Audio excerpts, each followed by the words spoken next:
Good morning. It's October 31st. Happy Halloween to everyone.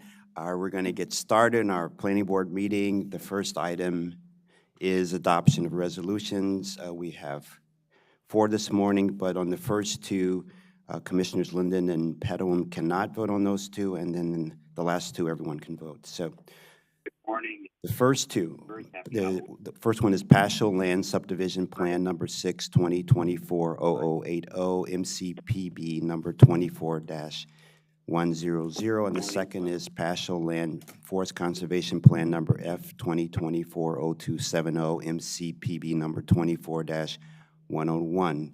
Do I have a motion for approval? I'll move to approve. Second. All in favor? Aye. Ayes have it, 3-0. The last 2, all commissioners can vote. The first one is Gunners Lake Site Plan Amendment number 8, 1987-068B, MCPB number 24-105. The second one is Brook Meadow Preliminary Plan Amendment number 1, 1994-013A, MCPB number 24-106. Do I have a motion for approval? Yeah, move to approve. I second. Oh, you can.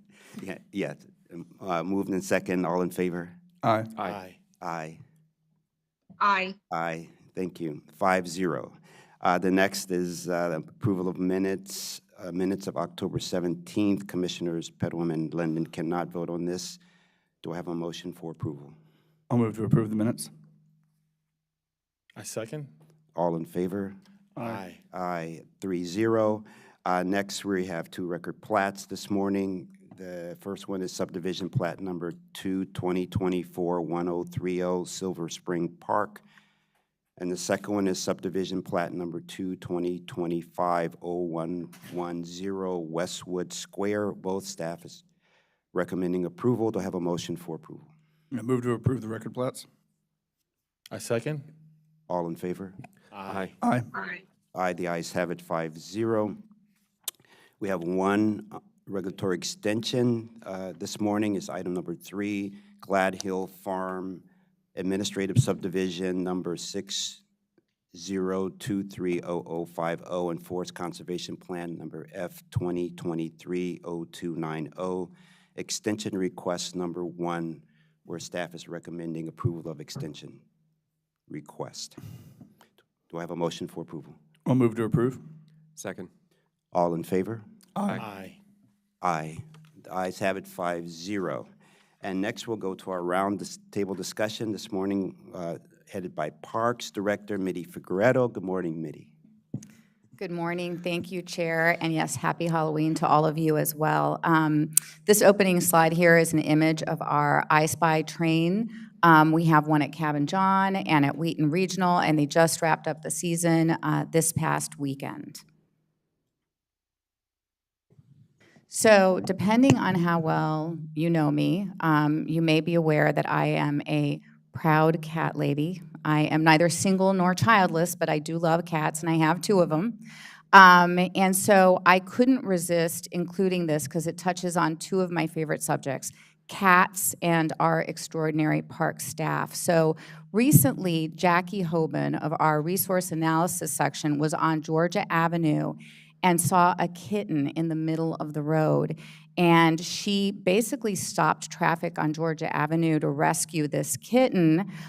Corinne Stevens, who also works for Parks, actually she runs our Weed Warriors program and is also a vet tech, checked out the cat, made sure it was healthy.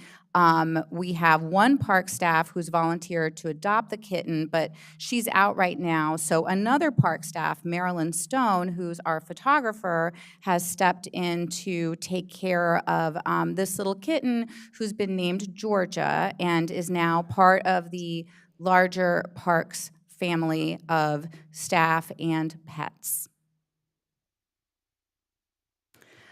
So we also recently had, and you may have seen this in the Washington Post, there was great coverage.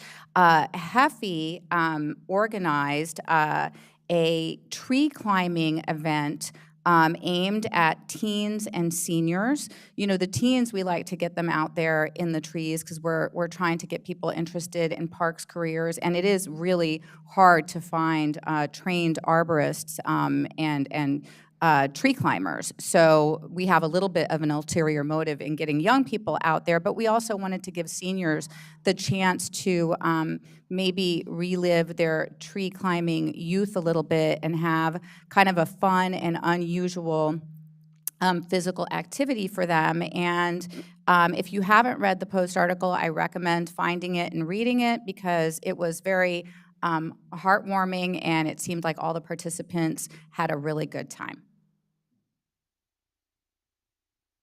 We also had the first Under the Lights drop-in play event.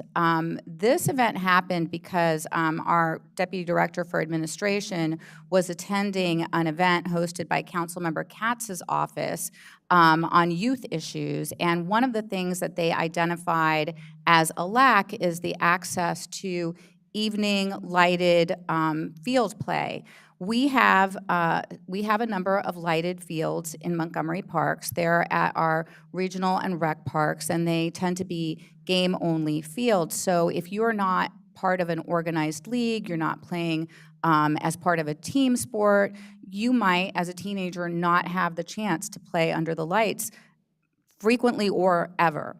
So this is the first time we did this event. It was in response to what we heard from the kids, and we did it in partnership with the rec department. So I really want to give them a lot of credit. They provided the equipment, the transportation, the snacks. We couldn't have done it without them. It was a wonderful partnership. We had 108 kids from 6 high schools and 8 middle schools participate. And, you know, this might be something we might like to try doing again. About a year ago, in October 2023, we received a letter from Council President Friedson and Council members Albornoz, Balcom, and Ludke asking us to implement a trail connection from Magruder Branch to the Damascus Town Center.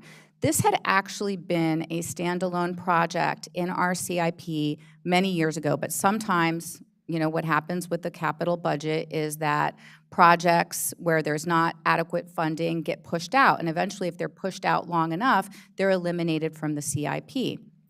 But this was a project that was a high priority for us at the time. I think it's ranked pretty high in our trail plan. And so when we got this request, we were excited about it, and we were interested in reviving the project, but it was so old that we needed to do another plan for it. When it got approved for the CIP the first time, there was a facility plan, so it was about at 30% design.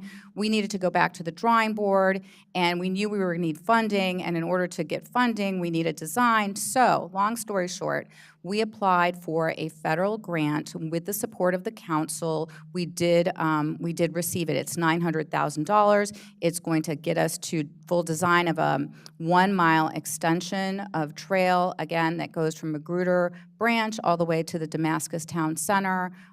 We want to thank in particular Kyle Lucas, our trail program manager, for spearheading this grant effort and securing this for us. And it was recently the 50th anniversary of Pope Farm. If you haven't been there yet, let us know. We'd be happy to take you sometime. This is one of my favorite places in the Parks Department. It's not open to the public. This is where we grow our trees for parks. We have a container program. We have a native plant program. You've heard about our green waste recycling. We have Grown at Pope, which is a community garden program that we run with volunteers that provides food for the community, and it's a wonderful place. So we were very happy to celebrate its 50th anniversary. We purchased the property in 1968 and opened it as a nursery in 1974. So every October, we have to provide an update to the Maryland Department of the Environment on our progress on our NPDES permit, also known as our MS4 permit. which stands for Municipal Separate Storm Sewer Systems. It's quite a mouthful. The goal of this permit is to eventually eliminate pollution from stormwater that enters our streams.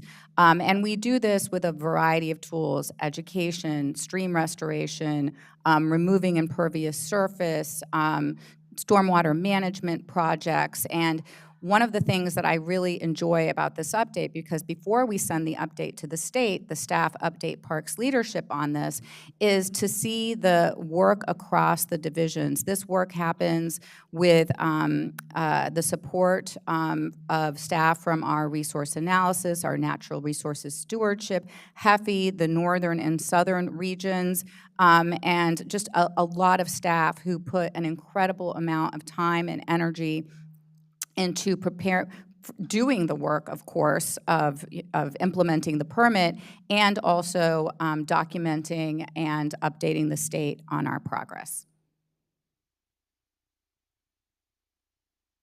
We also had a ribbon cutting for Strathmore Local Park in Aspen Hill. I believe, yes, Commissioner Bartley attended. I unfortunately was out of town, so this was a ribbon cutting I could not attend, but there were other park staff there, and an appearance from former director Mike Riley as well. And it was really significant that Mike was there, because how this project came to pass is Mike had received an email from a resident who was a little bit upset about the condition of this park, and he went out to take a look at it. And we get sometimes a little defensive about our parks, because we love our parks and we do a lot, we do a lot to maintain them and keep them up. But when Mike went out to look at this park, he found that he agreed with this resident, and that it was past due for a renovation. And that happened only a couple years ago, I believe.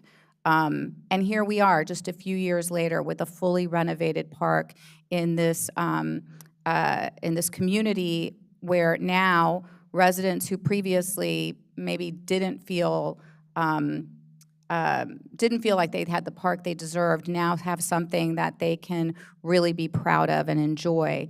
And the park renovation was funded by a combination of park bonds, program open space funding from the state, and a bond bill passed by the Maryland General Assembly.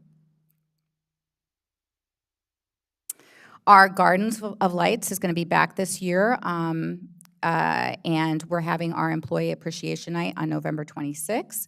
For you all, our commissioners, this is a great opportunity. Bring your family out to the gardens to enjoy this incredible display of lights. We are also opening it up, obviously, to the community from November 22nd to January 5th. And that is the end of my presentation. Happy to answer any questions you might have. I just wanted to say on a couple of things. I took the kids to the I Spy train last weekend, and it's super fun, and we do it every year, and it's a great piece, and I'm really excited.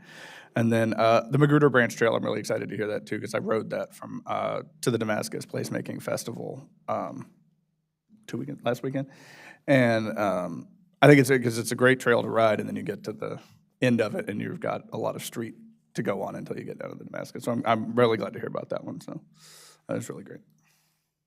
Yeah, and thank you for all your great work and in the project Under the Lights. Trying innovative things to get people out outdoors and getting them to share all the beautiful park events we have, and to be able to enjoy the facilities that other people are able to do. And when I go home tonight, I'll have to pull out an old album that has that song "Georgia on My Mind" in honor of our new kitten. So thank you so much. Mr. Chair, if you're done, one thing, if you don't mind. Sarah Hannah Jones works in our office, and after 17 years at the commission, she is retiring, and today is her last day. And I don't think she's online, but I'm pretty sure she's listening upstairs. And I just wanted to take a moment to thank her for all of her wonderful work and invite everyone. There's an ongoing open house in our office today if you'd like to go by and wish Sarah the best for this new adventure in her life. So thank you. Yeah, well, thank you so much for bringing that to our attention. And yes, thank you, Sarah, for your 17 years of dedicated work in the legal department and at the commission. So thank you for your work, and we wish you a great retirement. Yeah. And no other questions? So I just wanted to make a comment. Okay, yes, Yeah. please. But I just wanted to say that I always enjoy hearing the parks update.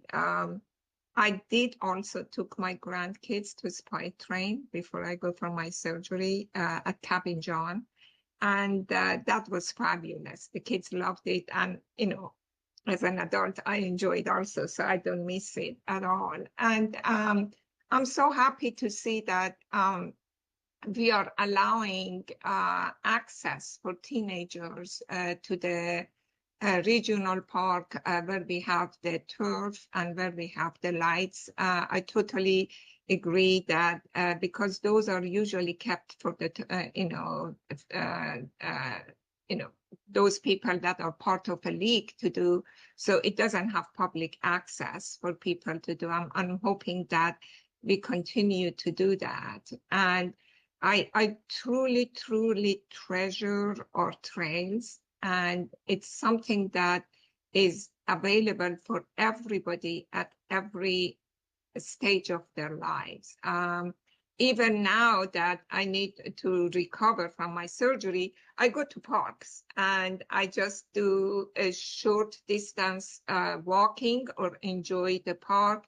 There are a few ones close to my house. Some belongs to Montgomery County, some belongs to the other jurisdictions. It doesn't matter. A park is a park and people use it. And, please keep up the good work. I see parks as important as transportation, as important as schools.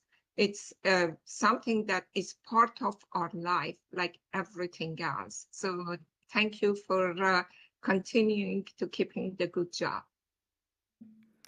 Yeah, Thank you so much, Commissioner Pettaway. Yeah, thank you. And Commissioner Pettit, I'm happy to hear that you're rehabbing very well, and we look forward to see you in person sometime soon. Okay.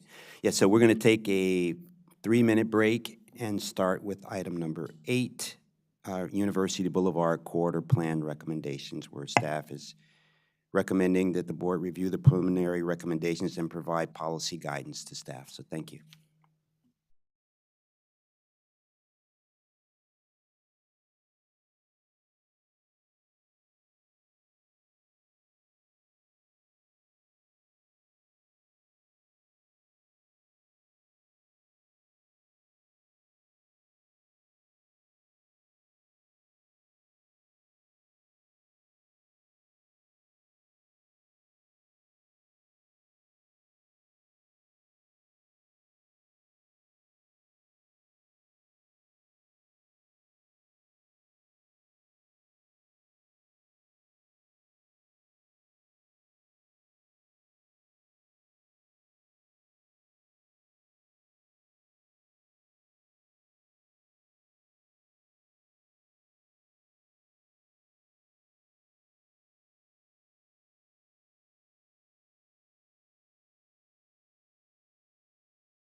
Good morning. We're on item number 8. Before we start on item number 8, I want to just say also happy Diwali, which starts today. And item number 8 is University Boulevard Corridor Plan preliminary recommendations, where staff is recommending that the board review preliminary recommendations and provide policy guidance to staff. And this morning from planning, leading the presentation is Mr. Ngozi Yearwood.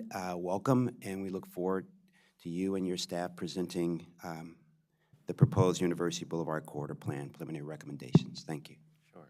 Good morning, Mr. Chairman, board members, and Ngozi Yearwood. For the record, so at the table with me is members of the project team. Other members of the project team to my far right is Steve Finley, our environmental lead, Alex Rixley, our transportation lead to my right, one of our urban designers, Luis Estrada. Next to Luis is Zubin, Adrian Villa, and then we have Ms. Sanders and Ms. McVeary, the master plan supervisor and division chief for Mid-County, respectively. So we're going to cover, you have a board, a memorandum from us that gets into much more details than this presentation, but it's, in some cases, highlights some of the things in terms of the overall recommendations on this plan.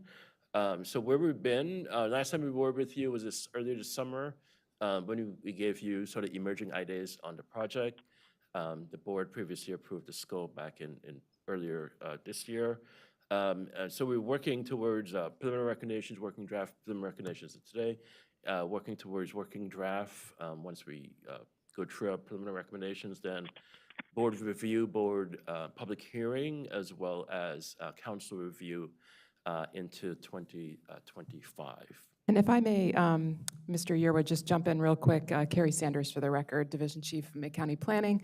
As Mr. Yearwood's outlined here, we have a lot more steps in the process ahead of us here for this master plan effort. We have been working with the community for quite some time on the plan. However, we are welcoming the community to continue to engage with us. And we have just last night had a meeting with the community, a virtual meeting, where we had good attendance. We probably had at least 90 folks tuning in, which we really appreciated. But we are continuing to offer that community members can reach out to us. We will go to their meetings. We will meet them, where they are at their home if they choose. We're open to doing that, and also to doing that in multiple languages. We have we have that ability at the planning department as well. I did want to highlight where we sort of are here. We anticipate today to brief you. We will be giving you the same presentation we gave last night to the community and getting your feedback, and we would love your guidance as well today. We won't be asking you to take any action today. We will be coming back to you with a working draft in the winter timeframe. After we present that working draft, 6 weeks after that, we have a public hearing with the planning board, and we'll be holding that public hearing likely in the evening, because that's easier for folks to tune into that. And obviously, then there's lots of other steps that follow that, including work sessions with you. For those work sessions will be like all planning board meetings, where they'll be streamed live, and then people can listen to them afterward if they weren't able to tune in. So I just wanted to make sure we just took a pause there, because I know we were getting a lot of questions in the community as to where we are in the process. And yes, today is a briefing. Welcome your guidance, and then moving forward, we'll have more steps in that process. So will the community still have an opportunity to comment, question, and be involved with the finalization of the plan? Correct. So over the next, what we're anticipating is over the next few weeks, putting pen to paper and drafting the plan itself. So what we would welcome as we do that, for folks to reach out to us and give us feedback on these preliminary recommendations before that draft is released. When that draft is released to you all, then you have the opportunity to give us feedback, and also the community will have the opportunity to comment on that through the public hearing process as well. So there are more steps in the process. Just one more confirmation. So people still have opportunity to make comments, and you would look at those comments and consider them as appropriate. So this opportunity still exists. Is that correct? Yes, so throughout this process, we will be receiving their comments. We do have the preliminary recommendations that we're presenting to you today. So we would, welcome continuing to get feedback from not only the planning board, but if, last night we presented them to the community, we got feedback on that. If folks continue to want to engage with us, we welcome that.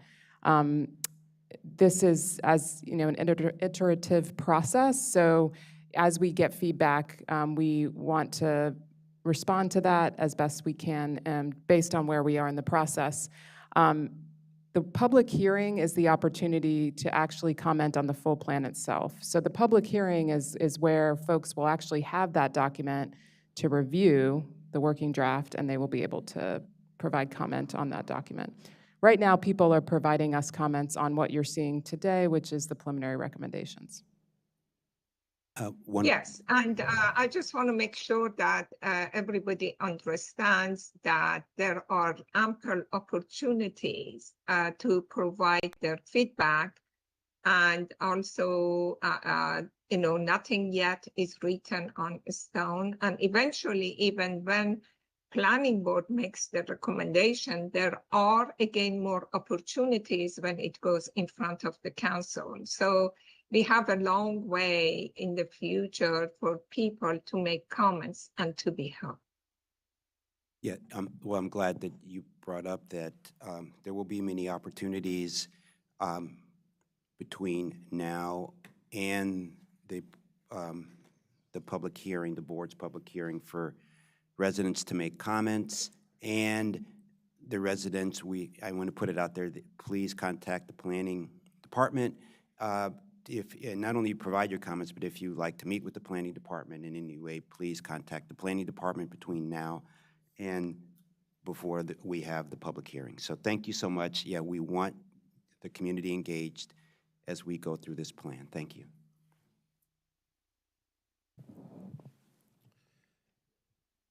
All right, so a brief reminder, the plan area boundary is shown on the screen on the right. Between the Beltway and Dennis, 3.5 miles. We have about 3,400 residential units, over 1 million square feet of non-residential development, much of that are institutional properties. Within the plan area, we have state-controlled roadway, MD 193. We have a variety of metro buses that serve the corridor, C2, C4, carrying a substantial amount of residents between Montgomery and Prince George's County. We also have ride-on bus services that serve the corridor. So in brief, the plan area boundary looks similar to many portions of Montgomery County in terms of ethnic makeup. You have approximately 70% of the existing households actually own their own property. Household incomes that have been more than 100,000, and you have a variety of languages, especially Spanish and English, and other languages are spoken within the plan area. So this is a new plan. We're amending several existing plans going back all the way to 1989. This plan is being done within the sort of umbrella recommendations of Thrive Montgomery 2050. So it's comprehensive in nature, covering all of the typical land use matters, from housing, transportation, historic preservation, parks, open space, et cetera. So what has influenced our recommendation so far? We've clearly heard a lot from the public, property owners, residents within the plan area, outside the plan area. We've done some additional outside conversations, expert analysis from VHB, as a transportation consultant, helped us in the Four Corners area. PES, a market analysis company out of Tacoma Park, in terms of some analysis on economic possibilities here. And we also did some work with Urban Land Institute from Washington in terms of some of their recommendations earlier on in the process. And then there are obviously our own sort of knowledge and experience in terms of developing the recommendations that we're presenting to you today. So in terms of public engagement, we've done a variety of things since we started this process in November 2022 with a public open house at Blair High. So we've had both in-person and virtual meetings. We've had community workshops in this room, at Blair, at Northwood. We've been invited to a variety of civic associations. We've mailed people notices throughout this process. We've did a little bit of work with Councilmember Fanny Gonzalez earlier on, trying to reach the Latino and Hispanic community. We've done a lot of online work as well, and then we've sort of analyzed a lot of the comments in terms of people that submitted to us, and we presented that to you at Emerging Ideas and earlier in a prior briefing. We've also done getting on a bus, informing people, bus stop pop-ups. We've worked with everyday canvassing, specifically for the multifamily area, to knock on people's doors at Arcola Towers, or University Towers, et cetera. And as I noted, we did some interactive mobility ideas that's shown on the left. So the different colored circles or different comments based on either sidewalk recommendations, new busway, or new trails that people were able to provide us via this online interactive map. And then as we develop the preliminary plan recommendations on the right, this is the zoning map that shows the different areas within the plan area that we recommended for new zoning. So the public has that information. So in addition to what we've done, what we've heard, what people value in the area is really the diversity of the neighborhoods throughout the plan area. Obviously, Sligo Creek is important as a real resource, but there's desires to have improved walking conditions throughout the corridor, regardless of if you're able-bodied or not. Desire for better food access, better public spaces, issues regarding housing maintenance, and that's primarily within the multifamily area, and a desire for more affordable housing for residents. We've heard a lot as a corridor plan focusing on bus rapid transit and other matters. We've heard a lot regarding transportation, especially cut-through traffic in some of the residential neighborhoods near the Four Corners area, but also a desire for more frequent bus service, more bike opportunity, more bike lanes, more safety for pedestrians walking, desire to address speeding throughout the corridor, more transit options, and then addressing snow issues during the winter regarding maintenance. Regarding the environment, desire for more parks and open spaces and improvements to existing sidewalks within the plan area, concern regarding noise, especially from when people speed along University Boulevard, and again, a desire for sort of maintenance upkeep during the winter months. So we've been guided by a multitude of documents as we prepare these preliminary plan recommendations. So Tribe Montgomery 2050 has been a sort of guiding light, as well as Vision Zero, Racial Equity and Social Justice Act, the Montgomery County Climate Action Plan, Complete Streets, as well as the PROS Plan. One of the key recommendations within Tribe Montgomery is the identification of growth corridors, and in University Boulevard is one of them, between Prince George's County going into Kensington. We're dealing with a portion between the Beltway and Amherst, but other roadways are called out as growth corridors, where the notion is that you will have new opportunities for infill and additional development over time, and those corridors are shown on this slide, including Randolph Road, Old Georgetown Road, Georgia Avenue, and other sort of major roadways in Montgomery County.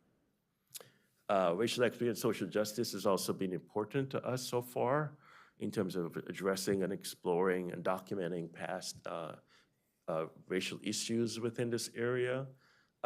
We've tried to be as inclusive with our outreach. There's more work to do on that. But we're really trying to make sure that we have data in addition to that, data to sort of guide us as we think about equity, and some of that work we presented to you earlier.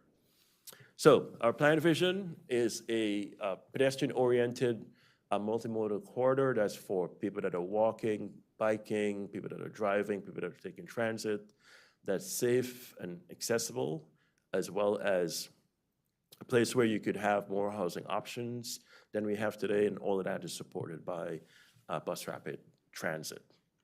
So these recommendations covered all of the key sections of the future working draft, which is from transportation to parks and trails to historic resources. And I'll turn it over to Alex, who will start with transportation. Thank you. For the record, Alex Rixey, Transportation Planner with Mid-County Planning. I'll go over a little bit of the high-level countywide plans and policies that are informing our work. Of course, Thrive Montgomery 2050 is our guidance, guiding policy for everything that we're doing in the transportation space. Specifically, Vision Zero is a key driver of our recommendations. The idea that we can eliminate fatalities and severe injuries from traffic crashes. Complete Streets, the county's Complete Streets policy, and also the Complete Streets Design Guide are informing our recommendations for the dimensions of streets and the components that we're including on those street recommendations. The Countywide Transit Corridor's Functional Master Plan is a key piece of what we're trying to recommend in the corridor.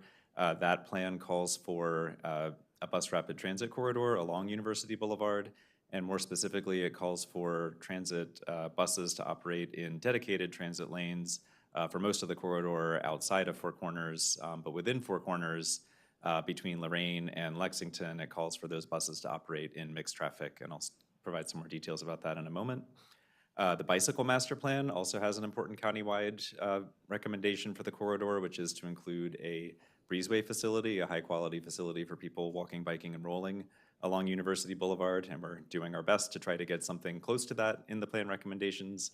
And then the Pedestrian Master Plan also provides guidance about making things more comfortable for people walking and rolling. We're particularly applying a lot of those recommendations in the Four Corners area. So zooming in a little bit more on Vision Zero, again, that's a policy adopted by Montgomery County with the goal to eliminate traffic fatalities and severe injuries on the county's roadways. Tragically, between 2015 and 2022, there have been 34 severe injuries and 3 fatalities in the plan area. So we're taking very seriously efforts to improve safety throughout the plan area. The key principles of Vision Zero are that serious and fatal crashes are unacceptable and that they're also preventable. And a big piece of preventing those crashes is that the design and the construction of the roadways can reduce the consequences of human error. So another tenet of Vision Zero is that people do make mistakes.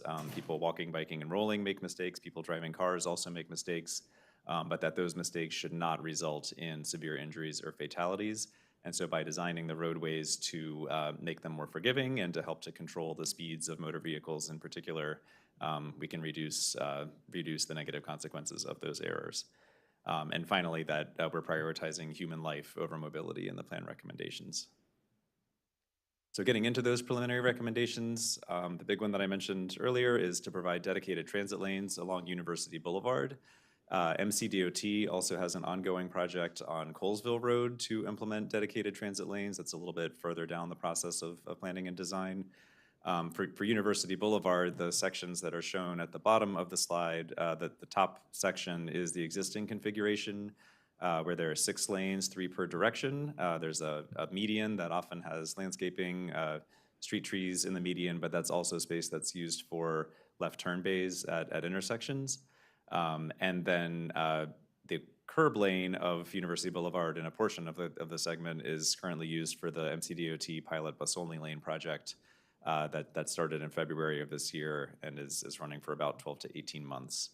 Outside the curb today, we have, generally speaking, 6-foot sidewalks directly adjacent to the travel lanes. And so what we're recommending is to maintain those existing curb lines, make more permanent the dedicated bus lanes in the curb running configuration, maintaining that median and the ability for left turns at key intersections, and then outside the curb, providing a street buffer that helps to separate the people who are walking, biking, and rolling from the motorized traffic, and then also providing a side path, a 10-foot side path on each side that would provide more space for people to comfortably and safely share as they're walking, biking, and rolling along the corridor.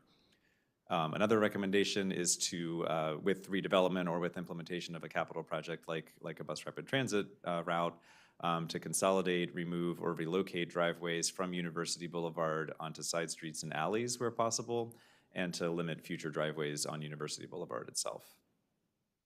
Next slide. Another important recommendation is to implement a connected network of streets along University Boulevard.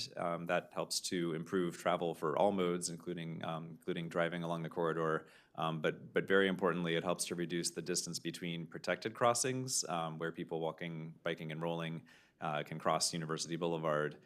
The figure on the top right shows the existing spacing between the protected crossings on University.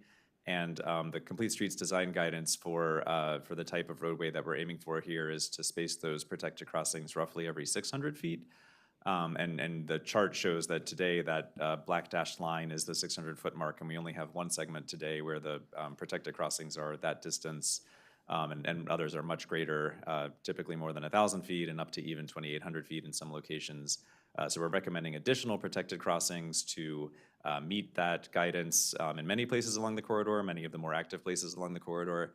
There are still some places where there aren't natural breaks or locations where it makes sense to install a protected crossing, but we are at least trying to reduce the distances even there to get closer to that guidance from the Complete Streets Design Guide. And I should clarify, by protected crossing, I mean a place where the vehicles, there would be a traffic control that would bring the vehicles to a stop, so either a fully signalized intersection or something like a pedestrian hybrid beacon or hawk signal. Also recommending a connected network of comfortable walkways and low-stress bike facilities. The image on the top right, I'll talk in a moment about Four Corners, and that's an example of the type of breezeway side path facility that we're recommending for the southernmost leg in Four Corners. This would provide a 16-foot wide facility that would have designated space for people biking separate from people walking and rolling to provide a more comfortable experience. In the rest of the corridor, we're recommending those 10-foot side paths where people walking, biking, and rolling would share the space, but would be wider than the existing sidewalk, so there's more space for that.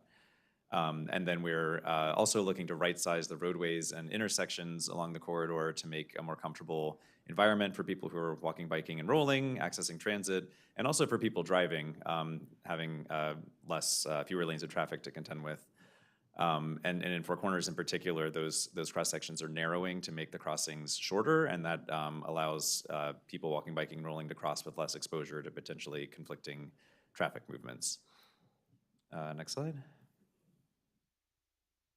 We also collaborated with our partners at MCDOT and SHA to consider potential improvements for the interchanges with I-495. University Boulevard does have an interchange with I-495 within the plan area at the southeastern end. And Colesville Road, also just outside the plan area, just south of the plan area, has an interchange with 495. And so we talked about potential solutions for improving the pavement markings, improving lighting, improving sight distances for people who are entering and exiting 495 to help them to recognize people walking, biking, and rolling as they're making their crossings, but also talked about the idea of protected crossings at the interchanges as well. And the image in the bottom left is an example of their ongoing pedestrian safety action plan, State Highway Administration's ongoing pedestrian safety action plan project on New Hampshire Avenue on Maryland 650, and they have an upcoming project on University Boulevard as well that's just getting started. Next slide. So looking in more detail at Four Corners, this is an area that we gave a lot of attention to and is a particularly challenging location in the county as a whole. This is a pretty unique configuration of roadways, and so we had a transportation workshop focused on Four Corners where we shared a couple of different scenarios for this area. The one that's reflected on the screen is what's ultimately going into the preliminary recommendations, which is to more or less maintain the same configuration, the one-way couplet that exists today, but to repurpose one vehicle travel lane per direction to provide safer and more comfortable facilities for people walking, biking, and rolling. So the idea would be to keep the existing right-of-way lines more or less where they are and to move the curbs inward and use that space to provide those street buffers and sidewalks and the breezeway facility on the very southern side of the eastbound direction. We're also recommending protected crossings at the intersection of Lorraine and University. And again, trying to minimize those crossing distances to improve safety, reducing curb radii at the intersecting streets to help to slow turning vehicles so that they're not taking particularly right-hand turns at such high rates of speed. We do have a recommendation, so the other option that we shared with the community during that transportation workshop was a street grid configuration, and we heard a lot of concerns, and frankly, in working with our consultant and trying to work out the technicalities of how particularly left turns from Colesville Road onto University could work. Today, those use that jug handle configuration, and we weren't able to find a solution to those in the kind of limited resources and time that were available for that analysis. So we're making a recommendation for further study of a more connected street network in the long term to focus on more connectivity for people walking, biking, rolling, taking transit and driving, and also to explore a way to reconfigure this street pattern into something more regular than the one-way couplet that's there today. And I just wanted to add, Carrie Sanders, for the record, we had some really productive, constructive meetings with the community on this topic, specifically like a workshops focused on transportation for this area. We got a lot of feedback, and I just wanted to recognize the team for responding swiftly to that feedback by, we recognized that folks felt very strongly that the long-term option needed more study, that it wasn't ready to be a short-term option. And so I think you'll see that in our recommendations, that feedback from the community reflected in there. Yeah, thank you. Maybe just a bit more on that. There is a section in the preliminary recommendations that talks about that long-term study in more detail and reflects a lot of those community concerns, particularly about traffic in the neighborhoods, parking, safety for people walking on those neighborhood streets. And so we have some preliminary ideas, suggestions, things that should be considered in that study as that advances. And then finally, the State Highway Administration Pedestrian Safety Project I mentioned does have an upcoming informational workshop, public meeting, Thursday, November 14th at the Margaret Schweinout Senior Center, just south of the Beltway and just south of the plan area.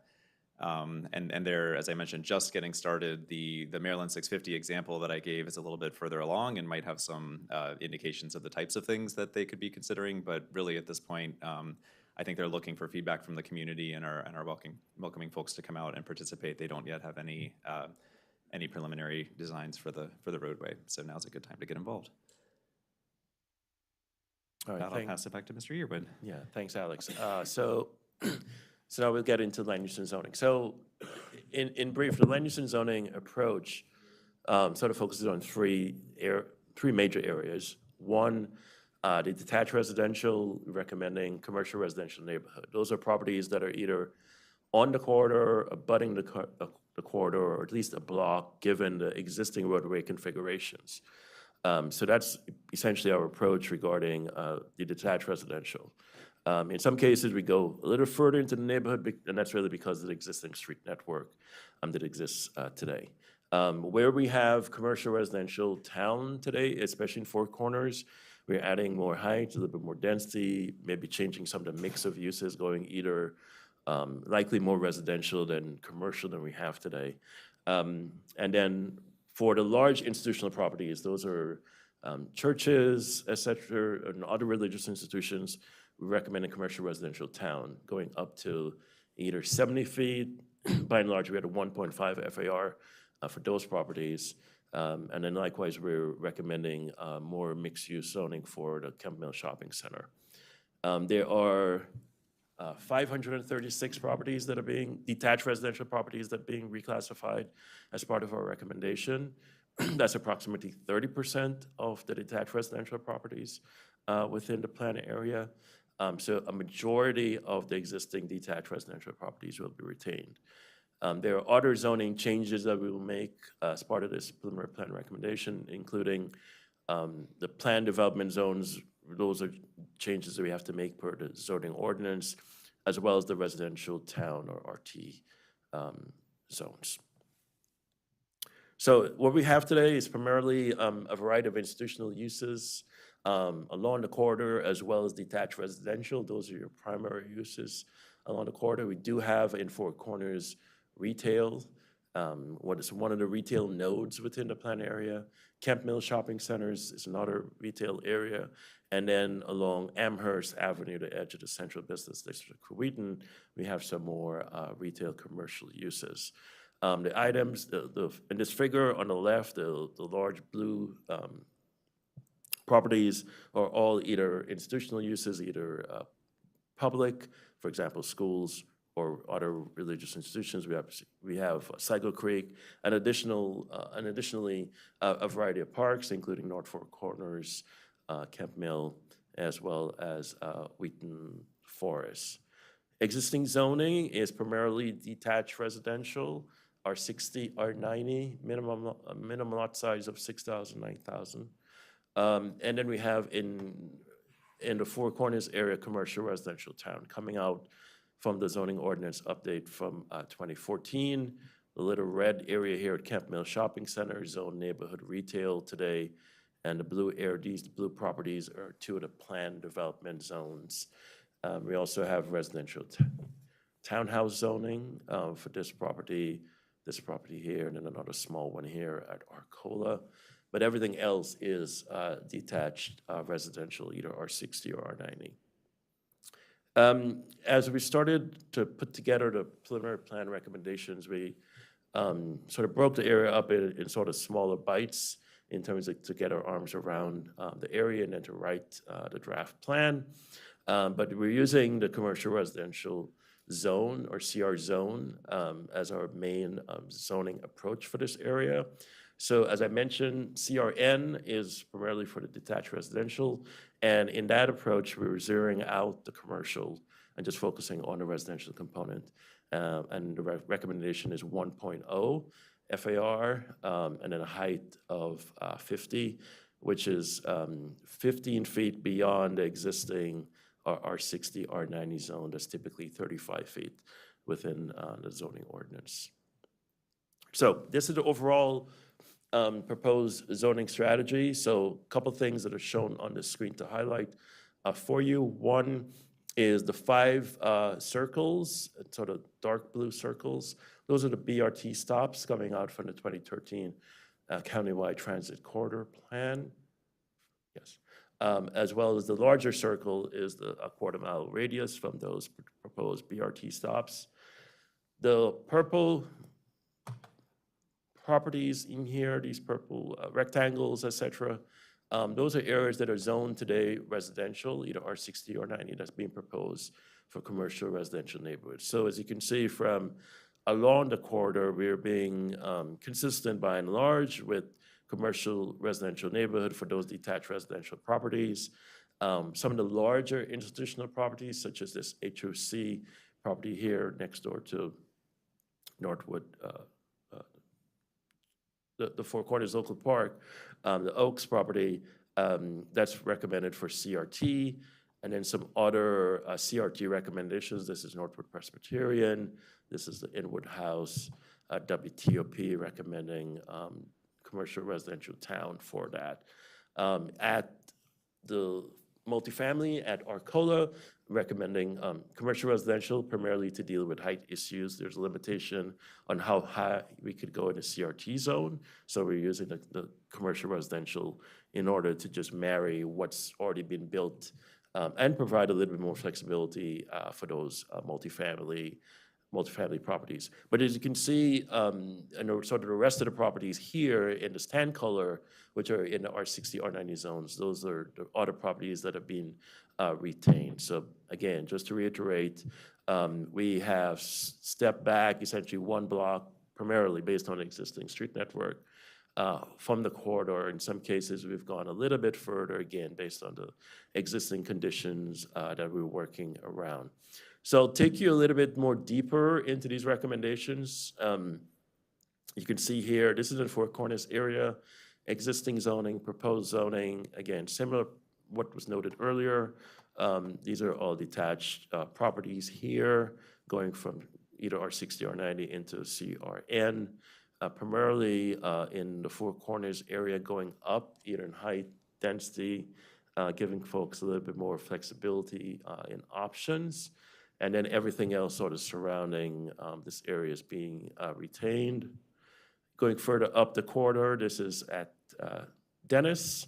Again, making some variety of zoning changes, primarily on the corridor, recommended CRT for a cluster of properties here, including Mary Center, which is today an existing medical office property. This is a HOC property across the way. This is Collins Funeral Home, today that's zone R200. In this vicinity here, we're using the existing street network. We've had conversations with the North Four Corners community and how we could potentially make some adjustments in terms of some of the height and density recommendations in this vicinity here of the plan area. Working towards Arcola, likewise, you could see being consistent in how we're approaching the corridor where we have detached residential. These, again, are institutional properties. This is Luther Rice, this is Good Shepherd. Number 6 is Northwood Presbyterian. Those are areas that we're inserting commercial residential town. And then as we go further down, the last 2 stops, Inwood and Amherst, likewise, similar approach regarding the detached residential. Here, sticking to primarily the first block. In some cases like here, we went further in just based on the street network as noted earlier, but recommending commercial residential town for the Inwood House as well as for WTOP property. So we have a variety of housing recommendations here, opening up the options that existing property owners have for detached residential that could evolve into more unit types in the CRN zone, promoting, as noted earlier, different housing options that some of the institutional properties do not have today, giving them more height, more development potential over time.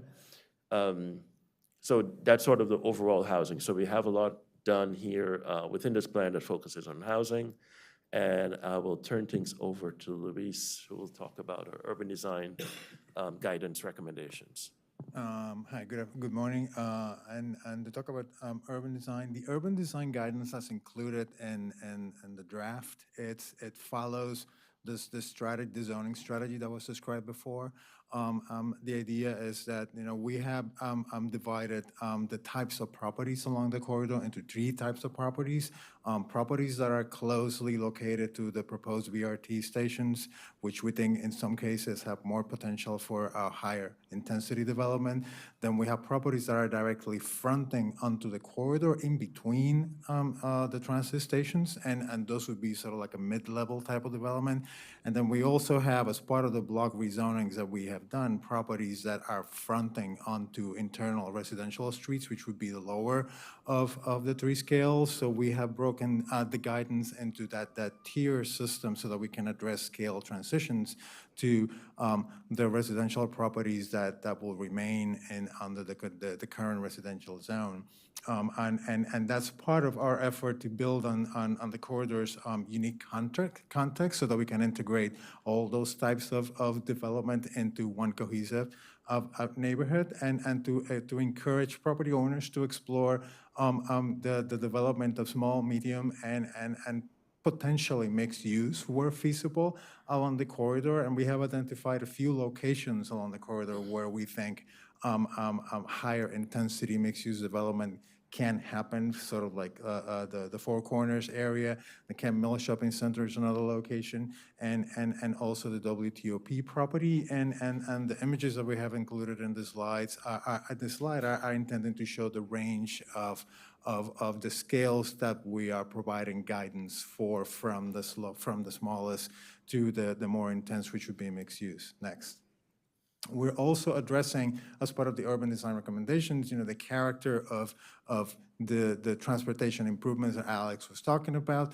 And again, the goal is to improve walking, biking, and rolling, and by providing wider sidewalks, landscape buffers, lighting and seating where feasible, and also expanding access to a number of public facilities that exist today along the corridor, and hoping that this would also be beneficial to existing neighborhood retail that is already in place. And we want to promote street-oriented development with active building frontages along the corridor. That's part of the guidance that we have included in the staff report for properties that are directly fronting onto the corridor, and also as an effort to promote and encourage pedestrian activity, bicycle usage, and improve access to transit to promote transit ridership. We're also including a chapter on placemaking.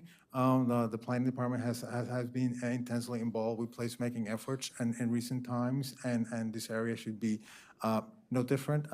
We're thinking that these efforts are very helpful in attracting attention to locations that are currently used by the public that could be improved by pedestrian improvements. And we're looking to utilize pedestrian placemaking strategies at key locations to enhance and promote local character and history. And again, identifying places for art in parks and other public spaces, as well as any new non-residential or residential development that we think may be feasible within the corridor. And again, we are looking to consider interventions that can expand and enhance pedestrian access to these locations. And most of these improvements initially are going to be temporary, but the goal is to attract interest into the area that could eventually will make them permanent. We have in the audience Chuck Hines from our Parks Department as well with us today, but I'll steal this slide from him. Just talk a little bit about parks and open spaces. We do have a variety of great parks within this planned area that are utilized heavily: North Four Corners, Wheaton Forest, etc. Kemp Mill Urban Park, obviously Sligo Creek, but we're making recommendations to sort of leverage new development opportunities with new open spaces. So some of the properties where we anticipate more mixed uses, we have recommendations there regarding new parks and open spaces. And we're also trying to provide improved connections via trails, via some of the existing parks, such as the Chesapeake Bay Northwood Trail, getting that from Northwood High School area across University through Brewood Park, and then eventually towards Sligo Creek. I'll turn things over to Steve Finley, who will cover the environmental and sustainability recommendations. Thank you, NCOSI. For the record, Steve Finley, environmental planner with Mid-County Planning Division. As with the recommendations for the other areas that we've looked at, the recommendations we're formulating for environmental sustainability and resilience in the University Boulevard Corridor Plan respond to guidance from key policy documents. We look especially to the recommendations and guidance from Thrive Montgomery 2050. We looked a lot at the Montgomery County Climate Action Plan and also the county's Racial Equity and Social Justice Act. Some of the key issues that we're trying to address in our recommendations, obviously dealing with the impacts of climate change, notably dealing with extreme heat events and urban heat island effect, as well as flooding runoff from some of the intense rainfall events that have been happening with increasing frequency. Goals we're striving to achieve include creating green, healthy, resilient communities for people to live. We want to reduce carbon emissions, preserve the county's biological diversity, protect air and water quality, and we want to make sure that all communities can enjoy the benefits of living in a healthy environment. On this slide and the one that follows this, I'm going to cover just a few of the high-level recommendations that we're advancing to address the issues and goals that I just identified, and there are additional recommendations in the preliminary recommendations section in the staff report. And given that the central feature of the University Boulevard Corridor Plan is a major transportation corridor, we want to start by focusing on the road and the associated multimodal transportation facilities that we want to have accompany that, like pedestrian, bicycle, and rolling paths. And we want to look at bus stops and including green features that will help protect people traveling within the corridor from the dangers of extreme heat events and also to mitigate runoff from the impervious surfaces.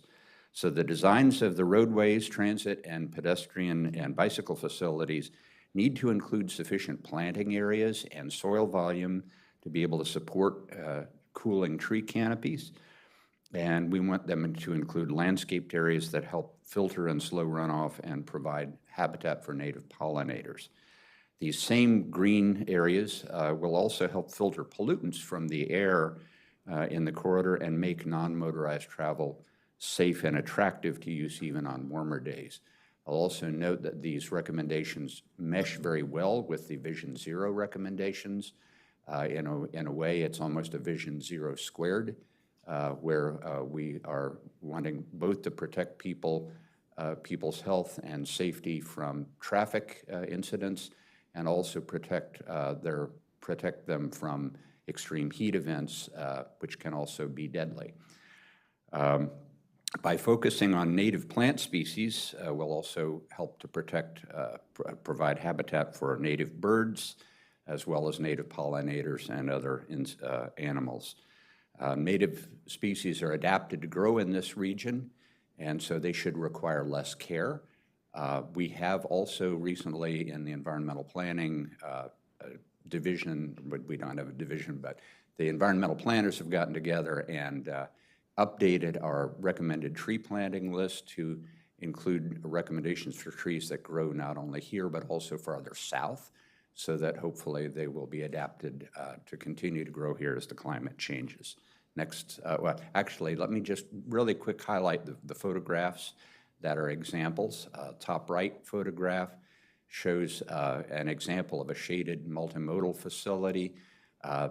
Recognize this is kind of an ideal that we'd like to be able to achieve. What we can achieve within the corridor will have to respond to the space that's available, but this is a good example of something where we have a shaded multimodal facility. You can see the bike share. Immediately to the left of the bike share in this photograph actually is a fairly significant road about the size of University Boulevard. Just to the right, beyond the screen on the right, are houses and yards. So it's a fairly narrow area and a good planting area for trees and landscaping. The bottom image shows an area that has been landscaped to reduce runoff. That's a fairly large area. They can certainly be made smaller, but the idea is to create kind of a depressional area, plant it with plants that don't mind getting their feet wet, and focusing on native plants that will help native pollinators particularly. Next slide, please. And these same green features need to be incorporated into the designs of the infill and redevelopment projects to extend these environmental benefits throughout the corridor and to create communities that are resilient in the face of climate change impacts and help protect the water quality in Sligo Creek and in the nearby Northwest Branch. The green buffers along roads can also help improve air quality in the adjacent neighborhoods. Since impervious surfaces affect both heat and runoff, minimizing impervious surfaces and shading paved areas are both important development design goals. But minimizing impervious areas will require creative thinking and being intentional about minimizing those areas as we look at designs and talk with folks who are bringing development plans in. It requires creative thinking and intentionality.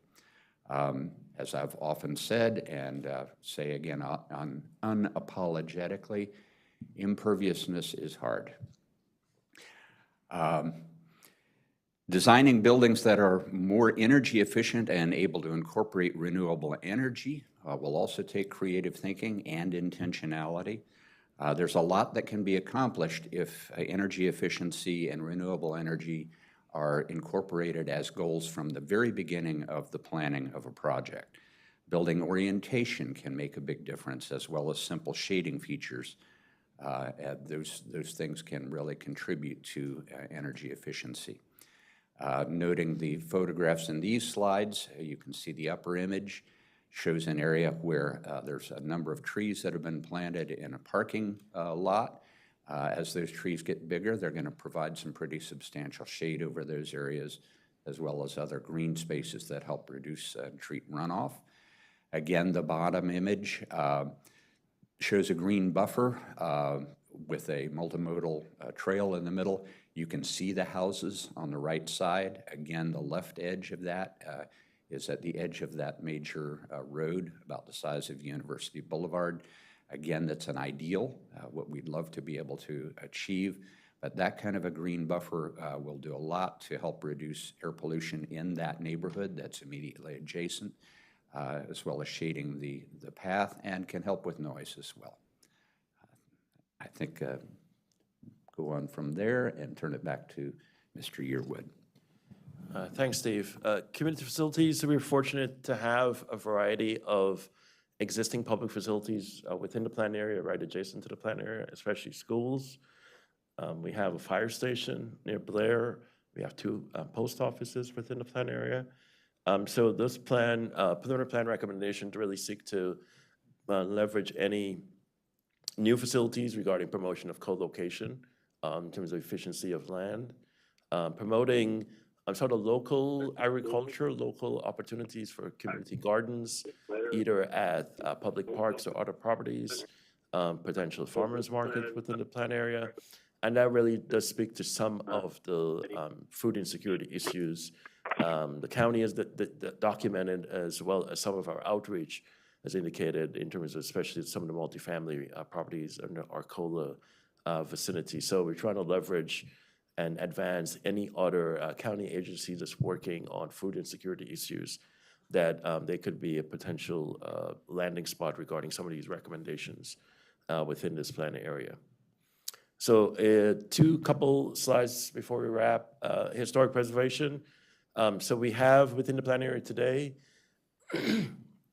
a WTOP property, the white building is on the county's master plan for historic resources. And we also will have the Horad House, which is near Amherst, a very rich African-American family, goes back several decades, including running for the county council several decades ago, I should say. So that's been recommended to be placed on the master plan for historic resources. And we also are recommending within the plan to sort of highlight much of the prior and existing Jewish American history, as well as African American history in the past, up and down the corridor. And that could be done via some of the placemaking opportunities that Luis mentioned, or other sort of signage opportunities moving forward. So this is sort of coming back full circle in terms of where we are in terms of these preliminary recommendations, working towards the working draft back to the board later in the year with that, and then work sessions next year. And then, yeah, so we've posted much of our information online. I was noted earlier, we had a virtual meeting with the public last evening, and we'll continue to sort of engage with the public regarding the detached residential property owners' concerns, as well as those other non-residential detached residential property owners as well. So that concludes our presentation, Mr. Chairman. We're here to answer any questions that you may have. Yeah, thank you for your very, very comprehensive presentation. So what I'd like from the board members now, maybe to get broad comments, knowing that they're gonna come back with the working draft, but if there are some key things that you noticed that, well, you can have comments you want, but any key things you noticed that you want them to do a little bit more homework on when they come back with the working draft. Okay. I have some general questions that may be rhetorical and not need answers today, but may need to be answered in future presentations. And there's some concerns that the community has and that I receive emails on, but there are also some ideas and thoughts that I have. And one of the thoughts and questions I have is, how do we develop this area quickly with people in place without displacing the people. I believe this road is a great opportunity for bike development and pedestrian development. And then my familiarity with the area, being a member of one of the institutions that is on this road, is how do we get the institutional cooperation, and the greatest possibility for development in the area is institutional cooperation and willingness. And finally, does development of this area necessarily translate into affordability, or will it increase fair market value, pricing people out? Thanks. Okay, so why don't we get more comments, and then you could, because some of them may have, and then you can respond accordingly about how you're going to address it now or in upcoming work sessions or something. I have a comment, if I can, or do you want me to wait? No, please go ahead. Okay. I like the plan in general. Just a few things to make sure that public understand the changes that we are providing to the zoning. One thing that I heard that people were concerned about eminent domain. I think we need to make sure that these are options that is available, and there is no process for eminent domain to push people out of their houses. So there is a misunderstanding out there. The other thing that I also suggest is that I understand that change is always difficult, but if we provide data for people that how these changes would be implemented. For example,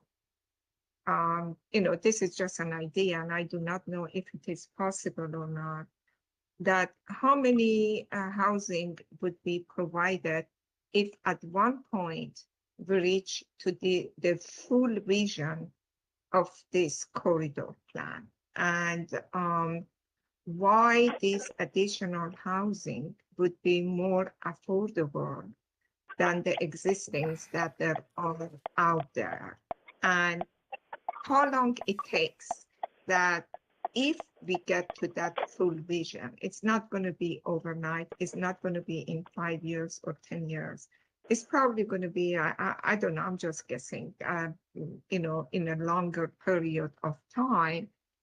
And how these gradual changes still would ensure the vitality of the existing communities. I think that as much as data and information we can provide for people, we manage this change without people being concerned that their existing community would be adversely impacted by changing of the zone. Yeah, thank you for your comments. Those things definitely need to be addressed and talk to the community around. So other questions or comments? I have a few on the zoning and land use. First off, this is this is a good corridor growth plan. I really like it overall. The CR, CRT, CRN zoning along the way or along University Boulevard are very good. I have a few comments on the proposed zoning versus the existing zoning.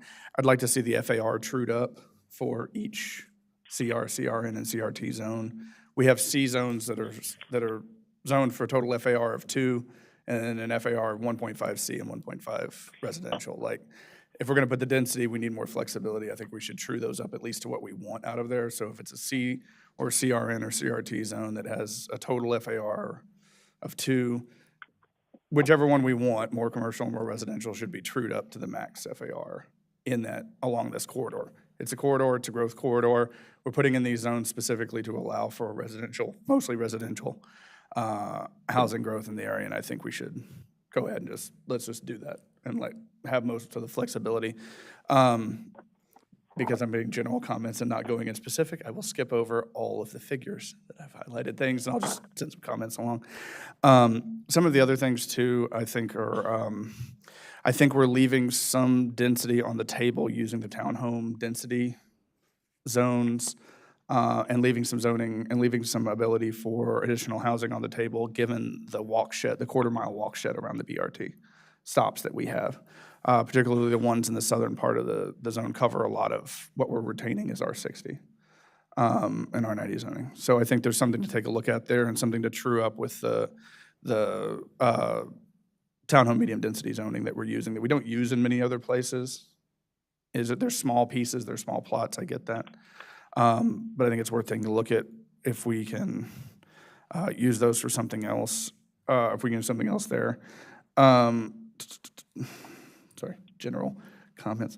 The other thing is on the four corners, I know we mentioned that the long-term plan needs some more planning. The long-term approach needs more planning. But we also have in this staff analysis an indication that there was a long-term plan in 1996. So for half of the existence of this configuration of transportation, we have been long-term considering changing it. I think now may be the time to go a little bit more aggressively on changing the four corners traffic configuration. I really like the addition and adding of pedestrian and bike ways and things like that, but I think we could be more aggressive on a long-term plan if we have an intersection and configuration that for half of its existence, we have had concerns about its overall configuration and have had long-term plans. They're not good ones, they're not great ones, not ones we would want now, but it might be time to go more aggressively on that, I think, to take a look more aggressively at the Four Corners region. Otherwise, the plan looks great. Everything else is fantastic. The environmental stuff is good. The transit is really good. Like all of that is good. I just think with the land use, we could bump up the FAR in a couple places and make it more flexible and more viable, particularly for residential redevelopment. And then with that Four Corners region, I think it might be time to take a more aggressive approach. If we've been talking about it for almost 30 years now for a long-term thing, it might be time to take a more aggressive approach of putting in a long-term plan, at least the outlines and sketches of one. Thank you, great comments. Any other board members?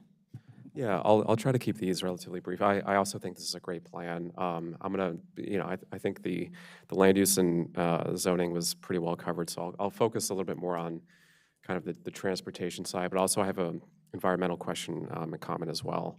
But first, just to second what Commissioner Hendricks said about the Four Corners area, I know we talked about that before. I think we all recognize the problems inherent to that design right now. I think that the design as currently configured contributes to a lot of the community concerns around that area. There's a lot of benefits that would come to as you described, to redesigning it in more of a kind of a proper grid configuration with maybe removing the southern kind of loop of it long term. I think, the high school is right there as well, obviously, Blair High School, and the fact that the current configuration, I think, contributes to some of the unsafe conditions accessing that high school as well, walking and also driving. It's a high-speed road kind of on University pulling into that high school. So there's a lot of benefits associated with redesigning it. It also creates more developable land in that area, especially if we're thinking of that area as kind of a town center-ish type of land use. So I know we've talked about that, and I would second the recommendation to apply a little bit more urgency around the study of what a redesign could be. And I know it's state-owned. Well, but I guess both roadways are state-owned. Colesville going north and University going southeast. So it requires partnership, it requires state funding, it requires a lot of things. But I think that's a reason to maybe make the short-term recommendation the study instead of the long-term recommendation.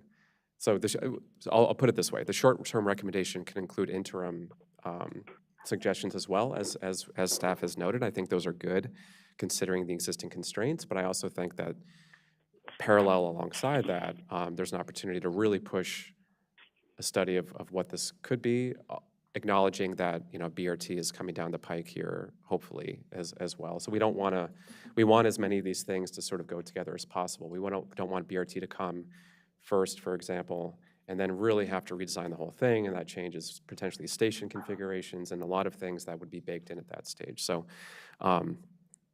Yeah, so I think, I'll just leave that there, and maybe there's a way to kind of apply more urgency around that. Um, A couple of things I really like are the protected crossing spacing suggestions to make those, to just improve access along the entire corridor. I did have a question about implementation, and I have a question about implementation for two things. First is that and how we imagine the crossings, the protected crossings being implemented over time. I assume it's state-owned road. I'm not totally sure how that would work and how we get it prioritized and where the funding comes from. So some clarity around that would be helpful, and kind of over what time frame we're imagining that happening. I know that's not kind of, I think that's more for maybe for our benefit than to specifically put in the plan, but I think that would be helpful for us to understand. And the second implementation question was around what we talked about around like improved tree canopy and recommendations to address the urban heat island effect, which I think are great. Reimagining this corridor as a place with a lot more shade and native species and all the benefits there with, stormwater management and runoff, and hopefully bringing down a little bit temperatures down as well, are all great. But what's sort of the implementation process to achieve that? We mentioned in the recommendations, there are some partnerships with MCPS, for example, and parks, when we're talking about properties owned by those departments or agencies. So those partnerships sound good, but the corridor is a long corridor, and there's a lot of opportunity to do this along the entire corridor. So are we talking about like waiting for redevelopment to happen, and then it would be part of that process? Or how do we sort of move the ball forward with a lot of these really, really great sustainability recommendations? So that's the second thing, and I'll try to wrap up quickly because I know we're trying to move this on. But I also, my final question or comment is around air quality, and I'm thinking specifically around Blair High School. And the more that we understand, the more research comes out around areas, just for context, Blair High School, obviously, it's sort of surrounded by high-speed roads. On the south end, we have 495, and then we have Colesville, and we have University sort of triangulating it. The air quality in that area probably is not great. I don't know if we've studied that or considered that as part of our recommendations, but I do know that there are a lot of harmful effects associated with being that close to high-speed traffic for long parts of the day. These are high school age kids spending some of the time outside, and then after school, more time outside. This plan can't change where those roads are. This plan really can't change much around like how much we expect people to be driving on those roads either, although there's some helpful recommendations to make transit more accessible and more competitive. But in terms of the air quality and trying to make it a healthier environment for people in the area, did we consider that? Are there recommendations that speak to that? So that's the final comment I'll make, and any thoughts on that would be helpful. So thank you. Thank you for your comments. Just because we have so much on the plate today, I'll end with a few comments here, and then you could have a little time to respond. So I also love the plan, as the first quarter plan. I think you guys really knocked it out of the park. This one is really about a lot of it is about transportation. I know it's also difficult because of, in many cases, there are some residential homes front on the commercial corridor, and we're really trying to figure out how to make that work. And it's really needed to have the long discussion about it when you have residential property zone, because the housing stock is getting old in the county. And we need to plan for how do we revise the housing stock, create more housing. As you know, we have a housing shortage. So, but thank you for tackling that. I also agree with Commissioner Hedrick about, so we don't get into that equalizing one of the ones that in the CRT, like if it's CRT 1.5, if you really mostly want residential, just go ahead and equalize. The residential to the 1 point, so we don't end up where in some of the communities where we had that issue with developers putting in live-work units or something just because they couldn't use all of the density. all the square footage. So on the park side, there are lovely parks nearby, but sometimes off the beaten path. So any ways you can create more linkages to parks, wayfinding signs or things so that people easily know how to get paths to get to the parks, because there's so many around here. One of the I think you upzoned or changed the zoning for most schools, private schools and churches, but there's some that maybe we can be a little bit more aggressive. I didn't see the Yeshiva Washington property upzoned. I think it kept its current zoning, but I could be wrong.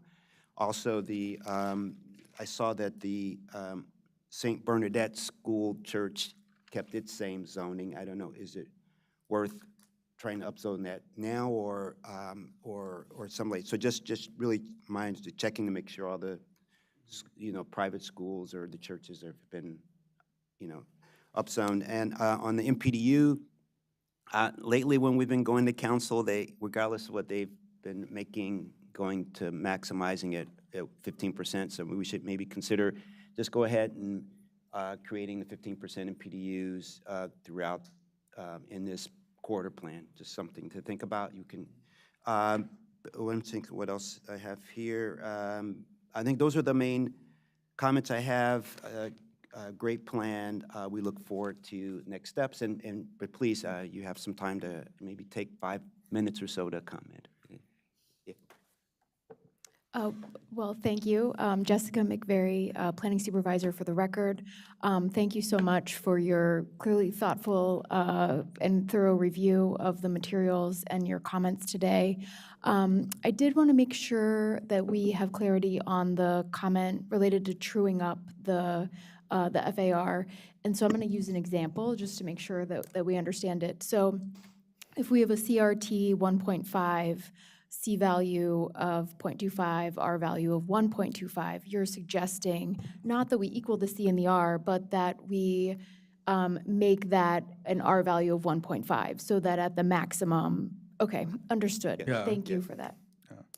Yeah. And I think that we do have a lot to think about as we begin to prepare the draft plan, and appreciate the comments that you all have provided today, because those will be really informative for us, as well as the feedback that we're continuing to receive from the community, and hope to receive additional feedback in the coming weeks as we do prepare that draft plan. But we will make sure that we think about the truing up, the Four Corners recommendations, as well as perhaps thinking about how we can prioritize some of those protected crossings. I think we do have recent examples, for example, along Veers Mill Road, which is also a state highway, where recommendations in the plan that were prioritized have actually delivered new protected crossings in the last few years. So that's been something that's really excited to see from an implementation perspective. So we'll think about how we can make some of those, how we can use what you've shared with us today to inform the text in the draft plan. Great. And last about the intersection at Four Corners, the long-term plan. Yeah, it is. If you can get the DOT, SHA, all the, and we need to crack the code on that, a final solution, a great solution to that as a longer term, but it's, put the effort in sooner than later to come up with a, plan that maybe they could look at getting funding down the road. A lot of this, we all know is dependent upon getting funding. It's the huge infrastructure improvements, but they're so key to this plan. So, but you guys did a lot of hard work, and we really, really appreciate it. And I also, for the constituents and residents listening, as we talked about earlier, we want your feedback, and you will have a chance, right? We will make room for you to have to give your feedback before the board's public testimony. Okay? Yeah. So please reach out to staff. So thank you so much. We appreciate this. We're going to take a 5-minute break and then go on to our next item, which is the item number 6, the Carroll Avenue separated bike lanes, where staff is recommending us to transmit comments to the Montgomery County Department of Transportation. Thank you so much.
Good morning. We're on item number 6, Carroll Avenue separated bike lanes, where staff is recommending transmitting comments to the Montgomery County Department of Transportation. This morning, we have David Ansbacher with the Planning Division to go through this item with us. Welcome. Good morning, Commissioners. Again, for the record, David Ansbacher in the Countywide Planning and Policy Division. I'm joined by Matt Johnson at MCDOT. Oscar Garcia Matt's the project manager. Oscar Garcia is the consultant on the project at RK&K. And in the audience, we have Michael Mitchell, also at MCDOT.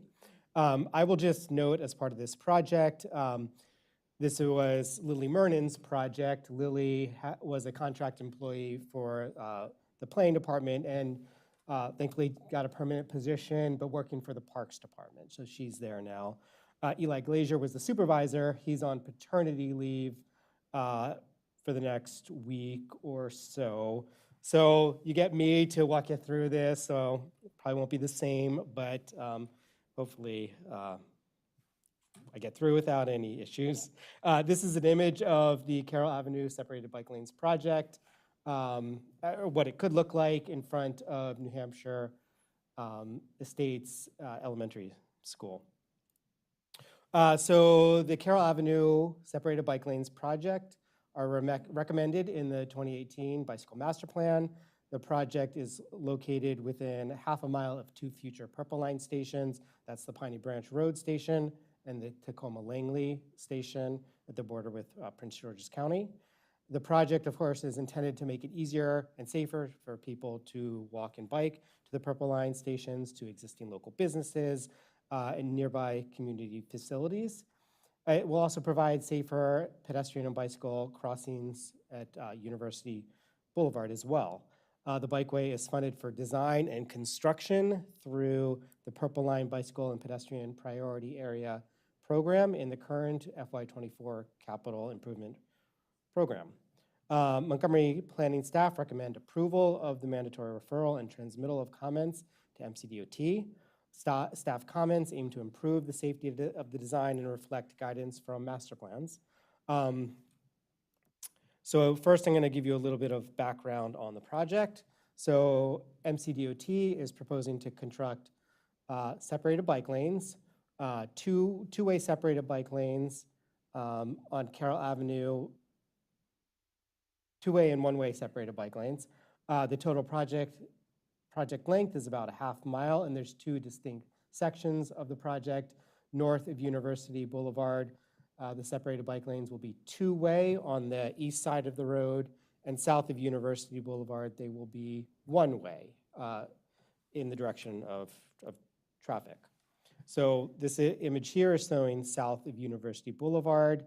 The applicant, MCDOT, proposes the one-way separated bike lanes on either side of the road, again, in the direction of traffic. Each lane will be about 5 feet wide.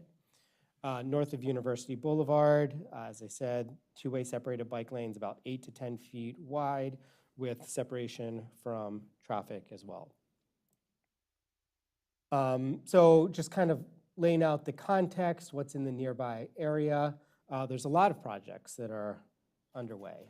So for bicyclists continuing beyond the project area, existing conditions require transitioning to bicycling in the street for now. However, in the future, the Carroll Avenue bike lanes will be part of a much larger bicycling network with bikeways along Piney Branch Road, Arliss Street, University Boulevard, and Flower Avenue. So this image is showing those projects.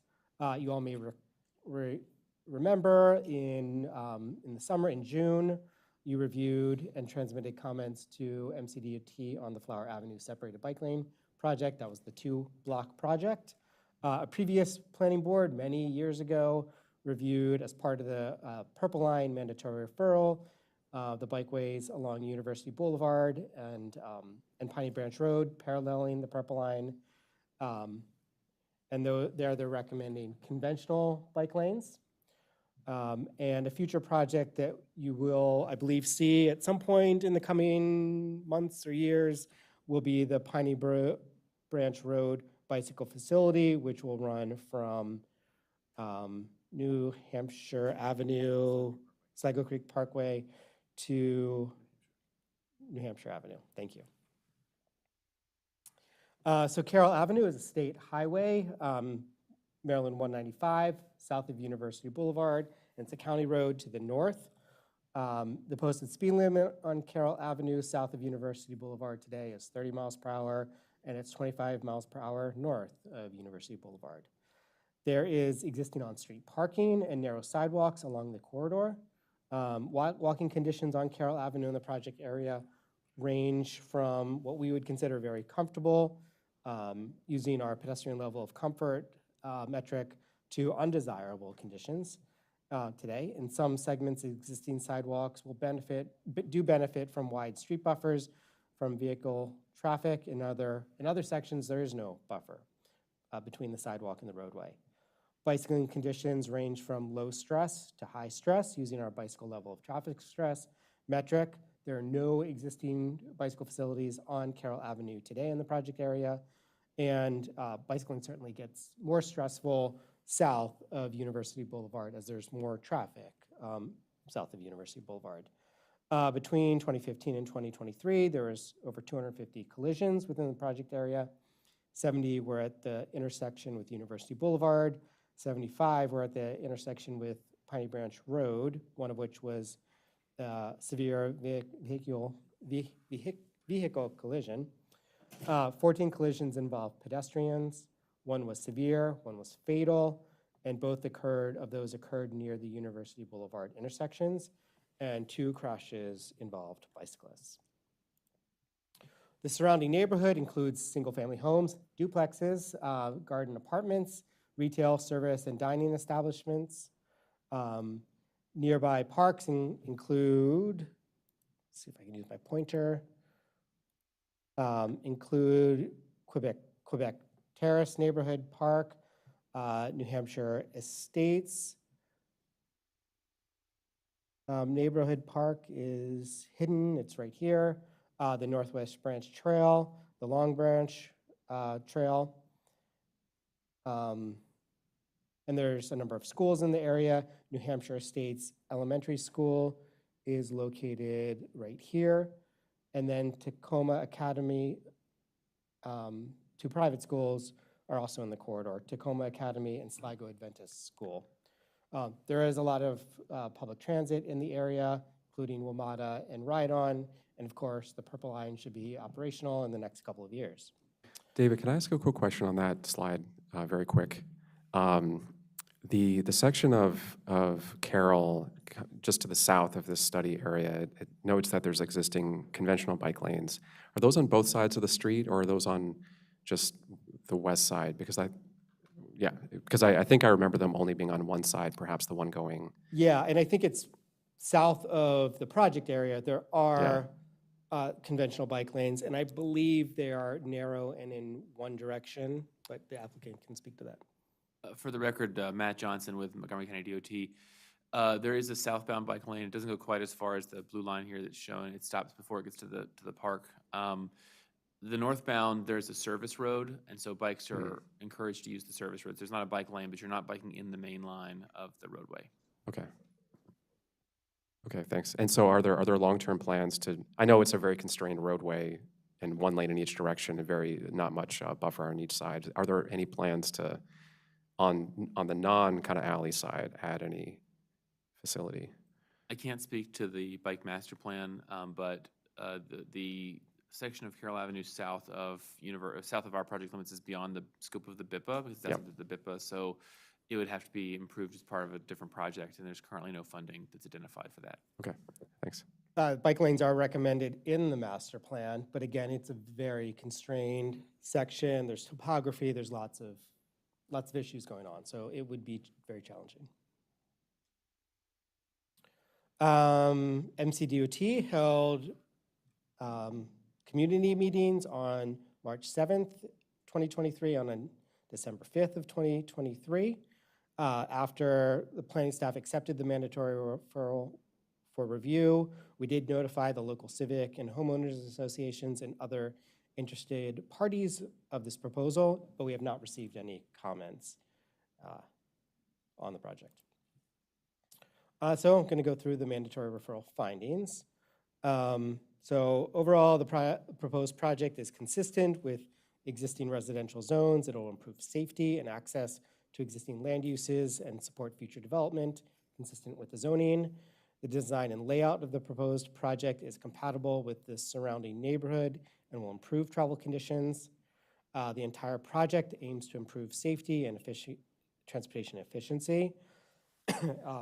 Also, a forest conservation exemption request was granted, and the stormwater management concept for the project was approved by DPS a couple of weeks ago.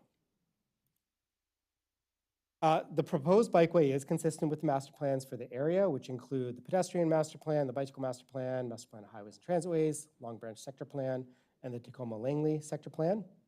The 2018 bicycle master plan recommends one-way separated bike lanes on both sides of the road from Merrimack Drive to Piney Branch Road.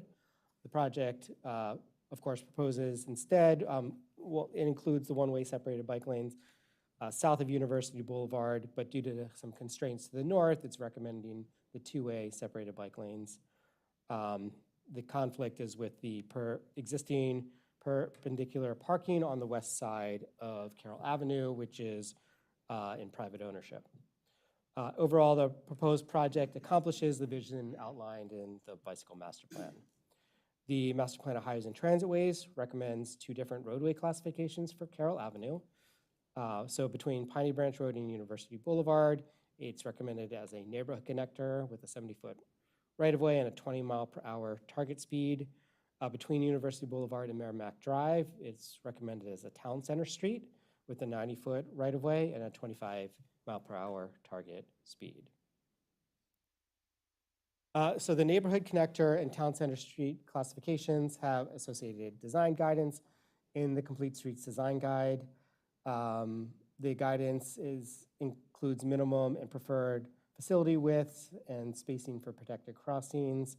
And the staff report, Table 1 and Table 2, compare the proposed projects to the Complete Streets Design Guide standards with existing conditions.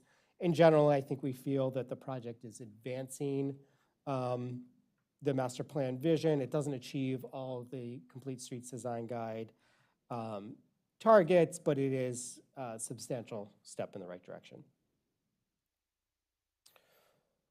The Complete Streets Design Guide also provides guidance for protected crossing spacing. As a reminder, and I think you talked about this in your previous item, protected crossings include traffic signals, stop signs, hawk signals, anything that stops traffic. For town center streets, the maximum spacing for protected crossings and the minimum spacing for signalized intersections is about 400 feet. The distance between Merrimack Drive and University Boulevard is about 550 feet. So that's slightly greater than recommended, but that's the existing condition, so that's appropriate. For neighborhood connectors, protected crossings should be about 600 to 1,200 feet apart. And signalized intersections should at a minimum be about 1,300 feet apart. I think we need to work out those numbers a little bit so they line up a little bit better in the guide. Nonetheless, that's what the guide says today. The distance between signalized intersections at University Boulevard and Piney Branch Road, shown here, is about 2,200 feet. But we do have a proposed stop sign in front of, or I think that exists today, in front of the elementary school.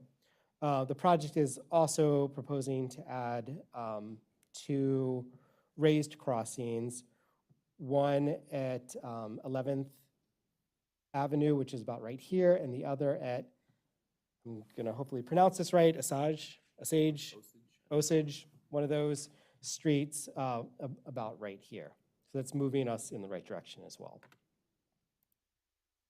With the proposed design and traffic calming treatments, the bicycle level of traffic stress and the pedestrian level of comfort scores generally improve from existing conditions. Bicycle level of traffic stress scores range from a 1, meaning very low stress, to a 5, meaning very high stress. So, and a score exceeding a level of traffic stress 2 should be avoided. So the project will create bicycle level of traffic stress 2 or better scores on all segments. Clock scores range from a 1, meaning very comfortable, to a 4, meaning undesirable. Generally, we're a score above 2 should be avoided. Pluck scores are generally remaining the same or getting better. The one exception is in front of New Hampshire Estates Elementary School, where the curb will be shifted closer in to accommodate the bikeway, which will eliminate the street buffer. We're going to come back to that. I've added a recommendation along those lines. But in that location, the pedestrian level of comfort score increases from a 2 to a 3. And so I'm going to walk through our recommendations at this point. The applicant proposes to construct continental crosswalks. However, the pedestrian master plan recommends establishing ladder-style, high-visibility crosswalks as the default crosswalk design in Montgomery County. It incorporates parallel lines, as shown here, and people with low vision find those parallel lines to be very helpful in heading in the correct direction. So that's our first recommendation. The pedestrian master plan also recommends crosswalks be provided at all intersection legs, and the complete streets design guide states that the preferred standard is 2 perpendicular curb ramps per corner, each aligning with desired paths of travel. So in this slide, with the stars indicate, I think, areas where we're putting in curb ramps, but also locations where we would like to see additional crosswalks. The next recommendation is... Excuse me, crosswalks across Carroll? Go back to that. You said you would also like to see crosswalks across Carroll Avenue. Is that what Just to summarize, we would like to see ladder style crosswalks everywhere, and each intersection, all crossings should have a crosswalk. So. Oh, I see. The next recommendation is about protected intersections. So providing tight turning radii is essential to reducing the turning speed of motor vehicles. It also improves visibility among motorists, pedestrians, and bicyclists, and it reduces the likelihood and severity of collisions between roadway users. We make this recommendation with all of our, with all mandatory referrals, and in some instances, the projects simply haven't proceeded to the point where they've identified the protected intersection. Nonetheless, we're going to make that recommendation again because it's an important component of separated bike lane projects. The next recommendation is at the Merrimack Drive intersection. So this figure shows the applicant's proposed design for the intersection, but there's a few challenges with it that I'm going to try to walk you through. First, it's a bit awkward for bicyclists traveling south, so in the left, towards the left, in the southbound direction, to turn left. Also, motor vehicles exiting the existing access road right here and turning on to Carroll Avenue could, as they try to queue up, could block, and probably do today, block the crosswalk and the bikeway. So to address these issues, and I'm going to show a design that Lily worked up, the team proposes a few things. So sort of like a jug handle turn here, a little cutout into the curb that would allow bicyclists to meander off the throughway of the bikeway and then turn their bike facing left, waiting to cross. But also extending this median out a little bit, pushing or encouraging motorists who are trying to turn left to give them a little bit more space to queue up so that they're not blocking the bikeway or the sidewalk. It also adds a little bit of mixing space here for users to do more movements.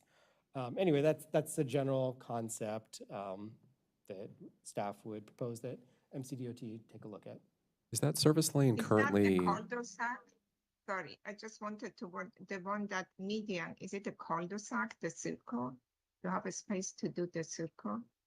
It's like a circle. No, I think this is Carroll Avenue right here. This is Merrimack Drive. This is the service road right here. think, Mitra, that's just a off-road space for pedestrians and bikes to maneuver and kind of change direction, and is that correct?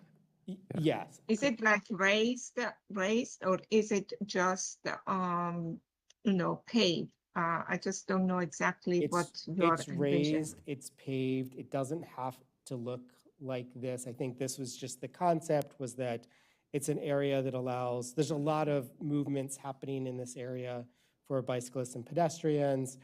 And I don't know, the shape that we provided was a circle. It could be much less pavement, I would imagine. Okay. Is the service road currently two-way on the south side of what we're looking at, or I guess that's the east side? Yeah, it's one way in the northbound direction. It's one way? Yeah. Okay, gotcha. And That was as one of was my said questions. earlier, the service road is also used, there's signage, I think, that directs bicyclists to use the service road in the northbound direction. Right, okay, thanks. The next recommendation is about curb cuts. This is a standard recommendation that we like to make. I think we all know that curb cuts introduce opportunities for motor vehicles to conflict with pedestrians and bicyclists. So to the extent possible, we try to remove them. That can be challenging, privately owned properties. Nonetheless, what's happening here is MCDOT is proposing to remove the channelized turn from northbound Carroll Avenue to University Boulevard, which is good. However, it could encourage some motorists to drive through the gas station that's in this location using, the 4 curb cuts. So to the extent possible, and again, we know this is challenging, we would just encourage MCDOT to work with the property owner to see if it's possible to close some of the driveways.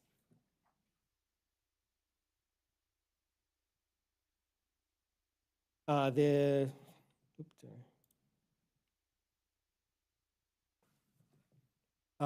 next recommendations is about installing concrete buffers for the bike lanes. On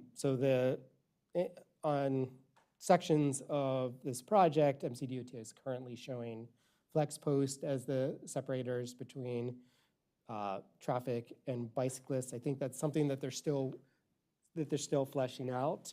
But I think we wanted to make the recommendation that all flex posts, to the extent possible, should be converted to concrete medians. We do know that the MCDOT does still require flex posts every 30 feet for plowing operations, just to signify that there's a concrete median in this location when plows are coming through. But the separation, to the extent possible, should be concrete medians. That's easier for MCDOT to do on the section of the project that is a county road. It's more challenging on the state-owned portion of the road. So we're showing the block here from Merrimack Drive to University Boulevard. And the team is recommending, to the extent possible, curbed buffers for the bike lanes in these locations. Is there right way to do that? There is space, there's a painted buffer of, I think, 2 to 3 feet wide, and in that space would go that's where they're showing currently the flex posts, but I think there's space to put in the concrete medians. I'm just concerned that if it is tight, it could create a danger for the traffic to hit the curb or to shy away from the curb. I don't know. I think that we should look at the safety on both mode of traffic. I'll start to respond to that, but MCDOT certainly should jump in. I mean, I think it would be similar to a standard road configuration where we have curbs and 10 to 11-foot lanes.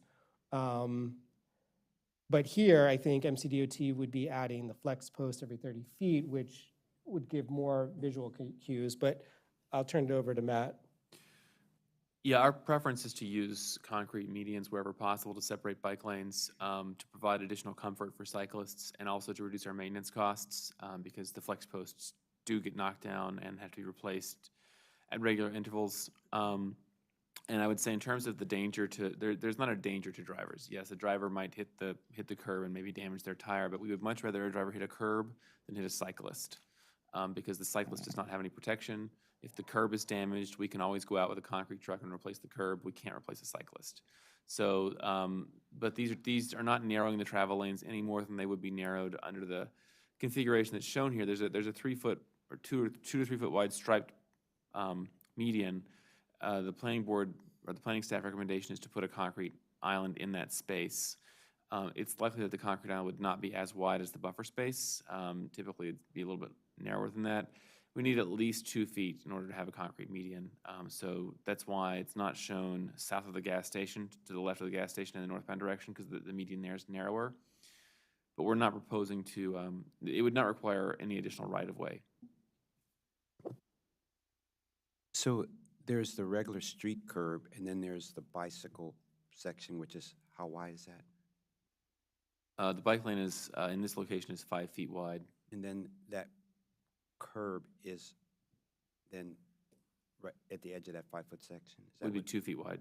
Okay, 2 feet, okay, great. And I wanted to just had a quick, in some places where they have a barrier, like a curb or something, do you have, how does that get cleaned out? There's sometimes you're riding your bike and just it's full of debris and whatever. Is there just, and it's not related, but is there a maintenance? I mean, who is supposed to clean out that area and how do they clean it out? You know? Yeah, so our Division of Highway Services is responsible for maintaining the roads in the county, and they have a vacuum truck that I think can generally get this. I think as we build more of these facilities in the future, we would probably want to invest in some smaller street sweeping equipment. At this point, I'm not sure if it's economically, I don't know if we have enough bike lanes at this point to justify that, but as we're building more of these, I think that becomes more justifiable. That's different. I would not be the person making that call. Yeah, no, I understand. But it's good to know that also that as more and more that's something like that is needed. I've seen, and then, but it's also good that this curb buffer you're saying is it's wider than it's like 6 inches, right? So it's meaningful. Correct. So thank you. I'm just going to add a little bit here.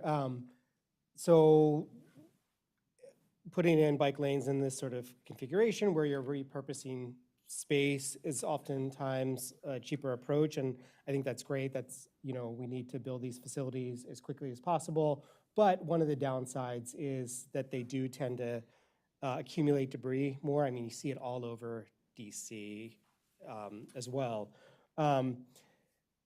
This recommendation doesn't make sense here, but in general, we also, especially with new development projects or major capital projects, we really support raised separated bike lanes, which, debris can still get trapped, but there's sort of less of a valley for the debris to get trapped. So that's one of the reasons why oftentimes, not with this project, but with other bigger projects, you see that sort of recommendation for a raised bikeway.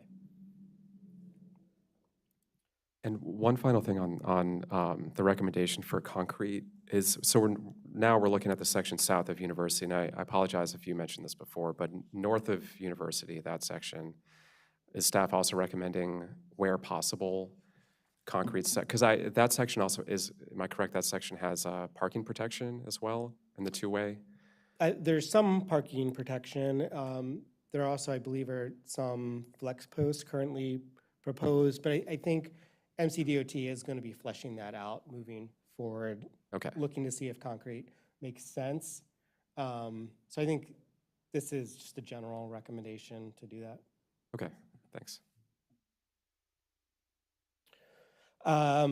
This is a recommendation I really like. It's also somewhat maybe very challenging to implement, but maybe we think about this as more of a long-term consideration. So the proposed design creates one-way crossings of University Boulevard. So if you're headed in the northbound direction, this is your one-way crossing. If you're headed in the southbound direction, you have maybe 2 or 3 crossings. So if you're heading southbound, you have to turn right here, which is at a signal. You have to cross here, which is at a signal. And if you want to go in the southbound direction, you have to cross a 3rd time. So it's very complicated, could take a lot of time. And frankly, many people probably won't do that. They will actually just go against the flow of traffic. So trying to recognize that, the team came up with this recommendation.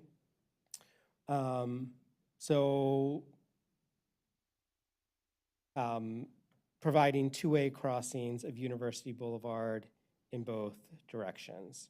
And so previously, where a cyclist would have to cross the 3 crossings to go southbound to eastbound, with this recommendation, they could simply follow, and is likely what they're going to do anyway. They could follow the red arrows and just have a much quicker, simpler crossing. The challenge here, of course, is we have the purple line under construction. I don't know the extent to which this recommendation conflicts with the purple line. Certainly, that project's not changing at this point. But we would offer this as a consideration for MCDOT and perhaps as a longer term, once we get beyond the purple line construction. Can I just address that comment? If you go back to the previous slide, Dave, this kind of shows a little bit clearer what's going on here. I think in a perfect world, we would agree with this recommendation, but I think it's not feasible at this location because of the space we have to work with. Because the purple line is under construction, we really cannot touch University Boulevard. And there's not sufficient width for a bicyclist to go the opposite direction. We have room for 1 bike lane. We don't have room for 2 bike lanes on this side of the street. And if we were just crossing over in a straight line, that wouldn't be a problem. But as you can see, if you can imagine this northbound movement, you can see it kind of merges with the University Boulevard bike lane briefly and then diverges again. The reason for that is because we do not want to have a crossing of the tracks at less than 45 degrees because of the risk of what's called flangeway capture, where a bicyclist's tire falls into the gap that the wheel of the train runs in. And you can have a very serious crash when that happens. So as a result, the bike lane kind of curves when it crosses the tracks so that it crosses at an angle and then kind of merges with that existing bike lane on the planned bike lane on University Boulevard. In order to make that 2-way crossing work, cyclists would have to run contraflow in that bike lane to the point of the crossing, and there's just not space for that crossing. Now, if we could acquire property and widen University Boulevard, that might be feasible, but because it's part of the Purple Line construction area, that's all untouchable right now. So this might be maybe a recommendation for a future improvement, but it's not going to be able to be included as part of this project. That makes a lot of, yeah. Can I just ask a question here? So the bikers have actually crossed the purple line that is in the middle of University of Boulevard. Is there some kind of notification that train is getting close or not? Or how do we manage the conflict between the bikers and the purple line? I'll address that, but let me just finish the thought I was about to start before, which is that the crossover across Carroll Avenue for the southbound cycle, where it's a 2-way cycle track, because University Boulevard is the main street here, the signal is green for University Boulevard for much of the cycle length. So that crossing over Carroll Avenue on the north leg there, which is to the right in this image, is actually there'll be a lot of green time. So most of the time, cyclists will not have to wait to make that maneuver. They'll be able to cross over, and then they can just queue up. So that should be relatively not too onerous for them. In terms of the question as to the separation of trains and bicycles, at this location, the purple line will be following the vehicular signals. It will have its own LRT signals, but basically when University Boulevard has a green light, the purple line will have a green light. The purple line does not preempt the signal here. It's not like a train crossing. So any cyclist who's crossing University Boulevard here will be crossing when they have the signal for Carroll Avenue to have the green light. So the train will have a red light or a red bar in this case. There will not be a time, this is a signalized intersection. Any cyclist who is in the intersection when a train has the right of way is running a red signal. Now I can't promise you that cyclists won't try and dart across 6 lanes, well, 4 lanes of traffic and 2 LRT lanes, but I suspect most people are not going to want to do that. This would be a very difficult street to run the red light for. So they're going to be separated by signals, and as long as everybody follows their signals, we won't have a problem. So. Thank you. I just wanted to add so first, I completely understand the constraint. This was one of the recommendations from staff I really loved, but I understand this is a long-term vision. In the short term, so looking at the specs we have here, my concern about this approach was exactly what you mentioned, that it still does feed cyclists at an angle toward the tracks. And even though the lanes, the painted lanes, will change direction as they approach the tracks, you know, many cyclists at that point may choose just the straightest path across or whatever the case is. The second part about what I really liked about staff's design was that it really made it perpendicular going across. And so is there space for, I understand there's not space for the two-way going south and then across, but is there space for a much more perpendicular painted crossing? Yeah, the other thing that I'll note about this is they are showing a west leg crosswalk, which would be the top of this image here. There's not currently a crosswalk across the west leg. Because this is part of the Purple Line project, we are not able to add that crosswalk. That would have had to be included as part of the Purple Line project. So there will not be a pedestrian crossing on the west leg. In a perfect world, we would build that. Just the Purple Line project precludes us from doing that. Okay. And that crossing is really out of the way for cyclists, and we really can't modify the median. We're trying to. The goal here is to make as little modifications to University Boulevard as possible because of the Purple Line construction project. Yeah. Well, that one, I agree it's out of the way for cyclists going south, but it's not out of the way for cyclists coming southeast on University and trying to get on Carroll going north. I think that's really the intent of, it's, you know, cyclists on Carroll going north-south would, in this design, would likely use the one that staff is suggesting, but I understand the larger point that it's not scoped as part of the Purple Line, and therefore, right now, it can't happen. But in terms of the east side crossing, is there a same constraint there with space in terms of making that crossing more perpendicular? We still have to try and avoid modifying the medians in the crossings because this is all going to be, you know, if we're modifying where the crosswalk is, we're modifying the limits of the intersection within the Purple Line, and so that's going to modify where the signals have to be. It's going to modify where the flangeway fillers are. It's a lot of work, and it's beyond our ability to do that. So Okay. I agree with all of these points. In a perfect world, we would do this this way, but because the Purple Line is under construction, if it was completed, it might be a different conversation. It would still require a lot of work with MTA and SHA. Yeah. But because it's sort of in this limbo stage, it makes it really challenging. Yeah. Future note, this is just another reminder of like the importance of, this is to no one in this room, I'm just on my soapbox a little bit, but you know, integrated planning when we have these large infrastructure projects, you know, taking care of all these things at the same time would have been ideal as part of the Purple Line. I understand, you know, and that ship has sailed. Well, I mean, this is maybe something that the state should defend, not us. But I'll just say the Purple Line was in this. When we were doing this design, when the Purple Line was being designed, we didn't have any separated bike lanes in Montgomery County at all. Right? Yeah. This was designed 15 years ago. It just takes so long to build these things that the state of the practice has advanced. I mean, yeah, this is all obvious now, but it wasn't obvious 15 years ago. So. Well, And I can agree with that because I was involved. It was a lot of coordination with projects, but you cannot coordinate with the project that at that time probably didn't exist. just one quick comment. I actually led the mandatory referral for the Purple Line in 2014, and we made the recommendation to put separated bike lanes on University Boulevard.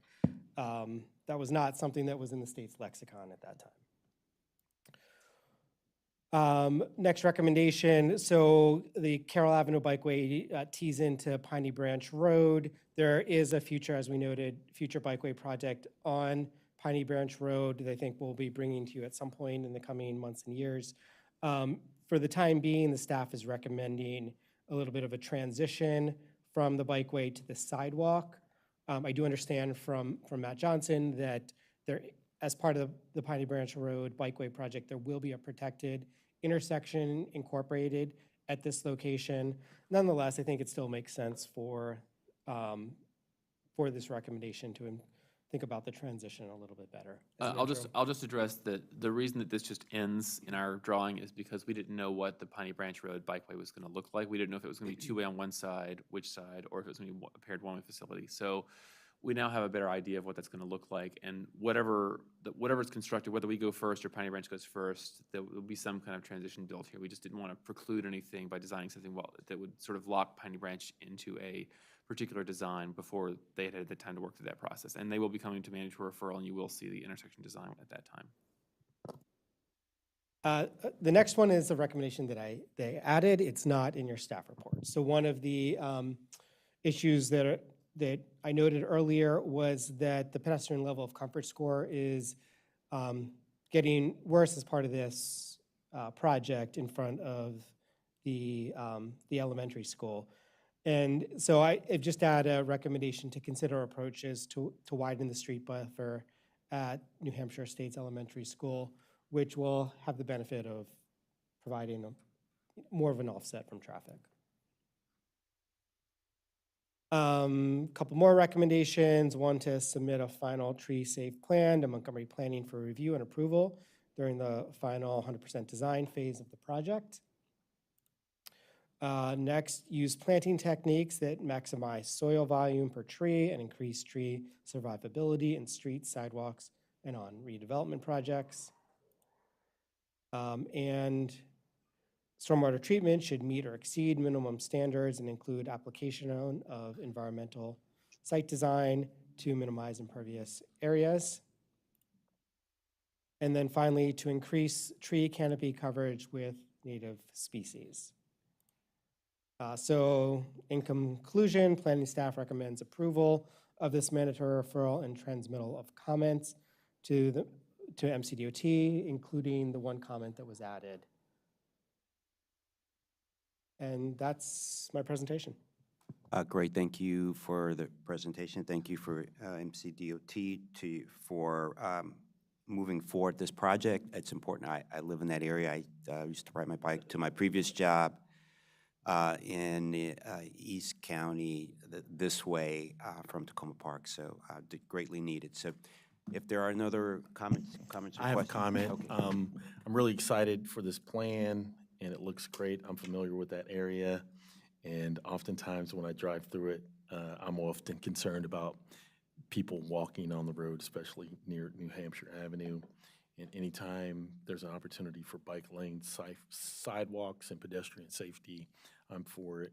And I really appreciate how much thought and effort you all put into this. And I'm excited for you all to get it developed and in motion. Thanks. Great. Go ahead. Yeah, second all of that, and I really appreciate, it's a great project, and I really appreciate, as always, staff's thoughtful recommendations. Agree with everything. I understand kind of the issue of the intersection constraints as we talked before, but I support all the recommendations.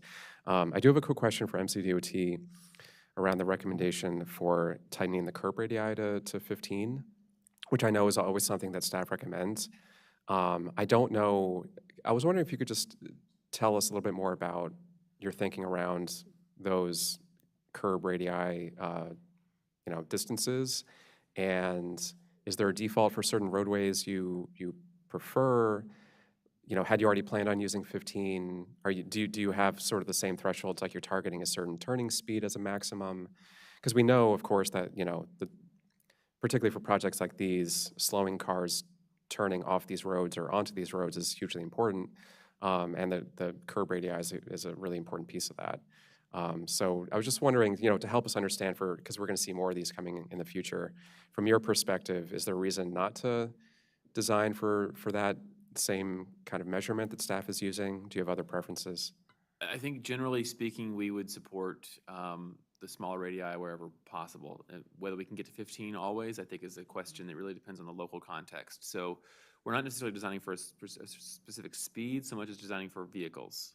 So if we lived in the Midwest and every single intersection was a 90-degree intersection, it'd be real easy, right? But we don't live in the Midwest. Roads come together at all sorts of different angles. Like we were just talking about this 30-degree crossing we have at Carroll and University. You can't do a 15-foot radius at an intersection like that. So we're looking at, what's the design vehicle and how can that vehicle navigate this turn without necessarily maybe crossing over the center line or driving on the sidewalk. So we can use treatments like aprons to reduce the radius, the effective radius for passenger cars while still permitting larger vehicles to turn, but it really just depends on the local context. But I think generally we understand the importance of having this reduced radii, and we support that in general. Yeah, my interpretation of staff's recommendation was not as much kind of, just as an example, Carroll to University, but more so Carroll turning onto the properties kind of directly adjacent to Carroll. So much more of a perpendicular turn instead of the angled turn. But I take your point. So thanks. Yeah, strongly support that and support the other recommendations. So do I have a motion to approve staff's the Carroll Avenue separated bike lane report and transmitting comments to the Montgomery County Department of Transportation?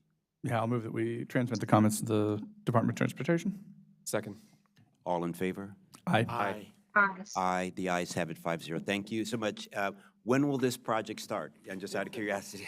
Well, we are, we're currently at 35% design. Now that we've got passed into referral, we'll move into the final design stage, but I'm not sure what year we'll get to construction at this point. It depends on how long the design takes to complete. One of the things, sometimes things disrupt or have to remove something of something that's already in. I know the Purple Line is in that's a major thing going on in that intersection. Do you feel that it could be in by the time that, I guess the Purple Line opens in 2 years or? The Purple Line is slated to open in the winter of 2027 at this point, I believe. So, I think it's feasible we could get this constructed, but it might be kind of tight to do that. It just depends on how difficult the utilities are. You've heard of other projects that I've been here for, and sometimes we just get utilities, like we get the final design, and we're really working back and forth with utilities about what needs to move, what has to move, when it can be moved, and that's one of the big sources of delay. So. Okay, let us know how we can help. Okay. All right, thank you so much. We're going to take a 5-minute break and start with our next item, which is item number 7, appeal of denial of natural resources inventory for stand delineation number 420240850 for Persimmon Tree Subdivision, de novo hearing pursuant to Chapter 22A-20C. Thank you so much.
Good afternoon. We're on item number 7, appeal of denial of natural resources inventory / forest stand delineation number 4/2024-0850 for Persimmon Tree subdivision.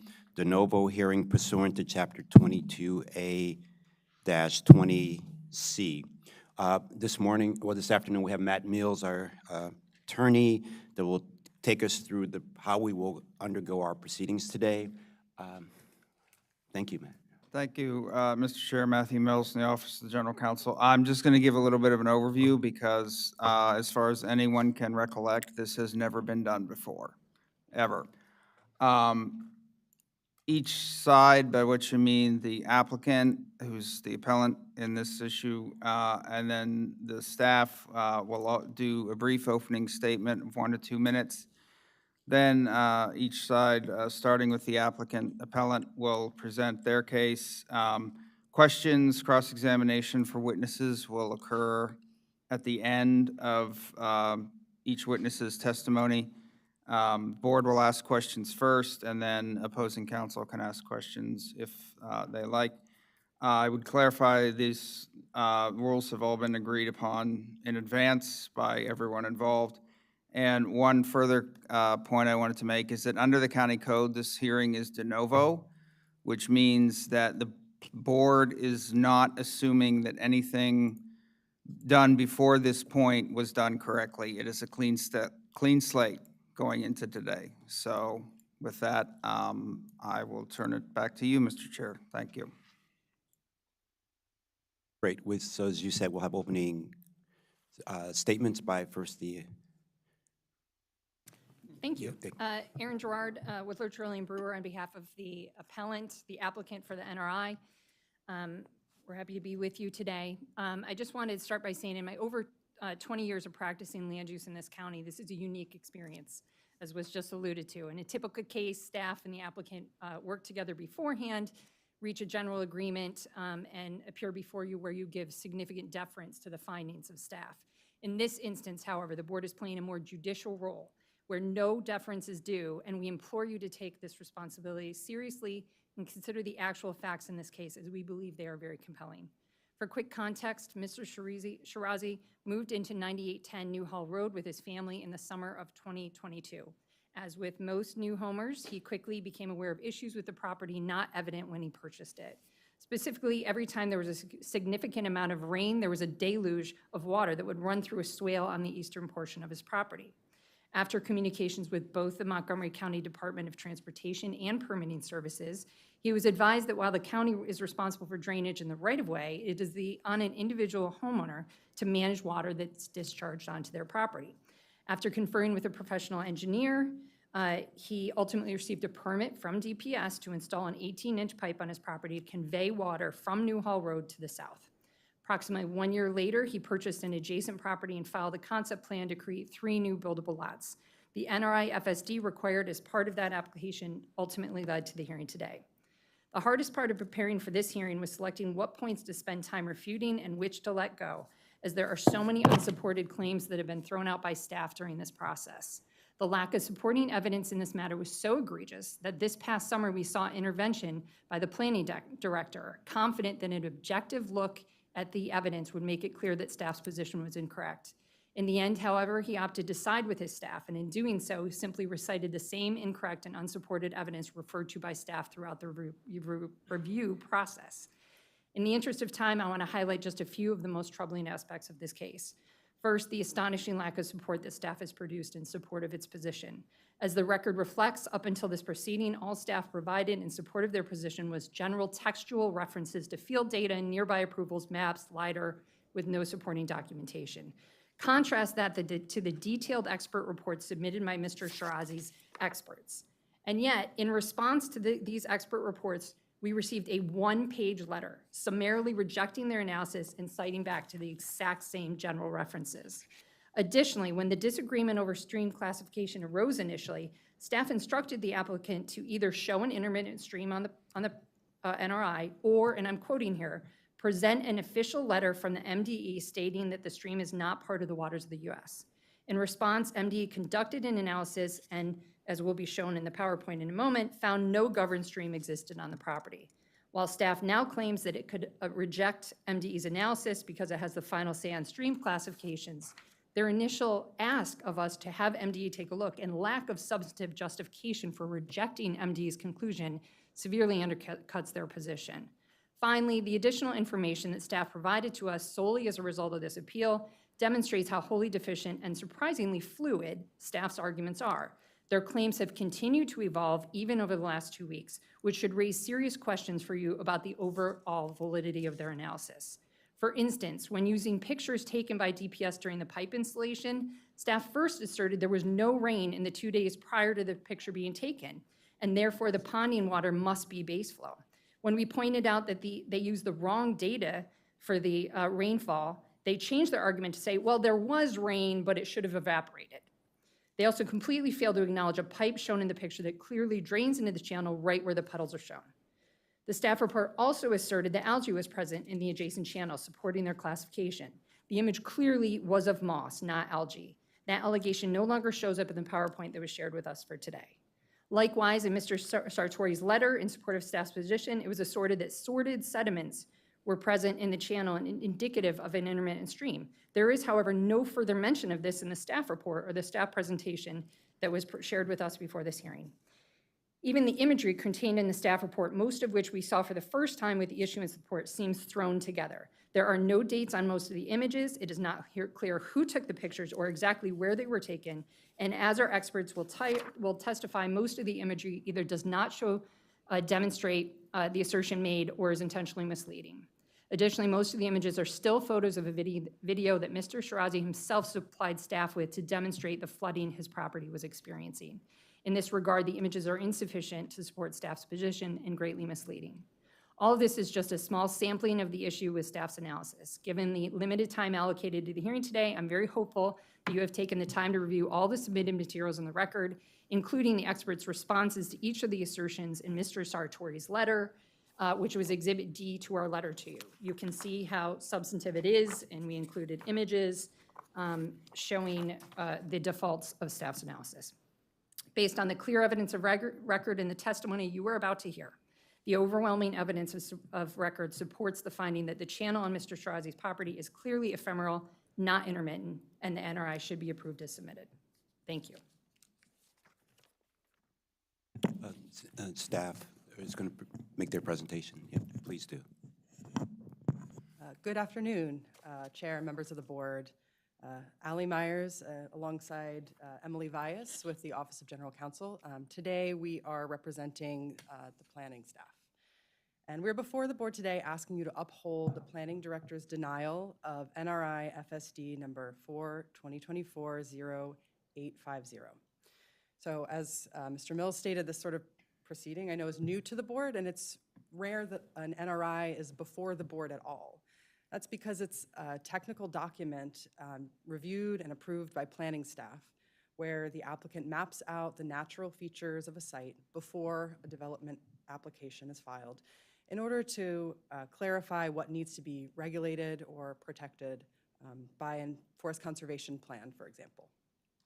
County forest conservation law and regulations set out the requirements for an NRI, and the law allows the applicant the opportunity to appeal an NRI to the planning board in the event of a denial. So in the case for this NRI, the question before the board is, does the subject property contain an ephemeral stream, as argued by the petitioner, the appellant, or does the property contain an intermittent stream as determined by planning staff? So if the board finds that the stream is ephemeral, the board would grant the appeal and require planning staff to approve the NRI FSD as submitted by the appellant. But if the board finds that the stream is intermittent, the board would deny the appeal and uphold the denial of the NRI. And in order for that NRI to be approved, it would be revised, have to be revised to show the intermittent stream on the property along with a 100-foot stream valley buffer. So through the testimony and evidence presented by environmental reviewers Ariel Zelaya and Amy Lindsay, planning staff today is going to walk you through how they analyzed the stream, how they applied the environmental guidelines approved by the planning board, in the delineation of this stream. And as they walk through their analysis, I know you'll find that there's no, intentional misstating or mischaracterizing of facts. They are applying the information given to them at the time and applying it consistently as they have with the environmental guidelines throughout streams in the county. These are highly fact-sensitive, case-by-case determinations that planning staff is tasked to do. So they will demonstrate how the information gathered through their research and through site visits in which they observed base flow and groundwater involvement, that there is an intermittent stream on the property. Thank you. Thank you both for your presentation. So now we can go with the full appellant's presentation. Thank you. Thank you. And we have some time frames here too. Correct? We said that we would allow no more than a half hour for each. Yes, Mr. Chair, each side is supposed to stick to the half-hour mark. Please. Great, thank you. So we have a PowerPoint to run through today that will kind of accentuate the questions that I'm going to ask the experts. I did just want to note at the beginning, this was the MDE letter that I referenced. I wasn't sure if you'd be able to see it on the screen, the one that we were asked to. It's also obviously in your packet of materials, but I just wanted to make sure you saw that. Okay, so we're going to start. I'm going to start by calling Hamid Shirazi. Mr. Shirazi, are you the owner of the property located in NE 10 Newhall Road and the applicant for NRI FSD number 2024-0850? Yes, I am. And can you review for us where the property is located and the characteristics of the surrounding area? Sure. The property is in Potomac, within about a mile from the Potomac Village. The area was mainly built up in the 70s, with several new redevelopments occurring in the neighborhood over the past 2 decades. My property is across the street from 4 very large properties with houses roughly 11 to 13,000 square feet in size, with enormous impervious surfaces, including pools, sport courts, patios, and circular driveways. Do you want to show that image?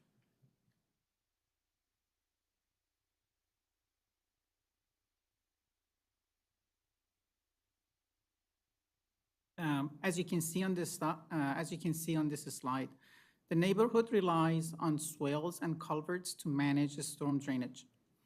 These properties drain right into the swale on Newhall Road.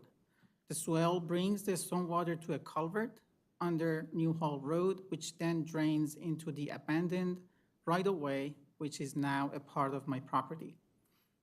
In addition to these properties, gutters and sump pumps of my property and the adjacent property also directly drains into the drainage way along the abandoned right-of-way.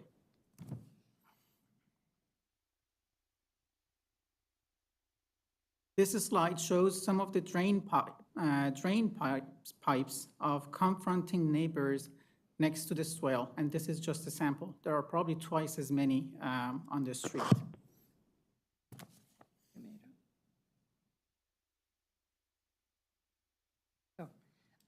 Sorry. When deciding to pipe the channel through your property, what steps did you take to ensure compliance? Or, I mean, did you during the did you obtain a permit for the pipe on your property? Yes. When I resided in the house, I called Department of Public Services. They issued a ticket and they send out a right-of-way inspector to visit my property. And after that, a Department of Transportation inspector also came out to my property. They both said that since this drainage way is now a part of my private property, the county cannot get involved in doing anything for the drainage. It's my responsibility. After that, I hired a professional engineer, Mr. Mandavia, for design and consultation, and whose statement is in the record. And after hiring him, I proceeded to actually obtain a permit for installing the pipe, as is on this slide. Throughout this process, none of the folks who visited my property viewed the swale on my property anything other than a drainage swale. As you know, staff has indicated their belief that the channel has base flow based in large part on an image taken at the end of your pipe on April 25th. Wow. Were you also present at your property on April 25th? And what did you observe? I was not home at the time of a staff visit. I was not informed that they were visiting my property. But I actually arrived home shortly after they had left. I did observe a puddle in proximity to the outfall of the pipe. The rest of the channel was completely dry, as shown in the picture in the middle. I took that picture just a few hours after staff had left my property. There was no flow from the pipes or from the puddle at the time of my visit. Furthermore, the inlet of the pipe at Newhall Road, as well as the swell on Newhall Road, was completely dry, as is shown on the picture on the left. The storm pipes are locked into each other. The water that goes in through the inlet drains in the outlet. Also, the pipes are not perforated. They don't have holes to allow groundwater to enter the pipes from the ground, as the staff have suggested. My house has 3 sump pumps that connect to one PVC pipe, which used to discharge to this channel. The contractor who installed the storm pipes for me attached the PVC pipe to the storm pipe, as is shown in this picture. Given that groundwater cannot enter the storm pipes and dry conditions at the inlet, it's only logical that the puddle and the drippage staff saw was sump pumps discharging to the pipe just before or during their visit. Realizing the unfortunate potential impact of this on the issue in hand, I hired a plumber to reroute the sump pump discharge a few days later. I also want to point out that the staff's video submitted to the record shows drippage from only the pipe that's connected to the sump pump, while the other pipe right next to it was completely dry. If drippage was in fact groundwater influence, would it not be dripping from both pipes that lay right next to each other? Or would it not be logical for water to flow from underneath the pipe rather than through the pipe? As another evidence, I have also submitted a video clip into the record that I took on May 2nd, a few days after staff's visit, and within 48 hours of a rainfall event that shows the channel, including the outfall of the pipes, was completely dry. I'm sorry, let me just, go ahead. I want to just cover this part as well. As you'll see, a staff will go through their presentation. They're going to claim that there was seepage or springs or wetlands on my property. Staff have made a claim that there was 0 precipitation in the 2 days prior to DPS site visit. On February 8th, when this was brought up, I informed the staff that I clearly remembered there was precipitation before this picture was taken. One of my consultants in his report has also documented that there was precipitation prior to DPS picture being taken. Staff disregarded that piece of information and proceeded with assuming that this was a springs and actually seepage from the ground. And in making that claim, staff relied on a weather station that is on the border of Maryland and DC, more than 7 miles from my property, whereas another weather station just about 1.5 miles from my property was available to them, which showed that both days prior to DPS taking that picture, there was rain. And not only that, 2 more days in the 4 days prior to that was also rain. In summary, it had rained 4 days out of 6 days prior to that picture being taken. Mr. Strazi, this appeal arises from the denial of the NRI related to your re-subdivision application. Can you briefly describe for the board what that application entails and what the impact of staff's determination would have on both that application and your existing residents? About a year after pipes were installed, I submitted a concept plan proposing to re-subdivide my property and an adjacent property to create 3 new buildable lots. This application prompted the need for the NRI application. Imposition of the 100-foot buffer demanded by staff would entirely take away one of the 3 lots from the development. This buffer would also cover the majority of the house and other improvements on my own property. And when you engaged experts to evaluate the channel, what background did you give them before they performed their evaluations? And why did you choose to engage 2 experts instead of just 1? I did not take a staff determination and the directive letter lightly. I needed to understand how confidently a staff's determination could be challenged. Hiring both experts, despite the considerable financial burden on my family, has given me a strong reassurance that the staff's position on the issue is undoubtedly wrong. Both you and another engineering firm I consulted with suggested hiring Mr. Klebasco, a well-known expert on county's environmental guidelines. When he referenced a North Carolina methodology that objectively scores and delineates the streams, I did further research and found Mr. Zarzaki's profile. In my conversation with him, I learned that he's done hundreds of stream delineation in his career on public and private properties at his time with North Carolina Division of Water Quality and also as a private consultant. I informed both consultants that I recently installed storm pipes on my property, and there was a disagreement between the NRI plan preparer and the county reviewer on the presence and a starting point of a potential intermittent stream. I did not share the opinion of either so that their reviews would be objective and unbiased. Thank you, Mr. Shirazi. Did you have any questions on cross? Oh. Oh, I'm sorry.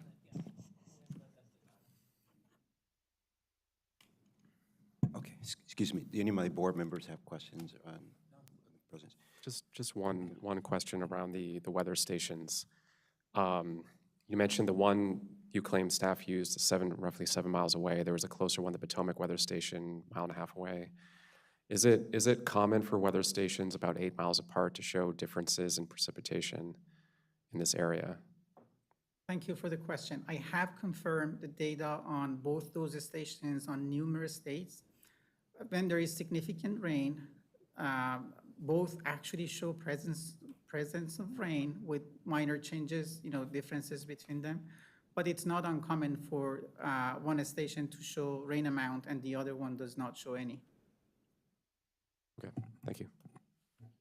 I have several questions. Okay, great. All right. You showed the pipes and the sump pump connecting to those pipes. Are those black pipes for collection solely of the sump pump water, or is there another originating point for other waters that the pipes are connected to? Thank you for the question. So the black pipes are the storm drain pipes, culvert pipes, they're actually called. They start right at New Hall Road at the front of my property and actually extend all the way to the back. So it runs about 220 feet inside my property. The pipe that you saw coming from the side of my house, it basically collects water from all 3 sump pumps and discharges into the channel. When the contractor was installing the pipes together, he reattached whatever drain pipes was actually discharging to the channel to that storm pipe. My question is, other than the sump pump connection, do the black pipes connect to another source of water? No, they don't. Okay. And then an additional question is, does the waterway in question begin and end on your property? Yes. And another question, did the original development of the premises that are on the lot demarcate the waterway as a certain stream type prior to the development? And is there any other history with regards to demarcation of this waterway? Other than the fact that that piece of land was a part of an abandoned street right-of-way. There is no other history. Basically, the way it was envisioned was that the swell on Newhall Road would collect the water and actually direct the water on the side of that road. That was never built. Can I ask one more question as well? Sorry, then we'll continue. Sorry if I missed this before, but are these gentlemen to your right, are these the consultants that you Yes. hired? I just want to ask one question to either of you or both of you. Have you experienced, have you done? Oh, okay. We can wait. Got it. Okay. So We can hold it. as part of your presentation, you're having different people testify? Correct. We will go through the two experts as well. Okay, all right. So I have a question about, so, Well, I have a question yeah, also. yeah, 1 second, you'll go next. So there are two 18-inch pipes or one? There is one 18-inch pipe that was actually the main pipe, but soon after the contractor started actually on putting that pipe together, we realized that the surface water from the neighbor right next to me also, just about 80 feet before the end of that pipe, brings a lot of water into that drainage. So he gave me the option of either attaching that water to that same drainage pipe or have a separate pipe to actually deal with that surface water from the neighbor. The difference in charge was not huge, so I decided just for the capacity reason, have that second pipe.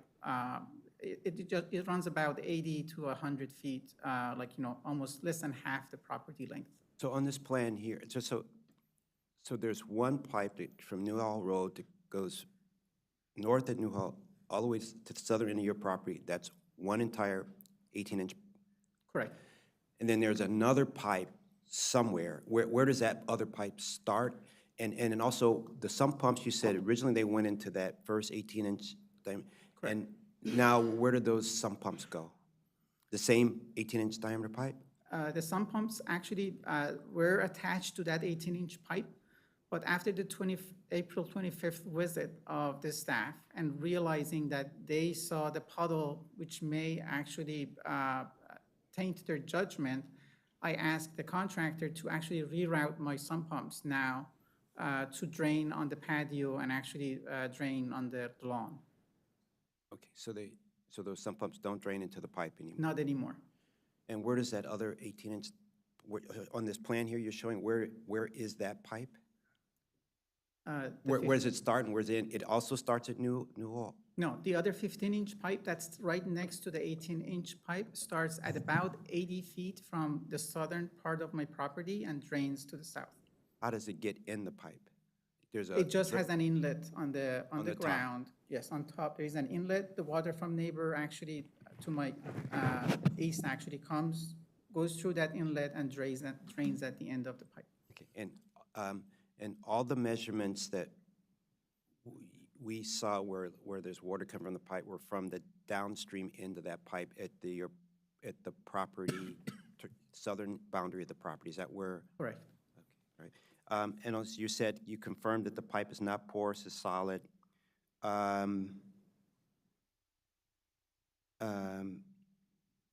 Okay, thank you so much. Just a question of clarification. For the April photo, I believe it's April 24th, that was taken by the staff, are you saying that you're indicating that there was measurable traces of precipitation from the other weather station in Potomac for some time in the 4 or 5 days beforehand? On April 25th, there was no rain, or actually days prior to that. But the staff has actually submitted into record that shows drippage from one of the pipes, the bigger pipe. I see the 18-inch pipe. photo, yes. They have concluded that the drippage is groundwater influence. My testimony is that there is no way for the water to get into these solid pipes, as the staff has suggested.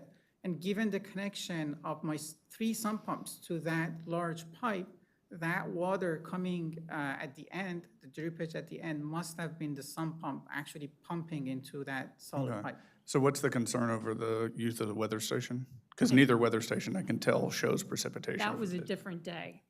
We're talking about a different day on the Yeah, April? the April 25th was one day. When he was referring to the rains, use of the rain stations, that was a different day. Yeah. Okay. So you Yes. can speak to that, I just.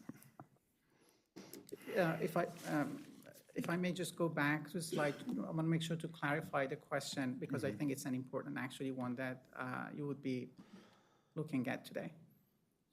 So this image was taken on December the 2nd, 2022, before I installed the pipe. The staff actually has seen water ponding on the surface and have concluded that there is seepage from the ground, meaning water is coming from the ground, and that's what you see there. And in supporting that, they have said there was no rain 2 days prior to this picture being taken. In saying that there was no rain prior to this picture being taken, they have relied on a weather station that is very far from my property. Whereas there was another weather station in proximity to my house that showed there was rain not only the day before, but also the day before that, in addition to 2 days in the 4 days prior to that.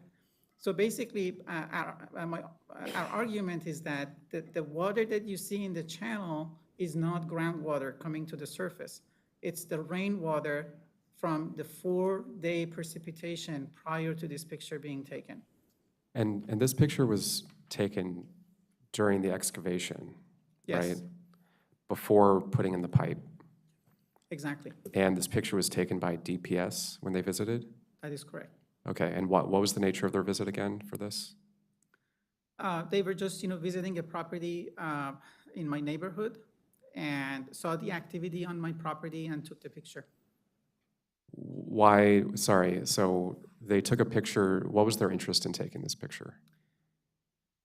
They had a permit, they had DPS permit, so the inspectors for the DPS, they would come to visit the site as part of their work requirements.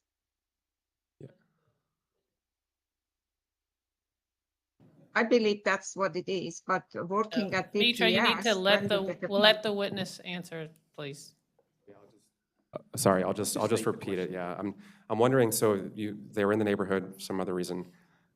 You received a permit from them to do the excavation originally, but what was their interest or reason in taking this particular picture? So the picture was taken before I actually pulled the permit.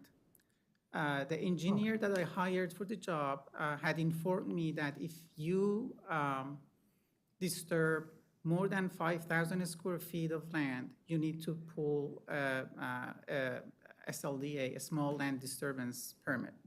I hired a contractor, and he thought that he can maintain below the 5,000 square feet of disturbance. And he started the job. The day after he excavated this channel, a DPS inspector who was actually visiting my neighboring property was passing by. He saw the activity on my property and argued that the disturbance has exceeded the permit.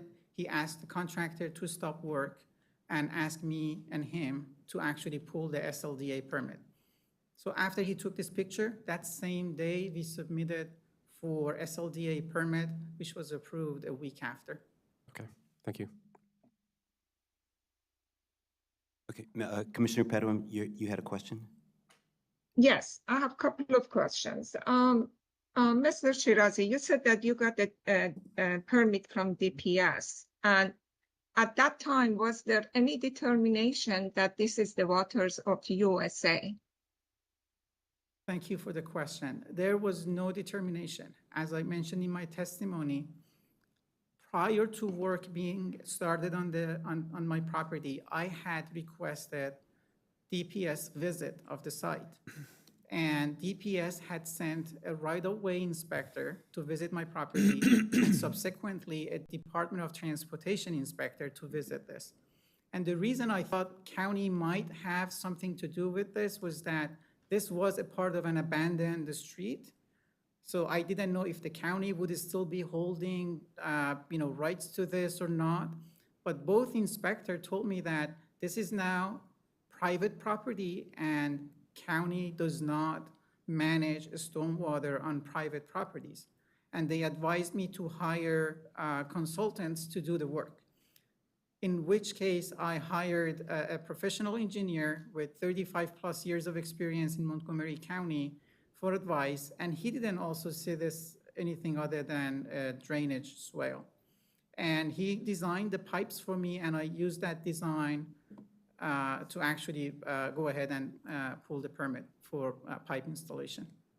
Okay, so that's what, because I do understand, and I know it, that if there is any determination of water that flow is not a storm drainage, and it is water of the USA, that means that there is groundwater that is feeding into the stream. They wouldn't allow you to put it in a pipe, but you pulled for a permit, and they determined that this is a storm drainage ditch, and they allowed you to install the pipe, and that's how you got the permit, correct?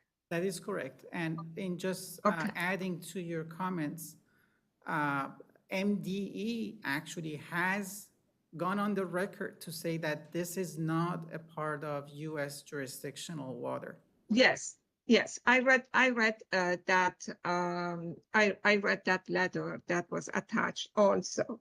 Now I have another question. Just, you have gone through a lot of expenses to get experts. My question is that, have you ever tried to do any kind of drilling to define the water ground elevation, that this is basically not being fed by the water ground elevation?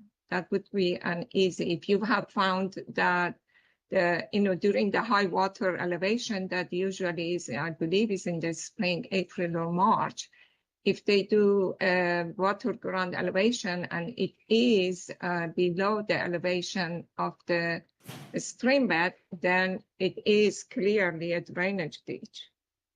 I appreciate the That's question. what I'm just assuming. Yeah. Right, so we haven't drilled on the property, but USGS maps shows that there is a water table 80 inches below the surface on this property. 80 inches is about 7 feet or so, but we have not done any drilling. My consultants actually, they're gonna share their side. They have taken soil samples that is often used for a stream classification, and they will share their findings with you after. Okay. Any other questions, Commissioner Padua? No, that's it. Okay, okay. Mr. Chair, Matthew Mills, Office of General Counsel, just two things. One, at my direction, in the interests of fundamental fairness, we stopped the clock when the board started asking questions, because it is important. Frankly, I don't care who wins. I do care that this proceeding is fair. So it would be unfair to both sides to have their time decreased during questions from the board or cross from the other side. Two, Commissioner or Vice Chair Pedawin mentioned waters of the United States. I just would like to clarify for everybody, that is a jurisdictional term that gives jurisdiction to the federal government to regulate wetlands and things. I believe the term was first used in the Rivers and Harbors Act of 1857, introduced in the House of Representatives by Congressman Abraham Lincoln of Illinois, and then was carried further with the Clean Water Act.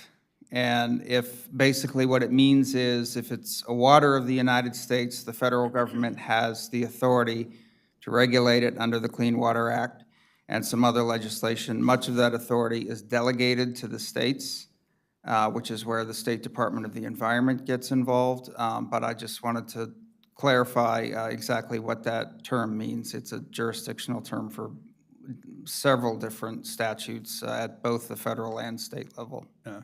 And may I ask a clarifying question on that? Sure. The definition of waters of the U.S. does not have anything to do with the definition of an ephemeral or intermittent stream. It does not. Okay, I was making sure. And from what I understood, the MD did not comment on that, whether, just clarifying, they did not comment on whether it was a ephemeral, intermittent. They just said that they're not commenting because it's not a waters of the U.S. Is that my understanding? I feel like we should ask that question of an expert.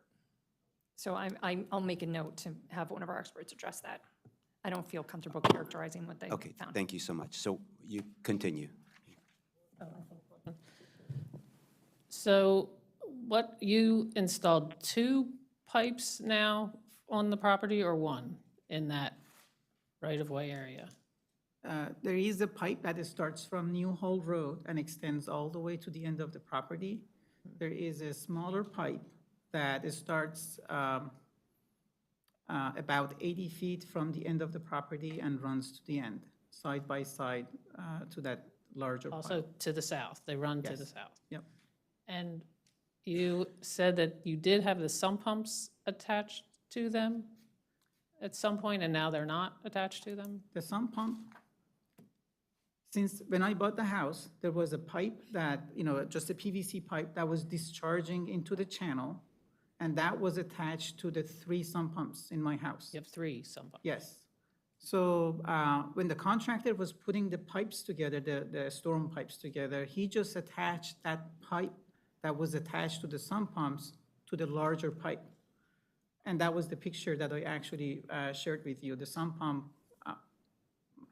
pipe was actually discharging into the larger pipe. On April 25th, when I saw what staff saw, I feared that they're going to be making a case for flow at the end of the pipe, where in fact I knew that this is just a sump pump actually pumping water into the larger pipe. So I decided to actually hire a contractor to reroute the sump pump discharges. The old pipes are still there. I mean, I have actually pictures that shows the disconnection and rerouting of the sump pumps, if there is an interest in sharing that. But as of today, and I think it was on April 28th or 9th, the plumber actually rerouted, and now the sump pumps discharge into my backyard on the patio and the lawn. And you said that there was no rain the several days before that April 25th visit of staff? So why was the sump pump discharging water? Was that collecting groundwater from around your house, and that's why it was pumping? Thank you for the question. Sump pumps usually, actually it's in the place that I can see it very obviously. Now, when there is a rain, the water rains through the pipes, the storm rain runs through the pipes, and sometimes it takes a day. If it's a extreme case, it may take longer than a day for the flow to actually stop. But some pumps keep discharging for a couple days after that, meaning that the water table actually has gone up, and some pumps keep discharging even if there hasn't been any rain in the past couple days for 2-3 days after any rain event. Can I ask just a quick follow-up on this? I apologize for interrupting, because this triggered a question in my mind. Where are the sump pumps pumping from? Because there's a variety of different ways to design sump pumps, I'm aware of. And so sometimes they can pump from basements, for example. They can pump from immediately kind of from the exterior of a house foundation. So in your case, where are the sump pumps pumping from? All 3 of them are in the basement. Did you observe any water in the basement during that time? Yes. Is there, okay. And did you communicate that? I'm never given the chance to actually explain this. I mean, the staff never even, offered the evidence that this is the flow that we've seen, and this is the reason that we are claiming groundwater flow until a couple days ago. So I was never given the chance to explain this to staff up until now. Okay. And one just quick clarifying question as well. When you observe what you say is the water in the basement during those days, do you have any pictures or evidence supporting that? Not from those days. But like I said, I mean, I have pictures of the sump pumps of all three in my basement, and actually the routing of the pipes and where it's been cut and rerouted, if there is any interest to see that. Maybe the question is, what does water in the basement mean? I don't know, I mean, like you said, evidence of. Sump pumps typically come with a hole, if you will, and the pump actually goes inside that hole. So when groundwater increases in elevation, the water is directed toward those holes that's pre-built when the house is built. And then there is a pump in there that. No, I thought you meant by water in the basement was on the floor or Oh, something. no, not on the floor, Okay. in the holes. Oh, of in the, sump okay, pumps. in the Sorry. well, right. Yes. Okay, thank you. If I might have one more clarifying question. Using the weather station that you preferred, the Potomac weather station, you have to go back to April 20th where you get 0.06 inches of precipitation. The 16th is 0.01 inches of precipitation. Are you arguing that the precipitation of 0.06 inches that fell on April 20th was still pumping out of that pipe through your sub pumps into the black pipe on April 25th when staff showed up? Well, I defer to my actually experts to answer that, but my understanding is that my basement is about 8 feet below the surface. Per USGS maps, the groundwater is 80 inches below the ground. So basically, the elevation of the groundwater is somewhat around the elevation of my basement. So it would actually, even if there is no rain, there is groundwater 80 inches below the surface. Well, then So the nature then of the point of the weather station is that's not particularly relevant to this at this time, or the question of whether or not that leakage is coming from your sub pump. I mean, at this point, I have no indication that it would be precipitation. Correct. So it would have to be groundwater that is coming in through your sub pump. And so it's groundwater table that's there. It's above the level of your sub pump. So precipitation is not particularly relevant at this time. No, and you've got about 1/3 of an inch for the December 2nd within the 4 days preceding. If I'm Again, getting. just to clarify, because I think we're getting our lines crossed. The use of the rainfall station is relevant to the DPS December, picture and- taken in December. I understand that. Not to the April one. But you've also testified that you believe that it would be precipitation related to the April picture that we have. I believe that was what you said at some point. If not, then we can dispense with that, and that's not all that relevant. I'm sorry, that was not my testimony, Commissioner. Okay, well, you said that it was coming from the sub pump, and the sub pump was pumping precipitation. This is now the first time we've gotten to a groundwater as being what's coming out of the sub pump and going into the black pipe. So I'm making sure that we have that as an issue. All right, fair. And just to make sure I understand as well, since we're all working from the same definitions, ephemeral stream, one of the ways that I thought I read in the documents, and please clarify if this is incorrect, but ephemeral stream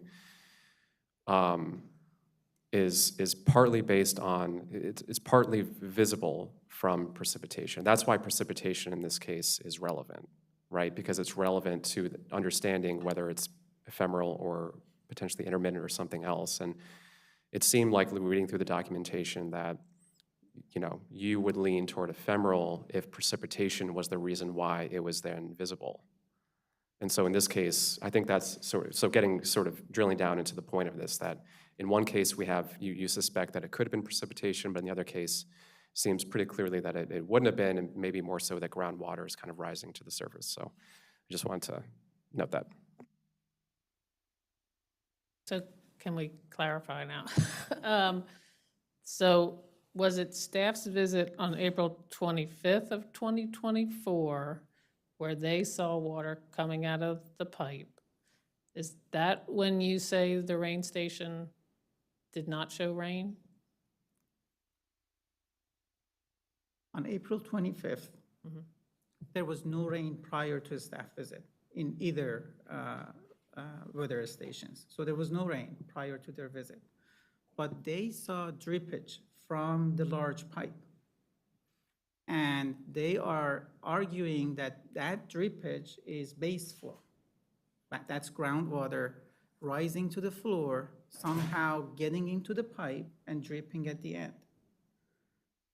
My testimony is that the water that they saw dripping from the large pipe was simply one or maybe two of the sump pumps pumping water from the basement of my house into the large pipe that, gave them the impression of a base flow. I'm testifying that there is no way for groundwater to enter these pipes because these are not perforated. Water cannot get in or get out. They're locked into each other. So water coming through the large pipe is the only logical explanation for the water that the staff saw is the sump pump, because the inlet was completely dry, there was no rain, and there is drippage at the end. It's just the unfortunate timing of the sump pump sending water through the pipe just before or maybe during their visit to give them the perception that there is groundwater coming from the pipe in the absence of the rain. Okay, so we are talking about the April 2024 timeframe Right. when there was no rain, but your sump pumps were pumping water into the black pipe. Correct. And that is what you think staff saw? Right. Okay. And the, Demetra, she, And well, I'm just wondering that, I think you answered this And question. Mitra, one sec, Mr. one, Shiraz.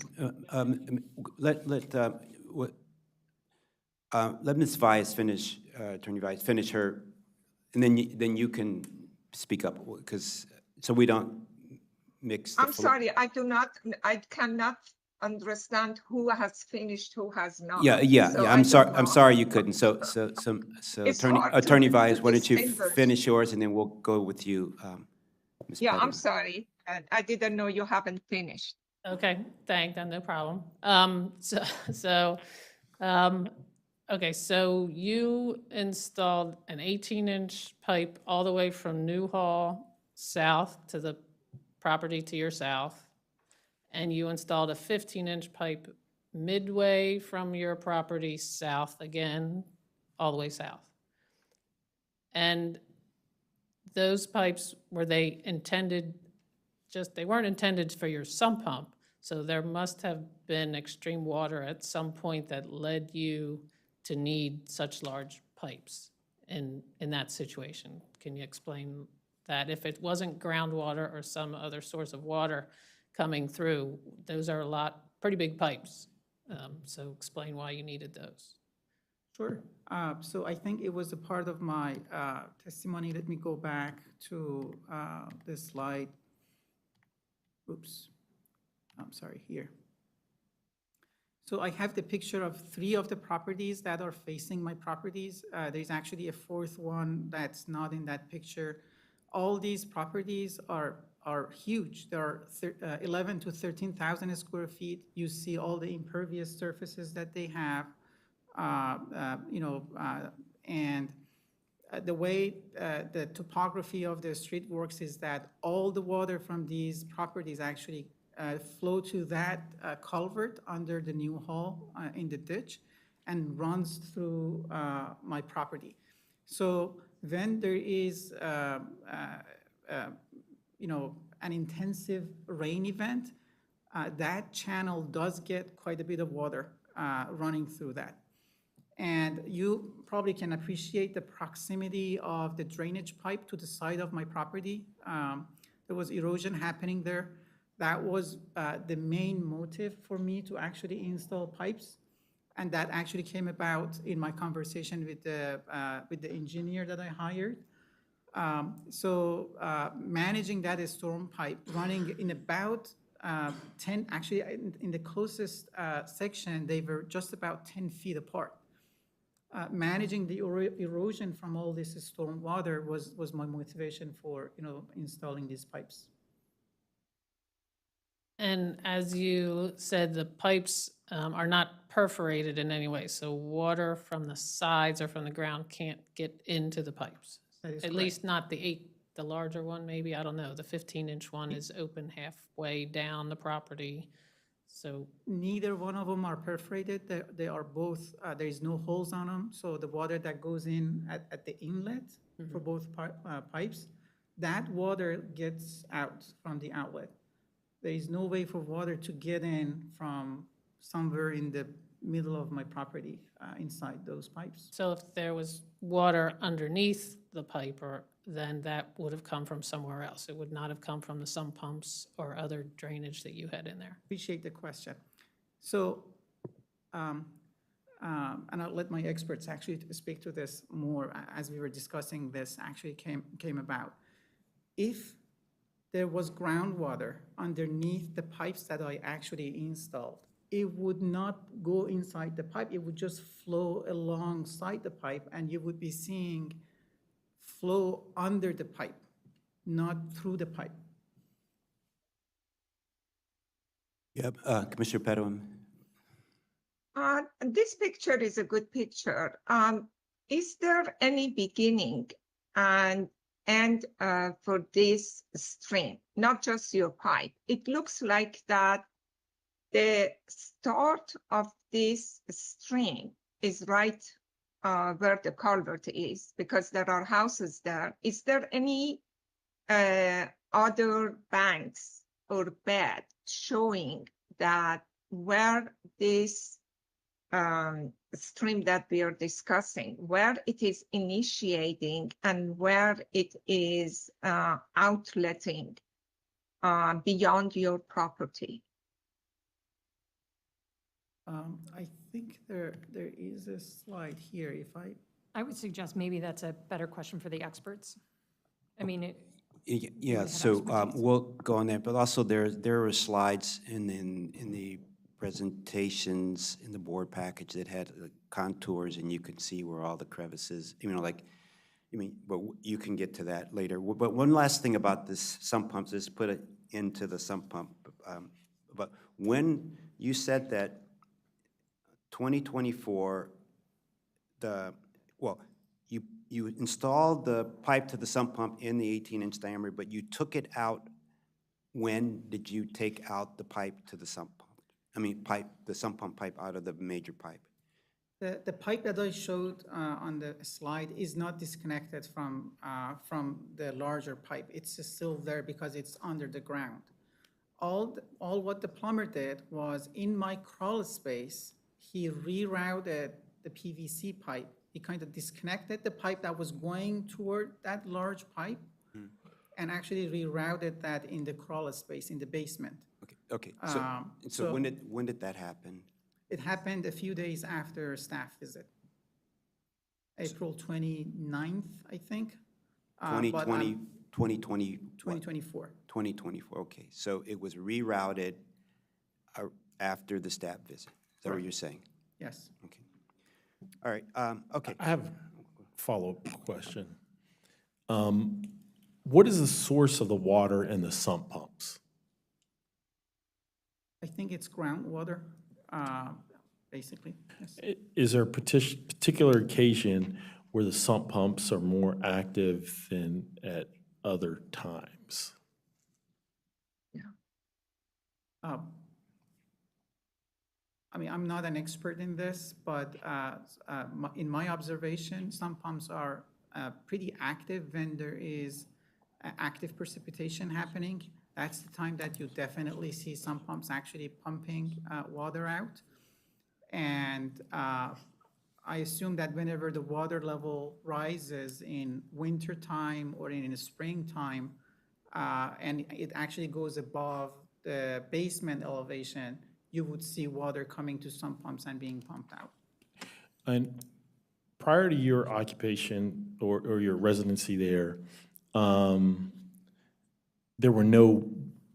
those black pipes weren't installed, and you took the initiative and installed those black pipes, correct? That is correct. And what was the impetus or what was the reasoning behind you installing the black pipes?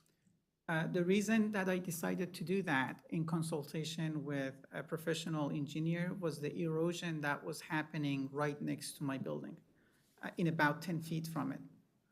If you see, I'm sorry, I can't move the mouse, but you see that the corner of the house gets very close to the pipe that's running to the south. Oh, there you go, thank you very much. Mm-hmm. So my concern was erosion that was happening on this side of the property, very close to the building. And like I said, I called DPS first, see if they would be helping with this. They said no. I hired the engineer. He came out, visited the property and suggested, installing drain pipes. Did you observe the erosion actively happening, or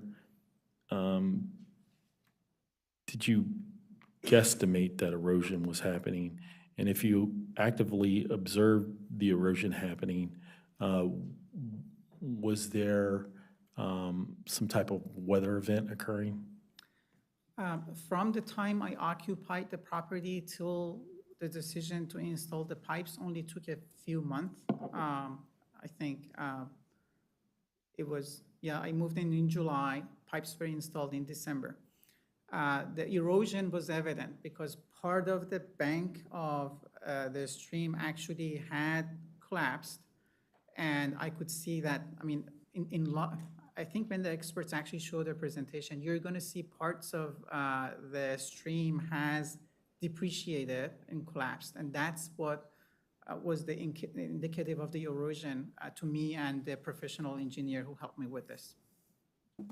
Okay, so One final one. Just to clarify, you disconnected the sump pump from the house side, but the actual pipe itself, the PVC pipe, is still connected to the pipe that you installed? That is correct, yes. And that connection point where the sump pump meets that larger pipe, is that connection point sealed in any way? It is sealed, yes. Okay, so is it possible for water to get through that connection point? I don't think so. Let me actually, I think I have that in the picture as well,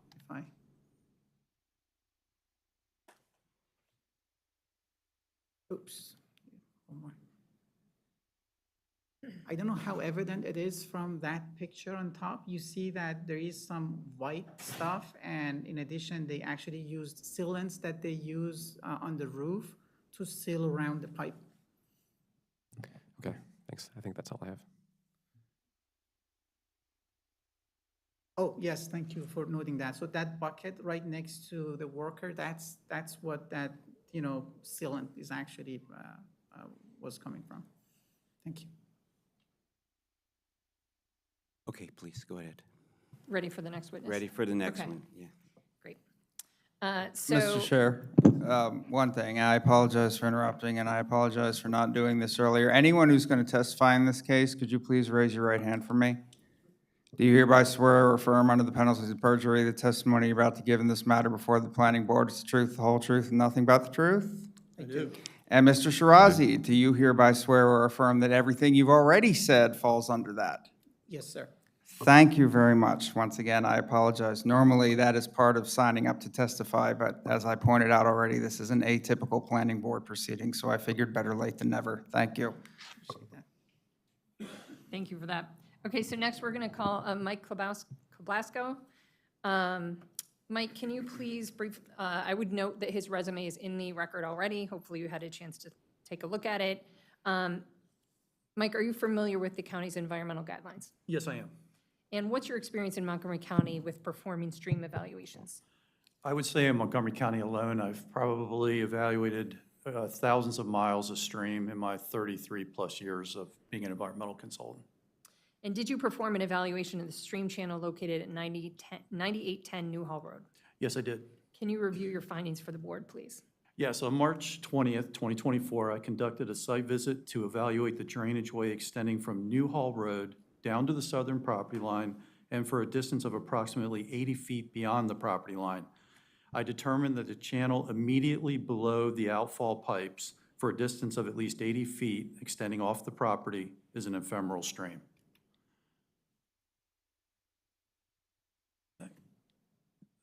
I came to this conclusion using the environmental guidelines definition of an ephemeral stream shown on the screen, which states that ephemeral streams are streams that are above the groundwater table and convey flow only during and for a short duration and in direct response to a precipitation event. And I highlighted the key words here, above the groundwater table.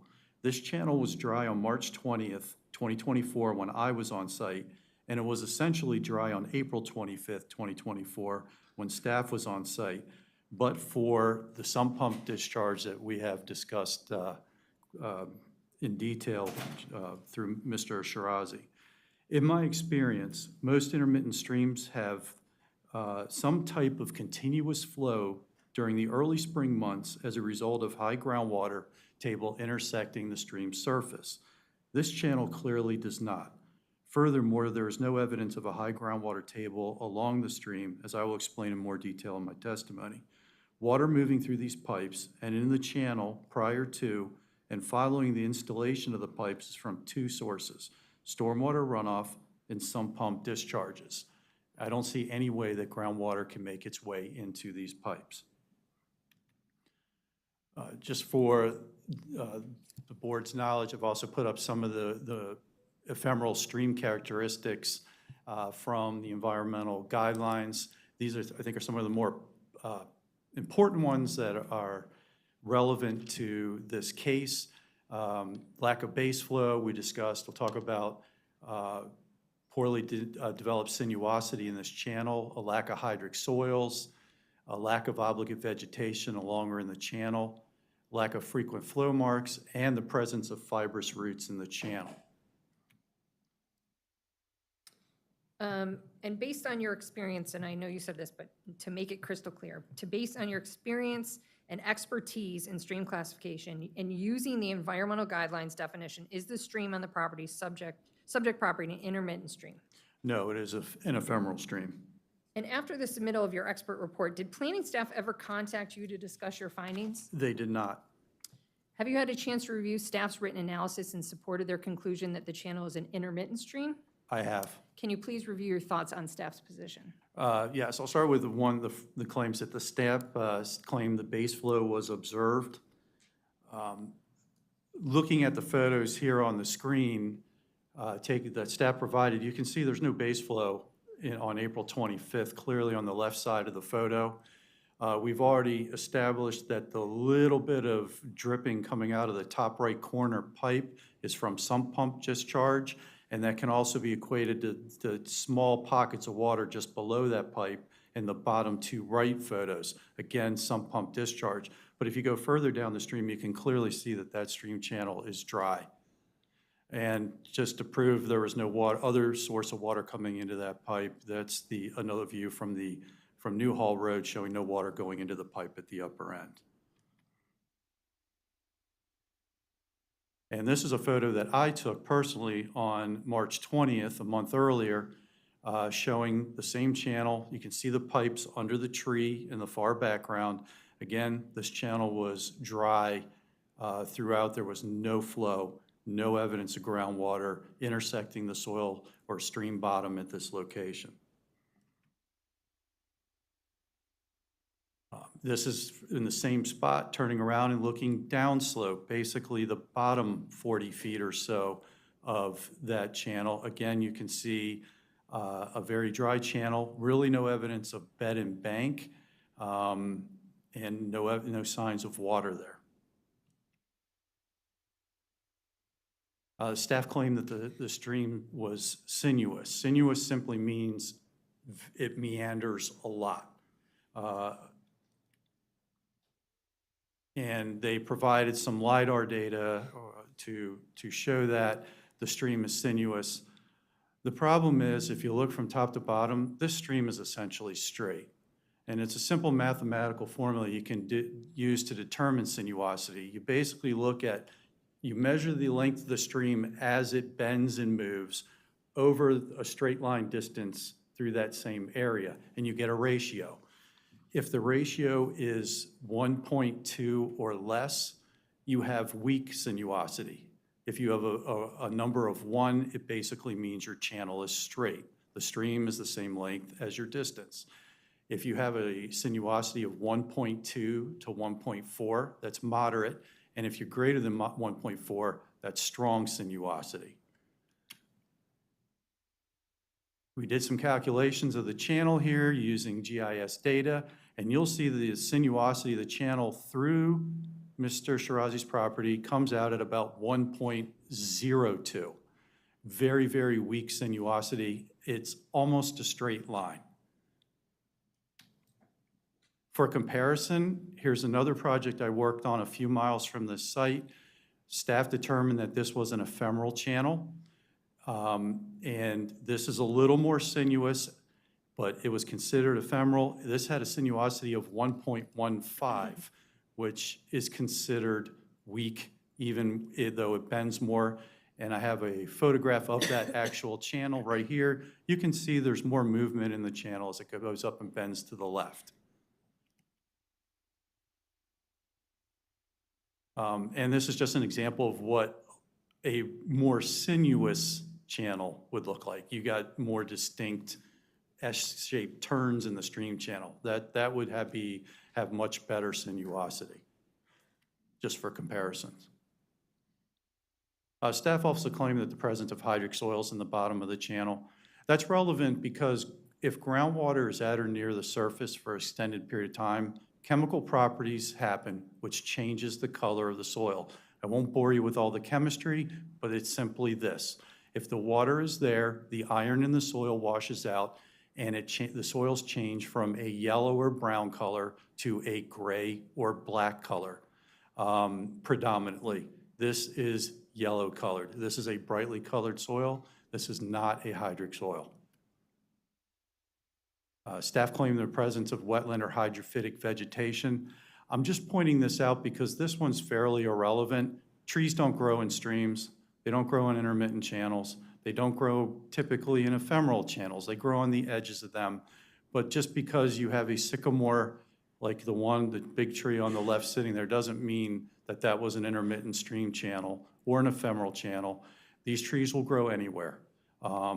So this point is a little misleading and not really relevant to whether, or to the stream classification in this case. Staff originally claimed the presence of algae on the site. I just wanted to show this. The picture on the right, that is not algae, that is moss. I threw some pictures of filamentous algae in the bottom left corner so you can see the green goopy stuff that you may see on the edge of a pond if you ever go fishing. That's moss growing on a rock on the right. You would need a lot more water in this channel, and it would need to be continuous, and it would need to be slowly flowing to get any chance to have algae growing. That's not the case here. This channel's too dry. Another key component in the environmental guidelines is the presence of fibrous roots if you have an ephemeral channel. As you can see, those are all fibrous roots. They're scattered on the bottom, the little spider web looking things from the trees. You wouldn't get these in an intermittent channel. The groundwater, the heavier flow regime prevents fibrous roots. Trees just don't want to stick their roots in that situation. So I think this is a real good evidence of this channel being ephemeral. I'm sorry, where did that photo come from? Sure. From the site? Oh, this is from the channel, yes. And you're saying that because it has many fibrous roots, it's not? It's not intermittent. It's not intermittent. It would be an ephemeral channel, yes. Because you wouldn't have these roots in an intermittent channel. Is that a picture the staff took, or is that? I took that picture personally. Okay. On site on March 20th, 2024. In the 80 feet downstream of the channel? Or? I would say it's midpoint of the channel. Where you saw that photo I said, where you could see the pipes in the background, and then I turned around and looked downstream, it was somewhere in that general vicinity, about midpoint in the channel. That's 40 feet downstream for the discharge? About 40 feet downstream of the pipe discharge, yes, or outfall. Could you explain where the pipe discharges? Just on the simple land, it just ends at the land, or does it end somewhere that the water conveys to some kind of a stream or creek? I'm sorry, I didn't understand. Can you go back that. to where the pipes discharge and show her like how do they discharge into a stream? Do they, like, how does that? I believe that's what you're asking, right? Correct. Where do they discharge the pipes? Do they just discharge on the, land beyond Mr. Shirazi property? We're pulling up an Did image. I pass it already? No. I don't think so. No. Photo you have of Oh, yeah.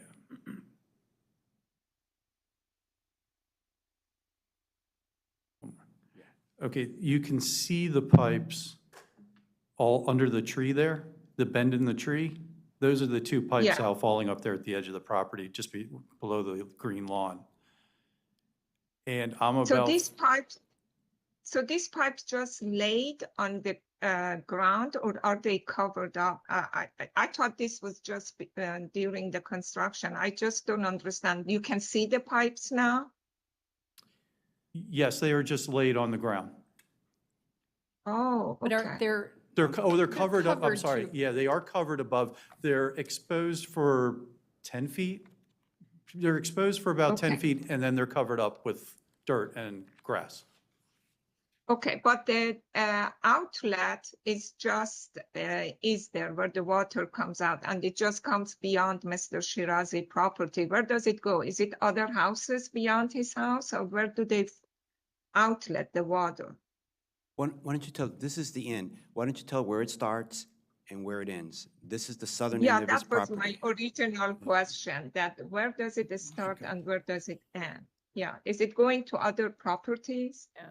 Yes, this flows downslope between two properties to the south of us. At this point, it crosses a triangular shaped property and then flows down between two properties. I think we have a, Yeah, bear with us, the we're NRI slide. pulling up what I think will help. If we start at the very first slide of the PowerPoint, There you it is. can see how, can you just go back to the very first one? Just to address her question. One more. Yeah, the cover slide. Okay.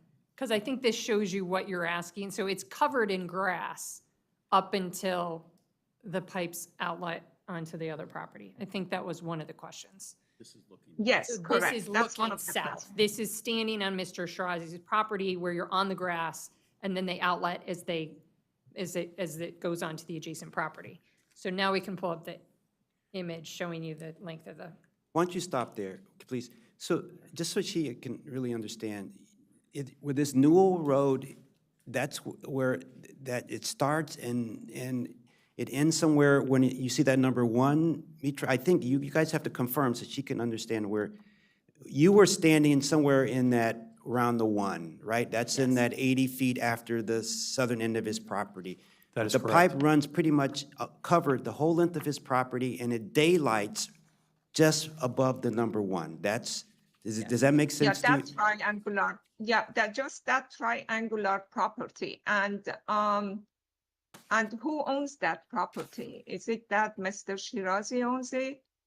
No, that's actually owned, I'm sorry, that's owned by my neighbor. There is this, if you just continue that property that's bordering Persimmon Road, that's owned by that neighbor. It's a wooded lot, and it's not developed, that's So where. it just dissipates over there. It just Okay, I dissipates got over it. there, Now yes. it makes sense.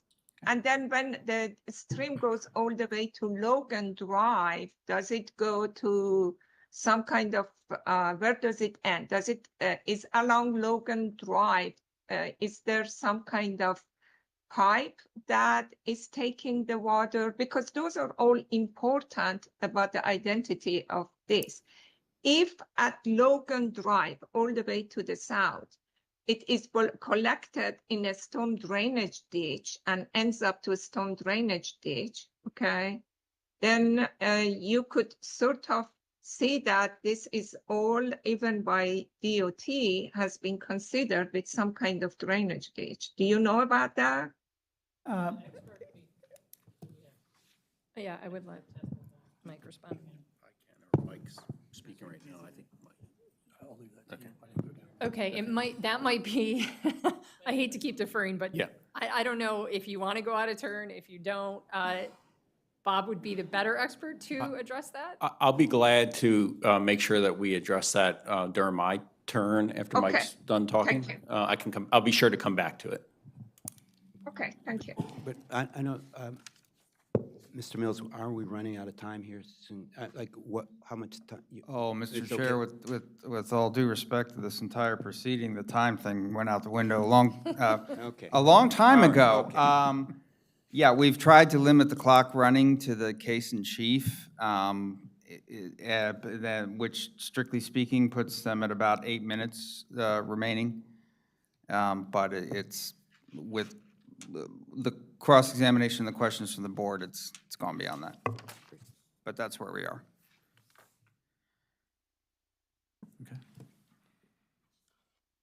Are we at question 6? Okay. So, I'm sorry, did you evaluate the stream using any other methodologies?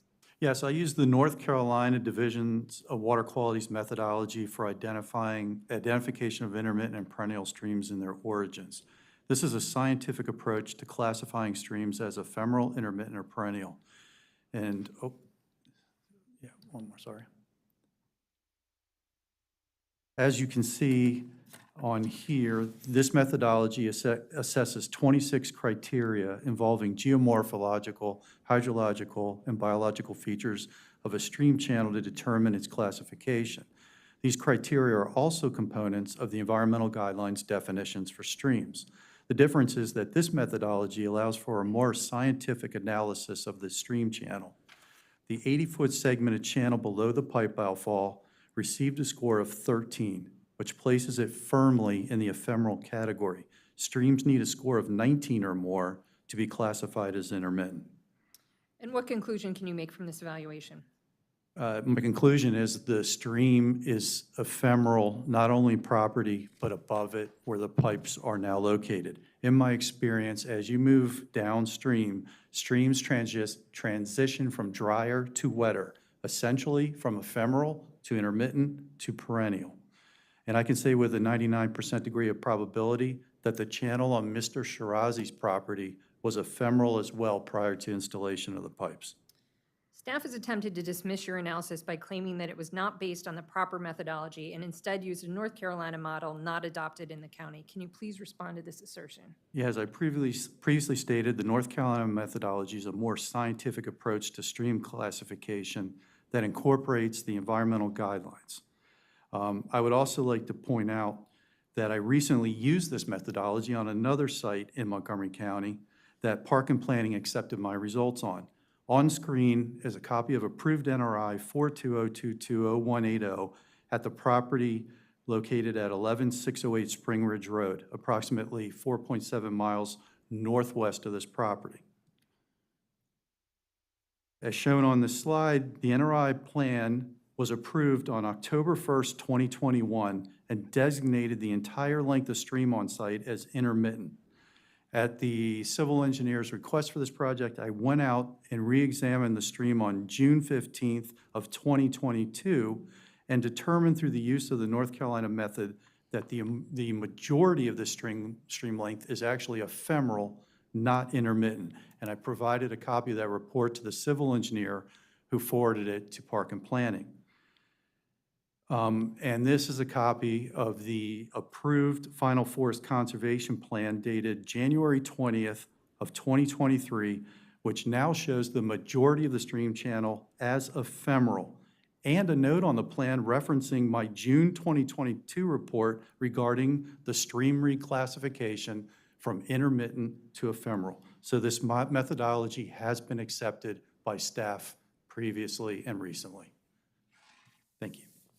I know we're kind of keeping track of time, not keeping track of time, but I just wanted to, the next couple questions are aimed at questions the board had asked before to try to elicit responses. So the question was raised, obviously you heard it, about MDE's determination, whether it actually speaks to whether the stream was intermittent or ephemeral. Can you speak to that? Absolutely. I do wetland permitting. I've been doing it for 30 years in Maryland. I spoke to the reviewer who was out here, Melissa Knapp, a few weeks ago. And I said, Melissa, would you say that the stream above where the pipes are located were an ephemeral? She said, most likely. I said, would you put that in writing? She says, well, my letter speaks for itself. I said, is it safe for me to tell the board, can we assume that if you thought it was intermittent, any portion of where the pipes are, that you would have initiated an enforcement action? And she said, yes, that is something you can safely say to the board. You can pass that on. So in MDE's opinion, it was not an intermittent channel. MDE does not regulate ephemeral channels. That's why it would not have been considered a violation, or you would have needed a permit to put the pipes in. So in other words, by saying that it's not a water of the United States, they essentially determined it was ephemeral, not intermittent. Actually, they call them waters of the state because they're a state agency, and therefore a permit was not required from MDE. Okay. And did you have any light to shed on the sump pump issue as to when sump pumps typically discharge? Yeah, I have a sump pump. Basically, what they're doing is they're trying to remove the hydrostatic pressure from around your basement walls so you don't get leakage and they don't cave in or collapse. I don't know if you guys noticed, but they put rocks and gravel around the basement of your house. They backfill it, and what happens is all that gravel is sort of a French drain that then goes right to your sump pump. So when it rains, all that water soaks into your yard or around your house, takes time to soak down through the ground, gets into your gravel drain, works its way to your sump pump, and then is pushed out. It doesn't drain immediately. It's going to take a little bit of time for that to happen. And you know, in the springtime, things are a little bit wetter, the ground's a little wetter, so there's water that's going to always be moving through and working its way to the sump pump. So. Hopefully I'm phrasing this right, but obviously the board can clarify. The question was asked, where does the stream start and end? So where would you say that it goes from ephemeral to intermittent? In my professional opinion, it becomes intermittent 80 feet or so beyond the property, off the property. That's all I had. To the south, to the south. To the you south. To the south, correct. Yeah. And it initiates from New Hall Road culvert. Is that correct? Or is it going all the way further up? Well, you have to understand, at the New Hall Road culvert, that's just a series of roadside ditches collecting water and funneling it to that head wall, which then was discharging down through Mr. Shirazi's property. In my opinion, it would have been an ephemeral channel up to the road. Definitely not beyond the road.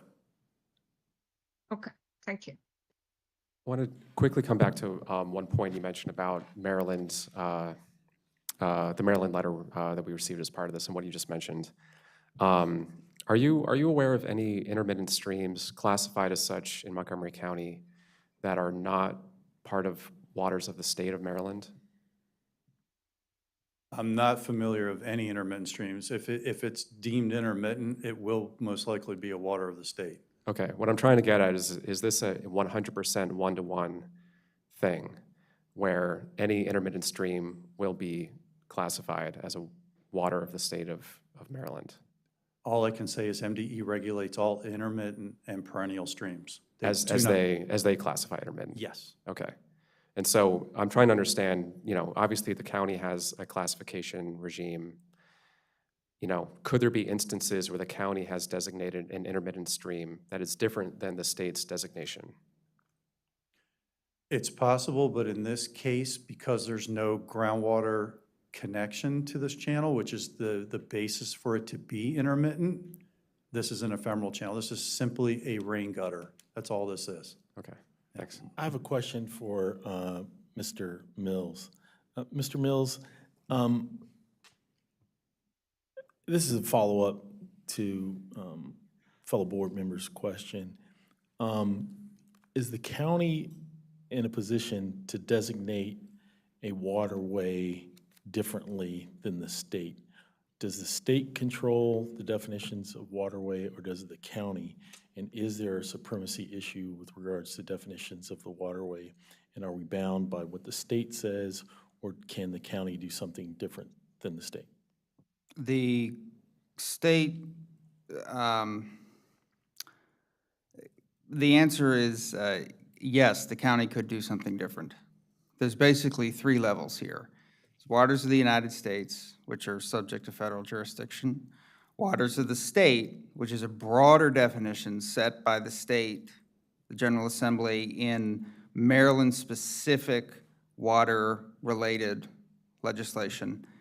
That sets the floor, basically, and if the counties want to, they can go beyond that for waters within their jurisdiction, as in waters strictly within Montgomery County in this case.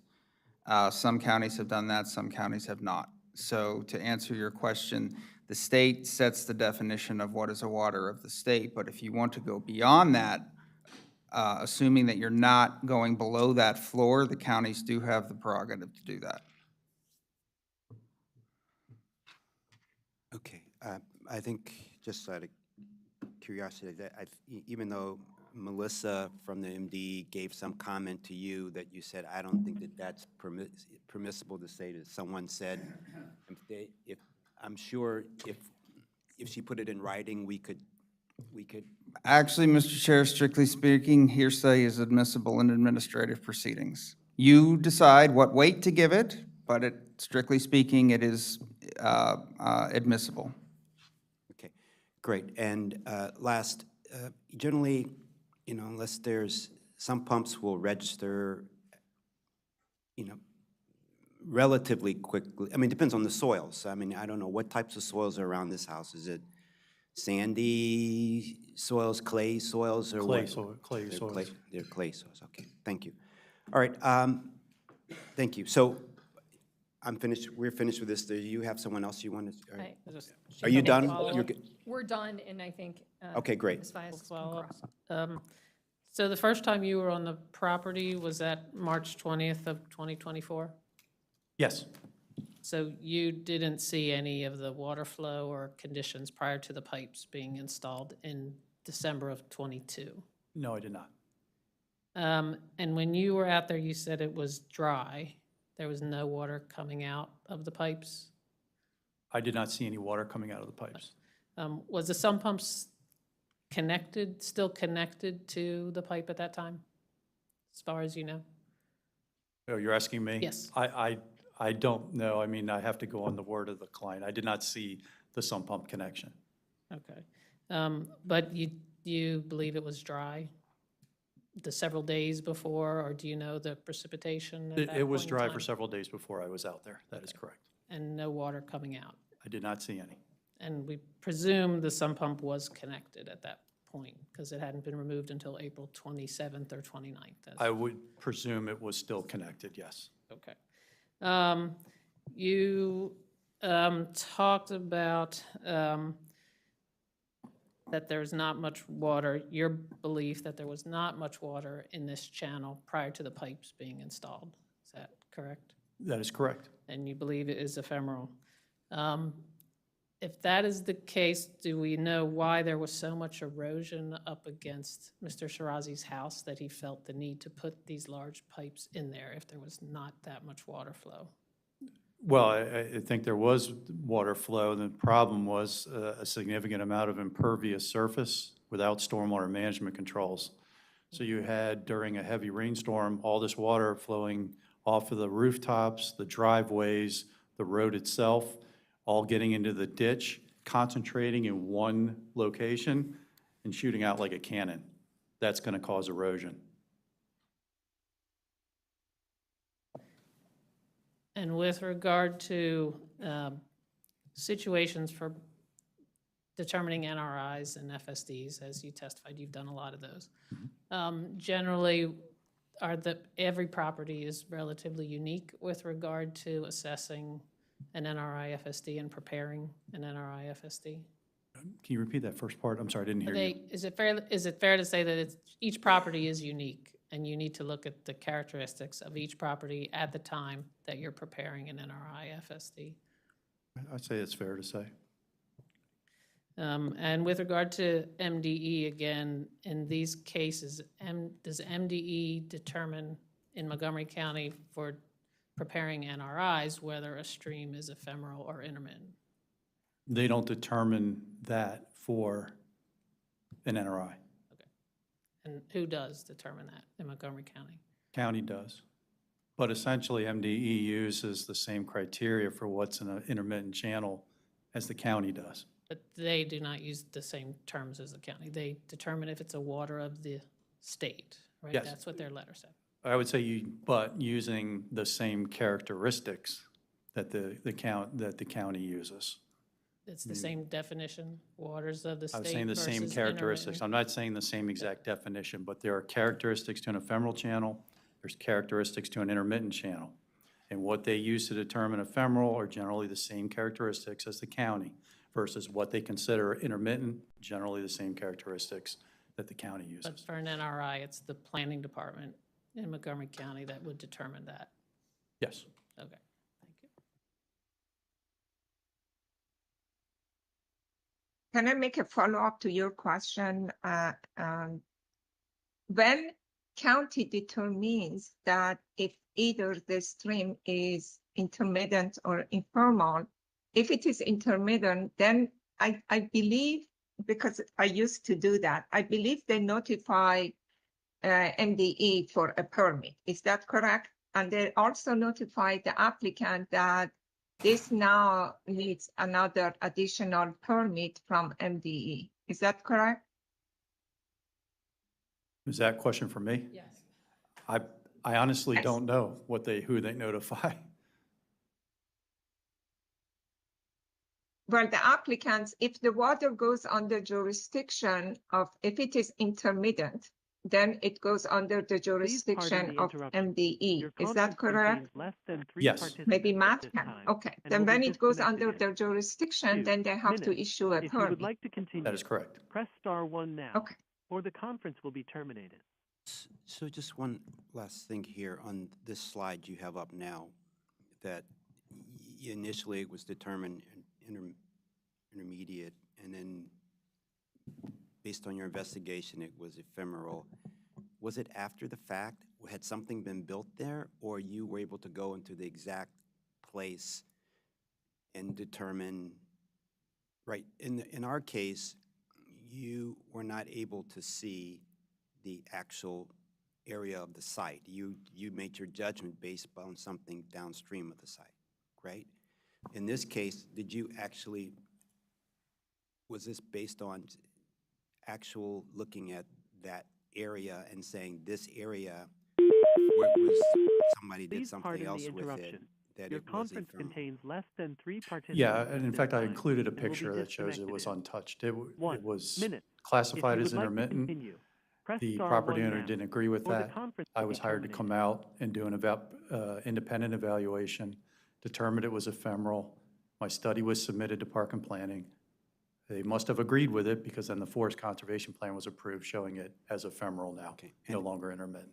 But in the case, Mr. Shirazi's property, you looked at something downstream of it and saying based on the characteristics of the area downstream of it in close proximity, but downstream, it's ephemeral.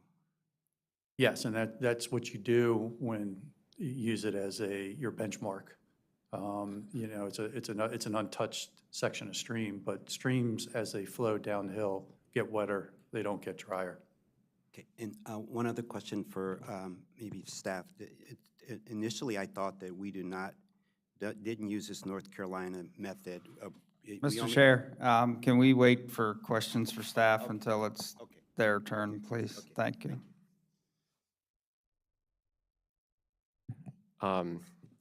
That reminded me of something I wanted to ask before. Sorry for jumping in again.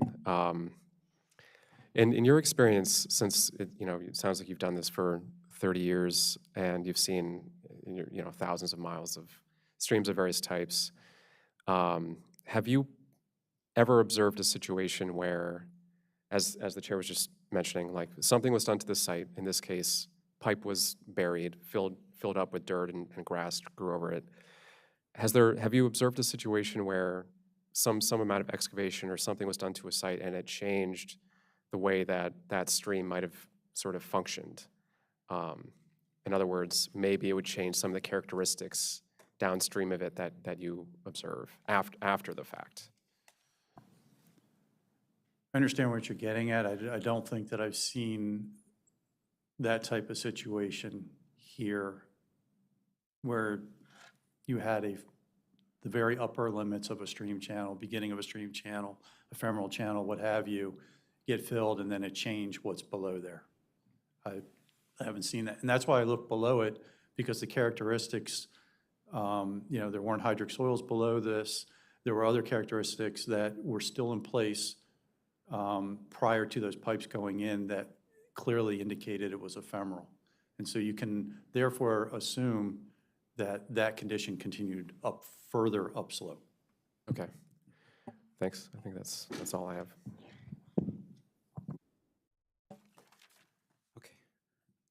Okay, we'd like to call our last expert now, Bob Zarzecki. Bob, can you please briefly review for the board your current position and experience in stream classifications? Yeah, hello, my name is Bob Zarzecki. I'm an environmental consultant and principal owner of Soil and Environmental Consultants Incorporated. We're based out of Raleigh, North Carolina. We were established in 1987 by a bunch of USDA and NC State soil scientists. I have been delineating streams and wetlands for the last 27 plus years, since 1996.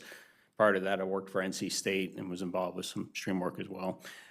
I worked in the central office of the North Carolina Division of Water Quality from 1999 to 2005, where I oversaw the implementation and coordination of the state's riparian buffer regulations and assisted in the development and instruction of the state's stream identification methodology that Mike has presented to you all earlier.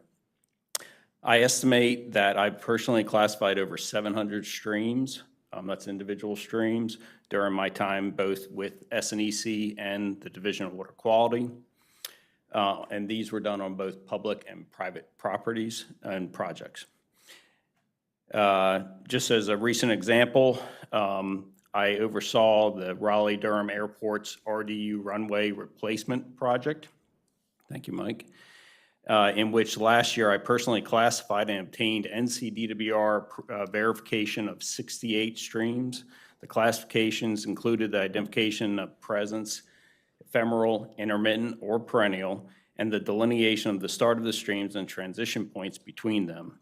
These classifications were accepted by not only the NCDWR, but also the FAA and U.S. Army Corps of Engineers, and used in the application of the state Neuse River riparian buffers, and obtaining both federal and state permits for the project.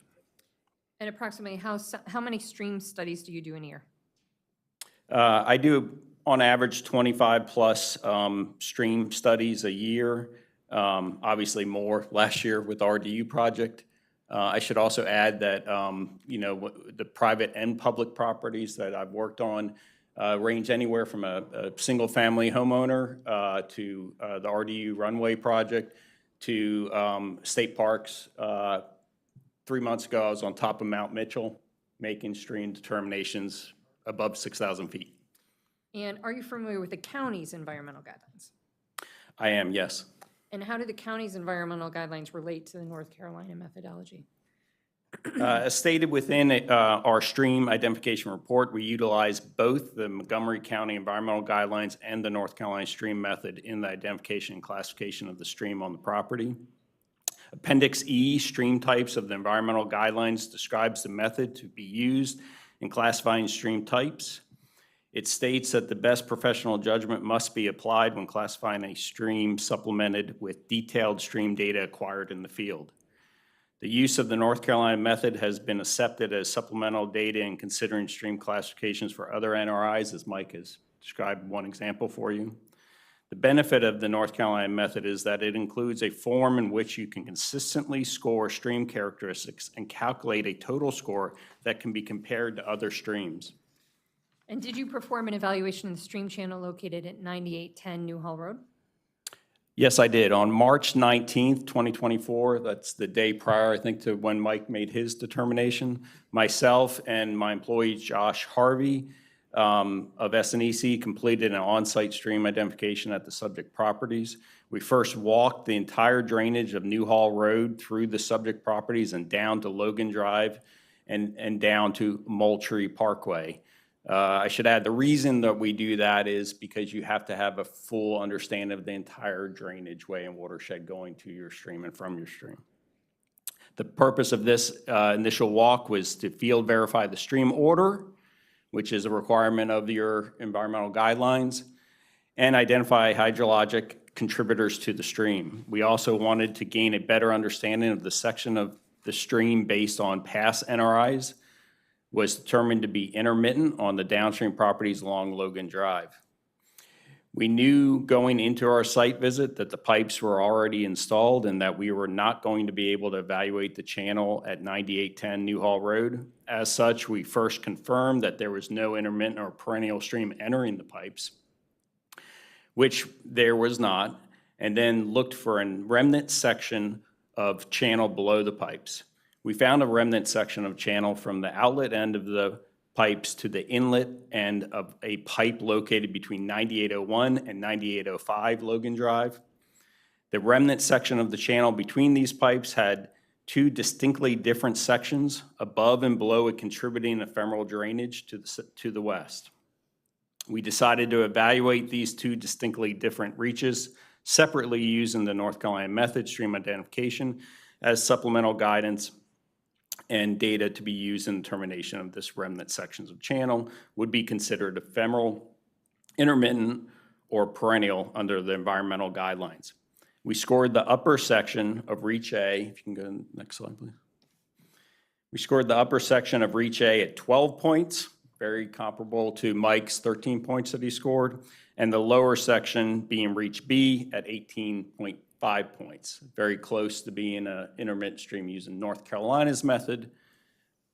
And based on your experience and clear expertise in stream classification, is the stream on the subject property an intermittent stream?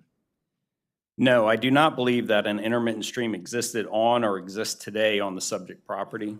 Ultimately, we determined both reaches to be ephemeral using the North Carolina method, and comparing this back to the environmental guidelines, we determined that the upper reach, Reach A, clearly met the ephemeral definition, and that the lower reach, Reach B, still met the ephemeral definition, but that could possibly be considered to meet the intermittent definition given the presence of weak presence of base flow and the environmental guidelines definition that intermittent streams typically have base flow at least once per year.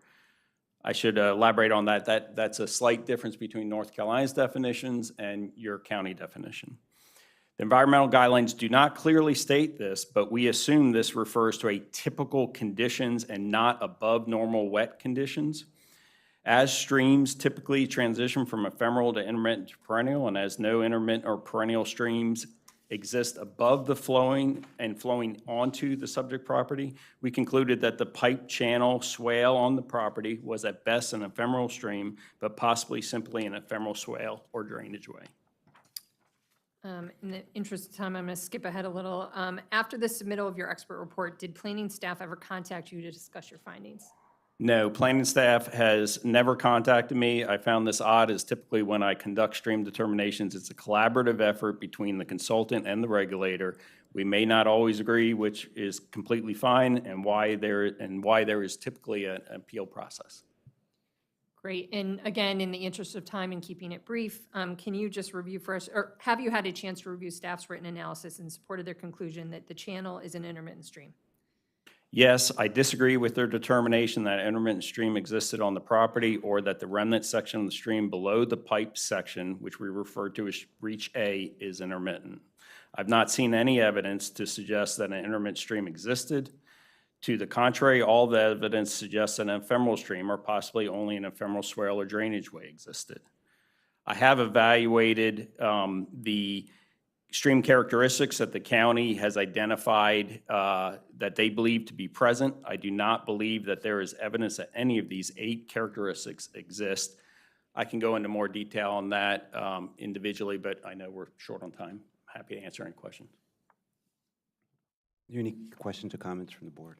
I have a comment. Or a question actually. Both experts relied upon the North Carolina assessment tool, and I don't see any reference to a Montgomery County or Maryland assessment tool in a comparison and contrast to any Maryland or Montgomery County assessment tool. Is that because a Maryland or Montgomery County assessment tool doesn't exist, or did you rely on a North Carolina assessment tool because it rendered a more favorable outcome? And if there is a Maryland tool or Montgomery County assessment tool, what was the result of the use of that tool? I am not aware of any county assessment tool, and understand that the determinations are made using the environmental guidelines. There's an appendix within the environmental guidelines that is called Appendix E, stream types, and that gives you guidance and guidelines as to what to look for and how to determine if an ephemeral, intermittent, or perennial stream exists. And upon your examination of those guidelines, what was your determination based upon those guidelines? that no intermittent stream existed on Hamid's property, that anything that did exist on that property would have either been an ephemeral stream or possibly just an ephemeral drainage way or swale. Why didn't you address that in your report? It seems that you only relied upon North Carolina's assessment tool, and I don't see the use of that, the Maryland tool in your reports. Yeah, if you refer to my report, it does say that I started with environmental guidelines, county guidelines, and then it describes how I got to recommending using the North Carolina method. I also understood going into my evaluation that that method had been used and accepted before by the county.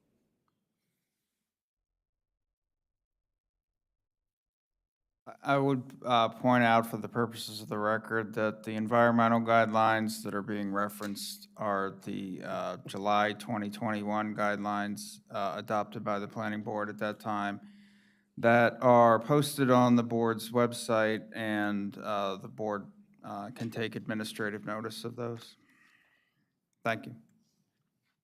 I'm sorry, I just looked at my notes. I did have one question that I was asked by the board that I said I would defer to him. So could you just briefly describe what happens to the south of this property? Sure, I'll be happy to. Can we go back to that one slide that shows the adjacent NRIs? But just before you, this environmental guideline, just from my understanding, that yes, the planning board draft, dated July 2021, there are guidelines. What I understand, they're more qualitative instead of quantitative, but there are guidelines, right? But they're, they don't give a scoring number, what I understand, but there are guidelines. That is correct, Mr. Chair. I think it would be a fair assessment to say that they're more qualitative than quantitative.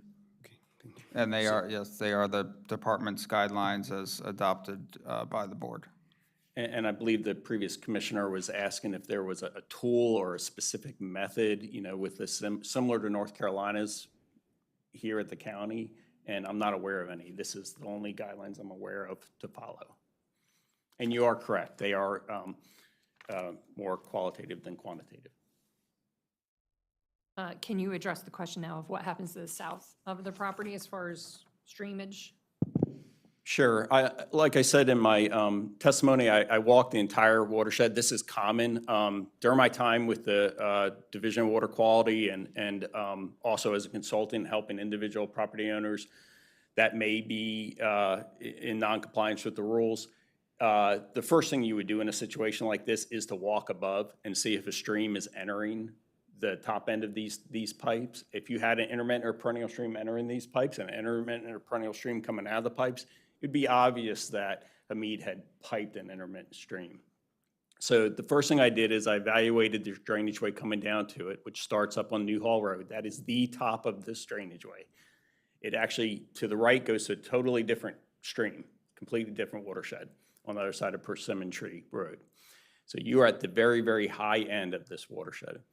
There was no streams up there. No ephemeral streams, no intermittent streams, no perennial streams, just stormwater collection drainage. That collection drainage goes to the pipe that Hamid has talked about earlier.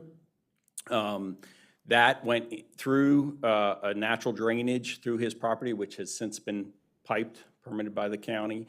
Goes onto that triangle shape of property. That's where the pipe outlets within the same drainage way. There is open, in our opinion, ephemeral section of channel about 80 feet long. There's another ephemeral drainage that meets that. Where those two ephemeral drainage meets, that's where this possible intermittent stream exists. What we would determine to be a possible intermittent stream. That intermittent stream then goes down and it enters an old pipe between the NRIs 4 and 5 you see on this map on Logan Drive. That pipe's been in place since at least probably 1970. It's an old corrugated metal pipe. It's clogged up, not maintained. So any low flow type stuff would find its way into it. Any high flows, it's just not enough pipe to handle it. So I think the water gets up and over.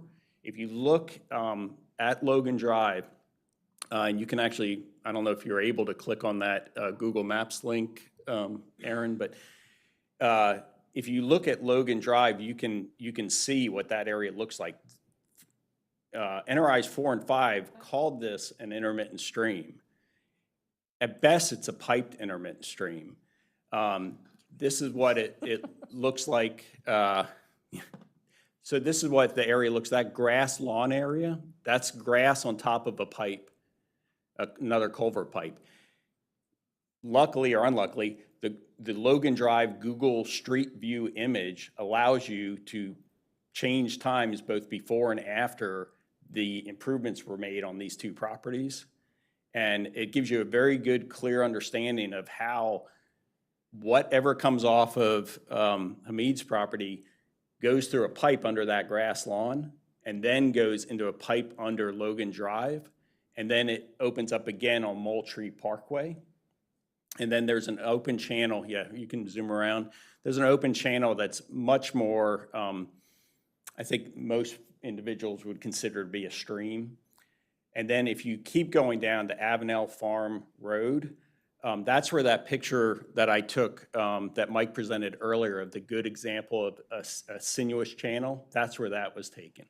So this gives you a good overall understanding of this drainage way where it goes from ephemeral to intermittent to perennial and then eventually to Rocky Branch.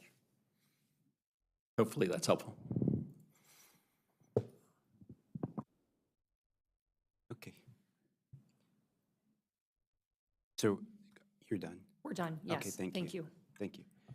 Get there. Yeah, I appreciate that. Thank you. Madam Vice Chair, can you please repeat your last comment? For some reason, we could not hear you on our end. Oh, okay. I said that was very helpful. It looked like that this stream from its origination that is from New Hall Road have been back and forth piped. And then eventually at the end, again, it has been piped and looks like that eventually it was released in open channel along the road. Is that correct? Yes, that's correct. There's the new pipe that Hamid installed at New Hall Road. Then there's an open section of channel and then a pipe between what you're looking at numbers 4 and 5 on Logan Drive. And then that goes under a pipe under Logan Drive. And then from that point on, it's essentially open. It goes through a couple more just small crossings to include Avenel Farm Road. Just curious, do you know that if any stream buffer was requested along the way? Just curious. And if you don't know the answer, that's fine. Yeah, I'll let Hamid answer that question. He is very familiar with all the NRIs that were done. They're the 5 that are shown immediately adjacent to the property. I don't, Yeah, does he really know? You want one second? Why don't we're really running behind. We can come back to that later if need be, but right now let's have the planning staff present there, or if you'd like to take a 5-minute bathroom break or what. Okay, great, okay. Okay. Oh, no, I can, off the record. My mic was off for that. Okay, so how many stream identifications have you done in Montgomery County? This is my first in Montgomery County, other than way back in the day, there was, way back in the day being, let's say, 1999, I think it was, there was the Professional Wetland Scientists Society had our conference here in DC, and we had field trips that we did up here in Montgomery County. But you haven't prepared an NRI or? No. Before you worked on No, this? And you were not out at the property before the pipes were installed either? I was not. When were you out on the property? I don't know. It was March 19th. So around the same time? It was the day before. I didn't know, honestly, Mike was going out the next day. Okay. I think he was just trying to keep that bias out of the equation. And with regard to the North Carolina and the Montgomery County environmental guidelines, are they inconsistent or are they just have slightly different criteria or different ways of assessing it? I believe that the definitions are very similar. The one major difference between your intermittent and North Carolina's intermittent, which is based off of the U.S. Army Corps of Engineers. We tried really hard to keep that consistency, which is very important, I believe. But the one difference is you included a statement of base flow, typical base flow during one day for intermittent stream. That's the first time I've ever seen it reduced to that level of a single day.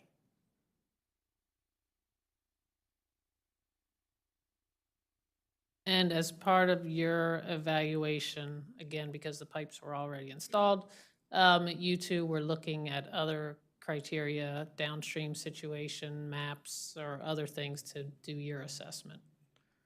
Yes, yes, correct. Okay, that's all I have. Okay, is there, just the last, is there a reason why the applicant, hired two consultants? I did ask Mr. Hamid that question. He can recite his answer again if you... And of all the consultants, why didn't you choose someone that was more familiar with, doing work in the county? Well, I think that's unfair to him. Yeah. I mean, he is the county expert, but I'll let Hamid answer. But I think his testimony and his resume No, would I'm show just that Mr. Kolasko is a Montgomery County expert. He just went so far as to hire another one. Yes. If I may answer that question, Mr. Chair. So I was introduced to Mr. Klobasco through two different channels. My counsel actually recommended him, and independently from her, I talked to the owner of actually a very reputable engineering firm in Montgomery County. And after I explained the situation to them, they also said, get the opinion of Mr. Klobasco for your scenario and see what he has to say. In my conversation with Mr. Klobasco, he said that he's going to use environmental guidelines in addition to this North Carolina methodology that's very objective, and the county has accepted this before. So I looked up the North Carolina methodology to see what's involved and who has developed this and who is using it. And through that research, I found Mr. Zarzoki's profile that indicated not only he's been using it, but also that he's actually had a role in developing that stream classification methodology. Even though financially it was very burdensome to actually hire both consultants to do the evaluation, and actually bringing someone from North Carolina to Maryland obviously is quite costly. I decided to do this because I wanted to see how confident I can be with this determination one way or the other. If one of these consultants actually have told me that no, staff is right, I probably would have, conceded and actually removed the pipe by now. But the fact that both consultants, with their combined 60 years of experience said the same thing, it gave me a complete reassurance that a staff position on the subject is not correct. I'm glad actually I made that investment. It was just a reassurance from, hearing from two different experts on the subject.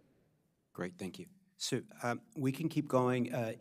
Would planning staff like a 5-minute break, or if not, we'll just keep going? 5 minutes is good. Okay, okay.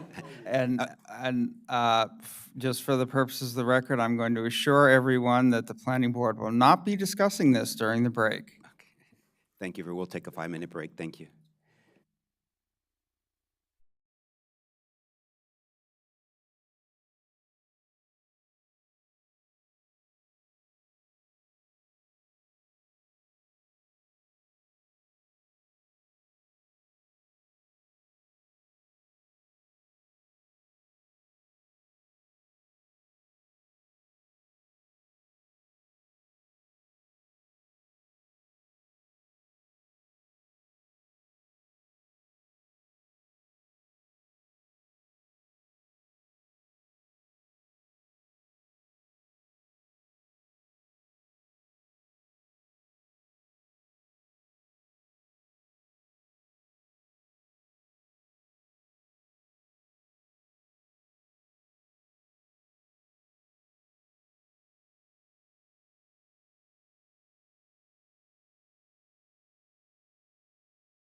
Good afternoon. We're resuming item number 7, appeal of denial of the NRI FSD number 4202400850 for Persimmon Tree subdivision. We'll begin this afternoon with planning staff's position on this case. All right, thank you, Mr. Chair. Planning will call its first witness, Ariel Zelaya. Mr. Zelaya, could you please introduce yourself and tell the board your involvement with the case?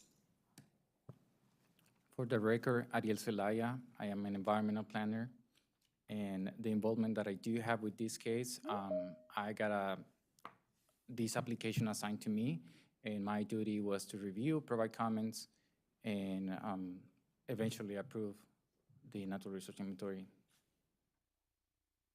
So before getting into the more detailed PowerPoint that Ariel will walk through, Mr. Zelaya, could you summarize planning's position in this case for the board? Yes. Using the environmental guidelines and the evidence that we collect, we can confirm that there was an intermittent stream. I would like to play this video so you can see prior to the pipe installation, this was the stream looked like before. So this video is a key component to identify factors that we use for stream delineation within the county.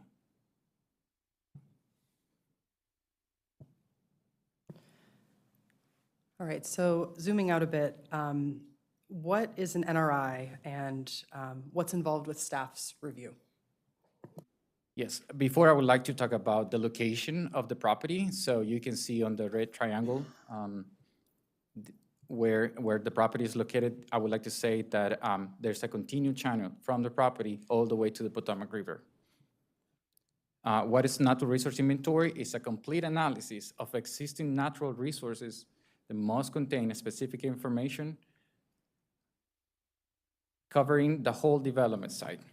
The purpose of a natural resource inventory is to provide environmental information early in the concept development phase that will allow more environmental friendly design. Also, the environmental guidelines provide the objectives. And this is a very important key component because we would like to maintain biologically viable, diverse stream and wetland. Also, we would like to protect and restore stream water quality. We would like to conserve conservation of forests and trees, implement of state and county riparian buffer programs. Generally speaking, we have standards that the applicant need to provide when they're filing a natural resource inventory. So you can see some of those. I would like to highlight that the applicant must provide evidence of stream and the buffers, as well wetland, floodplain, and their buffers associated. So here are the definitions of streams. So first we have perennial stream, usually the groundwater and the flow lasts throughout the year. Intermediate stream, the base flow that we consider is at least once a year. Typically winter and spring, the groundwater table is elevated, increasing the likelihood of the groundwater level is higher than the bed of the stream channel. I would like to mention too that because the discontinuous regimes flow, the intermediate stream can typically have physical, hydrological, and biological characteristics that are not well developed as a perennial stream. But also some of the characteristics of an intermediate stream can be similar to those either perennial or ephemeral. And lastly, ephemeral streams, they do have flow in direct response of a rain event, usually less than 48 hours. The way how we delineate buffers are based on the water use class. So we have 3 different water use class. We also consider the slope percent. So for example, this property, it lays out in 100 feet buffer area from each side of the channel. with the intention that we protect sensitive environmental resources near the waterways. So here are the key components that we consider in Montgomery County to evaluate whether the stream is intermittent or ephemeral. So based on planning's review of the NRI submitted by the applicant, what was the main issue with that NRI? So we received this version of natural resource inventory in October 2023. So you can see the property, the subject property, and you can see the buffer that they were considered that it was within the subject property. However, our job and part of the review process is to go to the field and inspect. We also conduct research on historic maps and other natural resource inventories or exemptions around the area. After our review, we identify that there was some forest that it was removed within the subject property. Also, some trees were included. Those are requirements, standard requirements that we request every single applicant to show. But something that caught our attention is that the buffer did change. So you can see here the buffer, it was projected to the property, and later on they decide to shift it down. And they were showing the stream here. We would like to mention that this buffer, it only represents 60 feet. What is required, it should be 100 feet. So what we would like to see is basically the 100-foot stream valley buffer from each side of the channel. And also we would like to see where we consider that actually the stream start, which is in this point right here, right next to the bottom of the house. Thank you. And what is the evidence that supports that there is an intermittent stream on the subject property? So the staff revised many things, but more importantly, we do field data. So we go to the field, we inspect the sites. We take in consideration pictures, videos, forest conservation exemptions, topographic, hydrologic, and soil maps. I would like to point out that on the right side, you can see a map that is extracted from the U.S. Geological Survey, and this data was curated in September 2024 and October 2023. And you can clearly see within the red box where the streams start, which is to happen inside the subject property. Also, we use a geographic information system, which are satellite images, and we use LiDAR as well. So now I'm going to go over the eight key factors that I did identify in this property. So we come with a delineation. The first video that I'm going to show is the video that we took in spring 2024. 5 environmental planners went to the field, and this is what we saw. We identify a small amount of flow. And here on the left side, you can see what was the stream before the piping during high conditions flow. Here you can see the flow that we saw it on April 2024. When we were to the field, five of environmental planners went to the field. And I would like to point out that when we went to the field, that was in April 25th. There was no rain whatsoever in the 96 hours before we went to the field. Therefore, the flow is not direct related with precipitation. Sinuosity, we have raster information available to the public, and on the right side you can see clearly the sinuosity of the channel before the pipe was installed. Also, staff put this 3D model together where you can see more defined where the stream was located and the sinuosity. So sinuosity is the winding form that it becomes shaped, but the flow in water over time. Also, we identify well-defined channels. In our tools, we can see how deep the channel was. So for example, on the right side, we can see through this cross-section that the channel was literally 3 feet deep. And on the right side, you can see that the channel, compared to the topography, it was about 5 feet deep on the bottom of the property. And also, I would like to point it out that in the video that we collect from the applicant, we're able to see riffles and pools. Fluctuating high marks, these are present and indicated by the sediment-stained leaves, the blackness and decay leaf litter, bare grounds along the banks, vegetation drift lines, as shown in the video. Evidence of scarring, we can see that the channel literally was on the right side. You can see some of the debris that they were moved or they were carried, and they still sitting there, even though that the pipe is still installed. We can also see some of the movement of the litter that the water was carrying, the flow of the stream was carrying some leaf.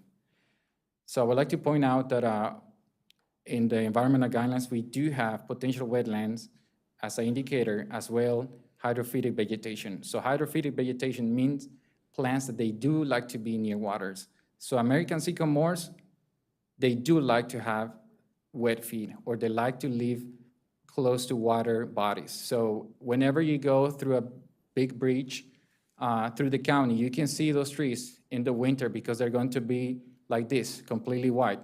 And those are sycamores, and you will see those right next to rivers, lakes, and body of waters. More importantly, I would like to point out that during the DPS site visit, we can see the water ponding in this picture, ponding and floating. And I would like to point out that, yes, there was not rain during that day, and the day before, it was about 0.10 inches.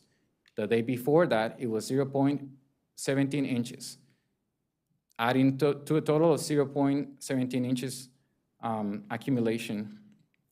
However, if we go back to the well-defined channel, they didn't have to go that deep to find the water because the table, it was high.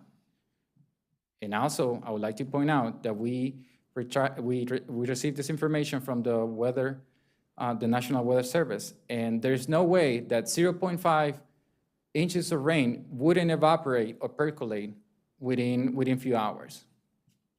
So therefore, this water, it is mainly product of saturation, floating, and ponding. Literally, the water welling up from the bottom, from the water table.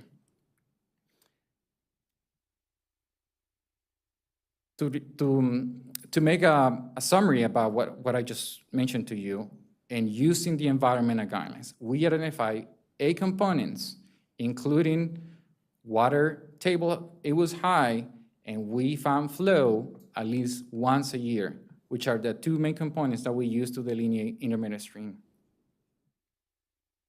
And again, I would like to show you the video that the applicant provided before the pipe were installed.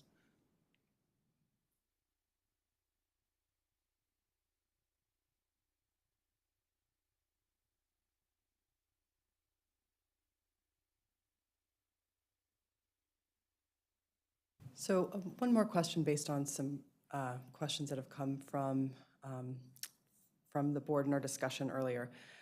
When staff visited the site and saw what you've described as flow coming from the pipe, can you perhaps go back to that picture and describe in more detail what you saw there? Yes, so we went to the property and we saw the pipe dripping. So here we can see the water coming out of the pipe. And over here we can see the extent of the channel and the water's running downhill. We identified some features, topography. Unfortunately, the area was so disturbed that we cannot assess to the full extent. The applicant performed this job, or they installed the pipe in December 2022, and we received this application in October 2023. So we can consider that those events were recently, that the site, it was recently disturbed. Thank you. No further questions.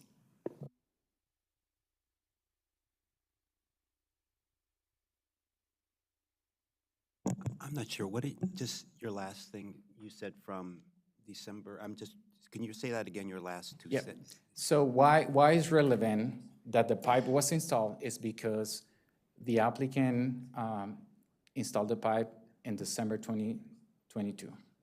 And we received the application for a natural resource inventory in October 2023.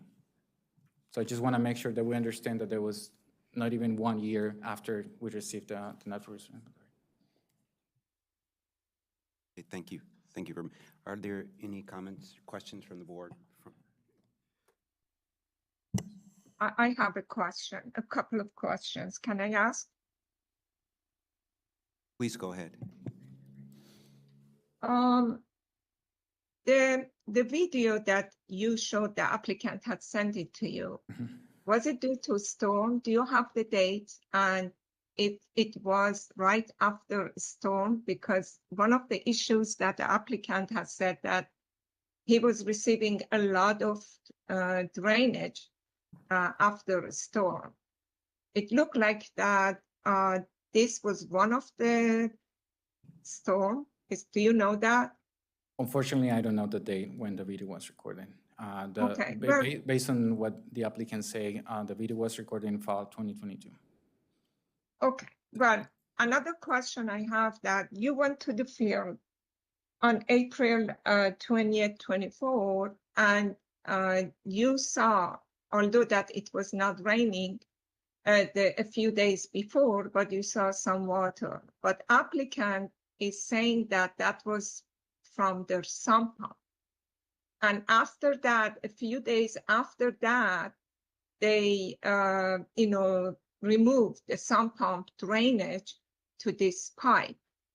Did you go there again to check the pipe to see that when it was like a few days of dry, if there is still a base flow? Did you try to go there after April 20th, 24? No, I didn't go after that. Yeah, I think that would have been a very good indication that if the water really was from sump pump or not, that would have helped. And have you ever also requested to do, some kind of boring to show what is the elevation of underground water in the vicinity of the pipe or the stream, where the stream is, to see that where is the elevation of underground, and if it really, because the applicant is saying that there is no water from the stream can go there. The only thing that can go there, if it is it was a dry time, it was the sump pump. And now that the sump pump is not there, and if we have a few days of dry, if we would have gone there and we would have seen water, then you could say, well, somehow maybe the water has come from underneath of the pipe, okay? If the pipe is still completely intact, so the water would come from underneath of the pipe, not from the pipe. That would be a good indication that this was an underground water. The other question that I have is that, and I had asked these questions before, but from our Matt, but I would ask it here. The experts from the applicant, they say that we never reached to them to collaborate with them and to discuss this issue. And I'm wondering that why didn't we reach out to them?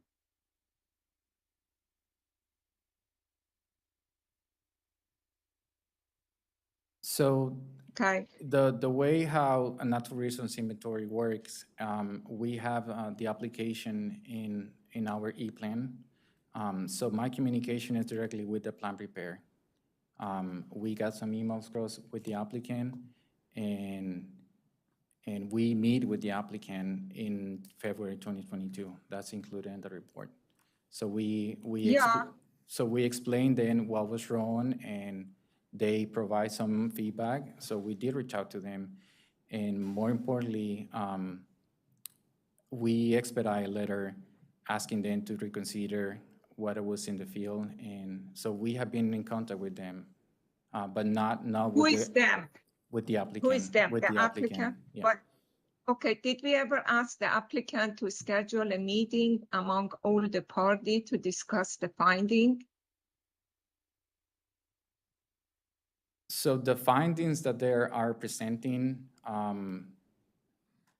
they come from a different system that we use in Montgomery County. So I wouldn't like to speak or compare even the systems, because what we do in Montgomery County is we use the environmental guidelines that were approved by the board in 2021. Okay, thank you. I have questions. Thanks. What's your name again, sir? Ariel Celaya. Zalaria? Celaya. Salaria. Thank you, Mr. Salaria. Do you find the Maryland or Montgomery County guidelines to be in conflict with the North Carolina assessment tool? I can only speak with the environmental guidelines, because that's the method that we use here, and that's the method that I'm familiar with. Have you taken a look at the North Carolina assessment tool? I have seen those methods before. Did you evaluate the experts' use of the North Carolina assessment tool with regards to this case? So I read the whole report, but again, I only do stream delineation based on the environmental guidelines that we have in Montgomery County. Okay. With regards to perennial streams, what is the source of the headwaters of a perennial stream?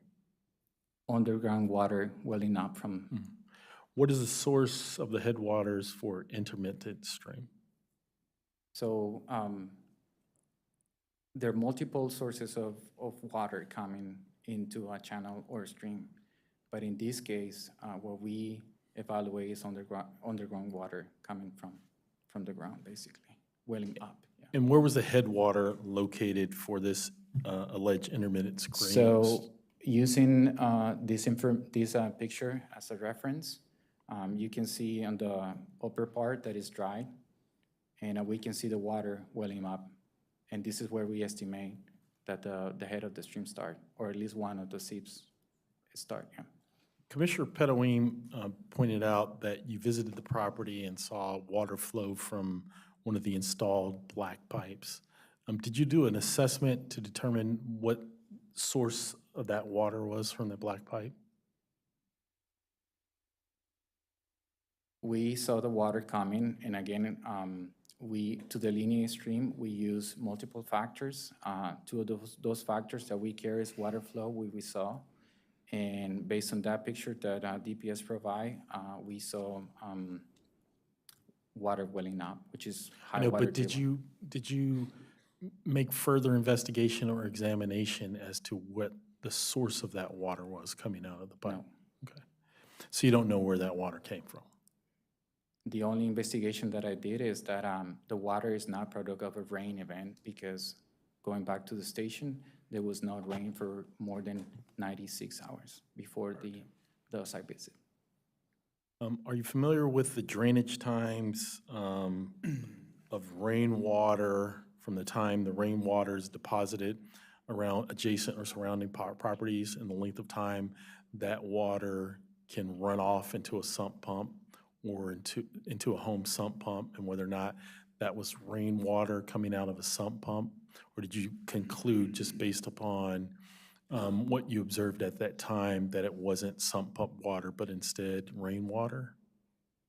Again, no rainwater. When we went to the field, we didn't see any rain, and based on the weather station, no rain fall in the last 96 hours. Could the water in that black pipe originated from the sump pump?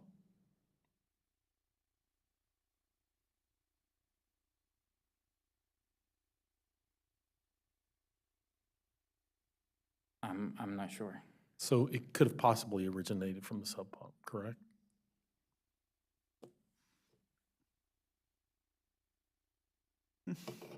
Possibly? Maybe, yeah. Okay. No further questions, thanks. Yeah, a question. So going back to this video you sent staff, what was the date of that video? Well, I think you have to ask. No, we asked, but it's you, we don't. No, the applicant provided email saying that he recorded the video in fall 2022, but we received it until 2023, December 2023. So the best, you do not have a date of that video? We do not have a date. Fall 2023. That's fall 2022.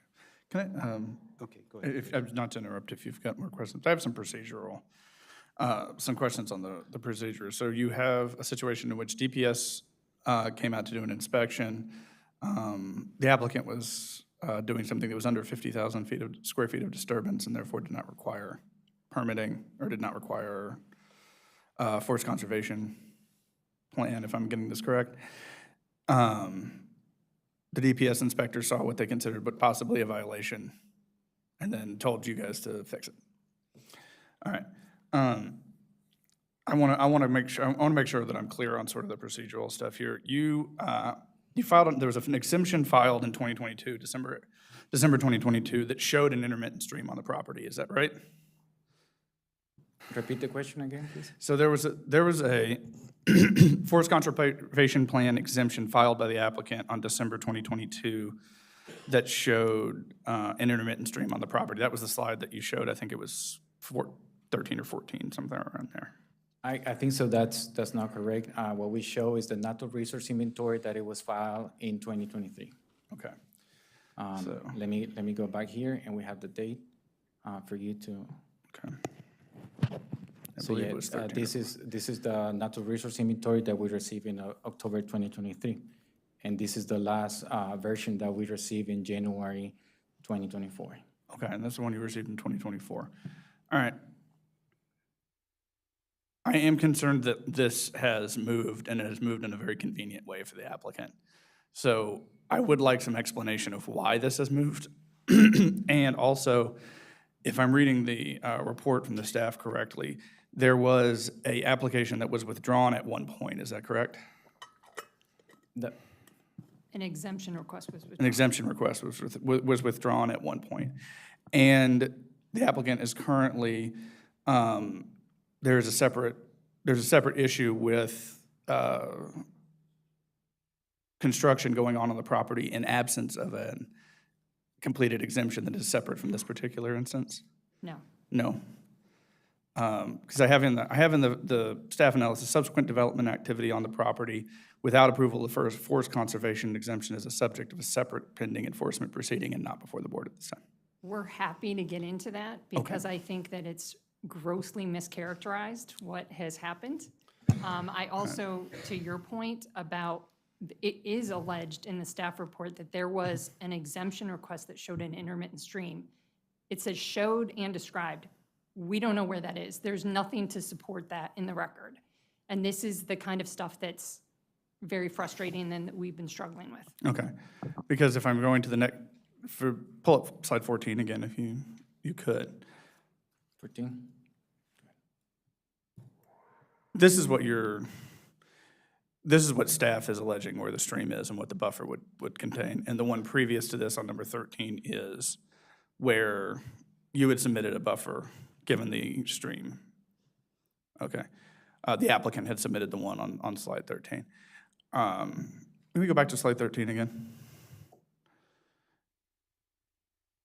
So that is not enough of a buffer. So even if we take the applicant's point that the stream begins 80 feet into the property, that should go over into the property. A 100-foot buffer would go over into the property and then would have some sort of stream buffer that was in the property. And so that some of this construction activity took place within an existing stream buffer. Is that correct? No. Correct. Okay. Even if we take the applicant's assumption of a stream existing currently on the southern property, is that right? So you mean if you take the 66 and make it a 100, it would go into the property? I'm Is that what saying you're that the stream, even if we take the applicant's assumption that the stream buffer begins approximately 80 feet to the south of their property line, a 100-foot stream buffer intermittent would extend into their property approximately 20 feet north of their property line. Staff is alleging that the stream actually begins about halfway into their property. Is that about right? That is correct. Okay. Part of what I'm having trouble here is I've got evidence, I'm attempting to do evidence of something that happened before a pipe was put in and now has completely disturbed the environment that was there, and it makes it very difficult to determine whether or not an intermittent stream existed, given that the investigation is only basically of the end of the property down that exists after the disturbance already happened. And you piped, after the stream was piped under, if it in fact it existed, and all it was an ephemeral or intermittent stream. And even so, even if we take your assumption that the stream actually begins to be intermittent about halfway down the other property, to the south, there's still a buffer that exists and bumps into your property, but does not cover the Persimmon Road tree property that is wanting to be subdivided. That is a fact, okay. So that brings me back then to the procedural issues of, you had an exemption that was withdrawn. Is that not, you're contesting the fact that there was an exemption that was submitted and then withdrawn? We're not contesting that. We're Okay. contesting that there was an exemption submitted that showed an intermittent stream. Okay. And do we have that exemption? Do we have that documentation? Would you point it out where is the exemption that you're claiming? 420231119E. Is it part of that?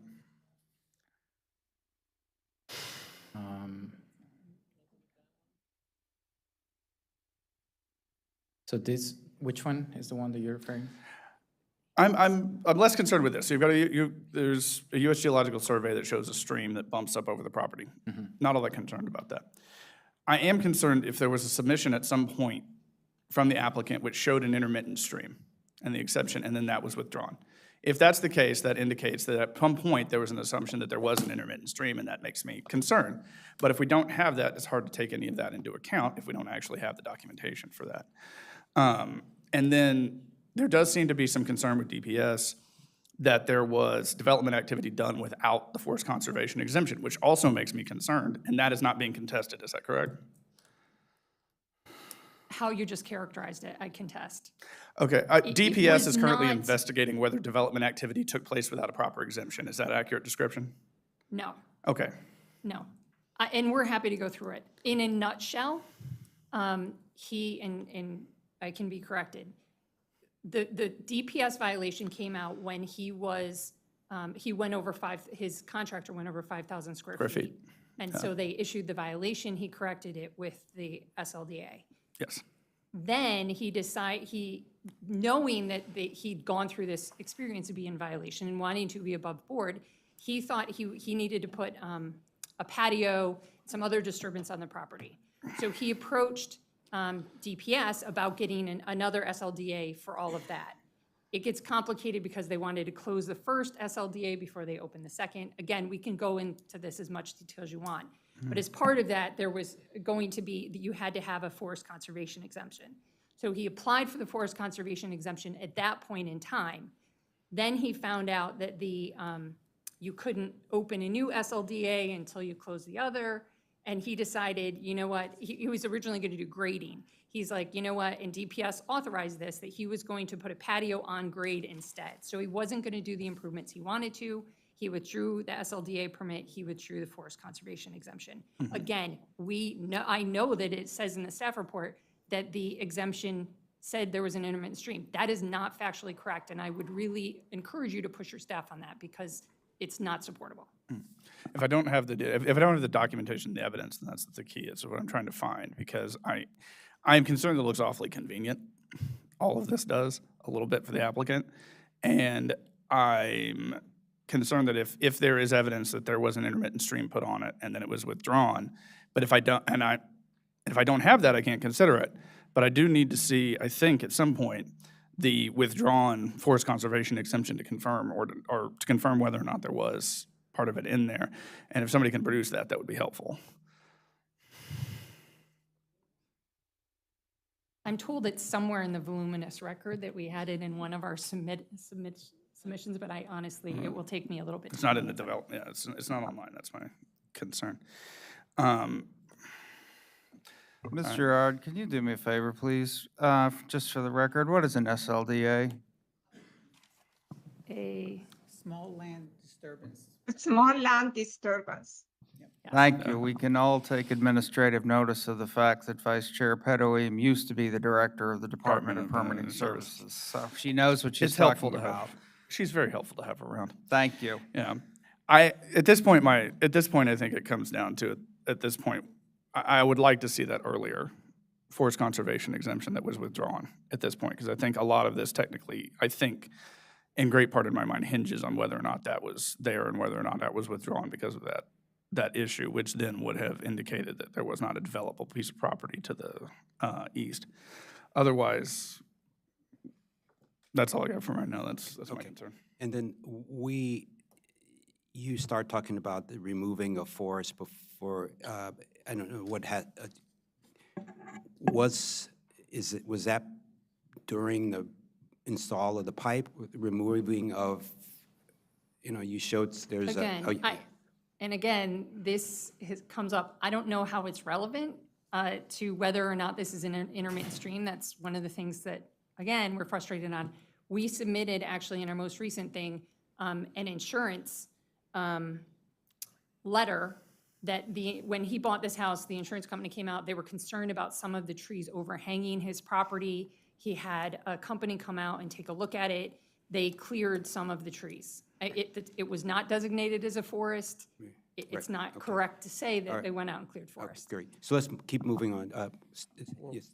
I think I just want to focus on this just for a sec, because were those trees that were removed that you're referring to, would they have been captured within the previous buffer, not the one we're looking at here, but the one before? Can we go back and just look at that for a second? Sure. So the trees that were removed per insurance request are very close to actually my house on the, I guess, eastern side, if I can capture that. It was like probably about 100 feet from this buffer. It was not inside the stream buffer. Okay, so the trees that are right next to where that previous buffer was, those trees have not been disturbed in any way with any of the work? Unfortunately, installing the pipe has disturbed some trees inside that buffer, just because of the impact of grading on the trees. And again, at the time, we didn't know that there is a buffer there, or there is a stream south of my property at the time. The trees that actually are impacted are still on my property. They're dry. They actually died because of the disturbance. There are, I think, 4 trees actually that dried out because of that disturbance for pipe installation. Okay. Great. So can you just clarify, just so I understand, to pick up on what we were talking about before, what was the reason? So, we're all aware of the 100-foot buffer requirement. What was the reason that in the revised NRI that was submitted, it was decreased to 66 feet, which didn't overlap your boundary at all? So let me give you some background here. If you could just move back to the prior slide. So this is what the NRI preparer actually submitted. This was the version 1 of the application. In response to the reviewer's repeated comments on the stream location, he maintained that in his best professional opinion, this is where the buffer must be. So he didn't move the buffer until the reviewer asked us to obtain MDE determination. When MDE said there is no jurisdictional water, not only on the property, but also in the outfall of the pipes, The plan preparer in the second version removed the buffer altogether. So there is another version that the staff are not showing that doesn't show any buffer on my property. In response to that MDE letter, the staff said, remove the buffer, remove the MDE letter and reapply the buffer. The plan preparer actually came visit my house after that comment again, and he thought that the condition after 80 feet from my property, it's borderline. So in his follow-up visit, he determined that probably it's further south of what he had initially applied on the plans. So he decided to move down the buffer to 90 few feet from my property. Mr. Chair, And the plan preparer is not here, Okay, not okay. testifying. I feel like we're getting a little far afield on the testimony of our staff here.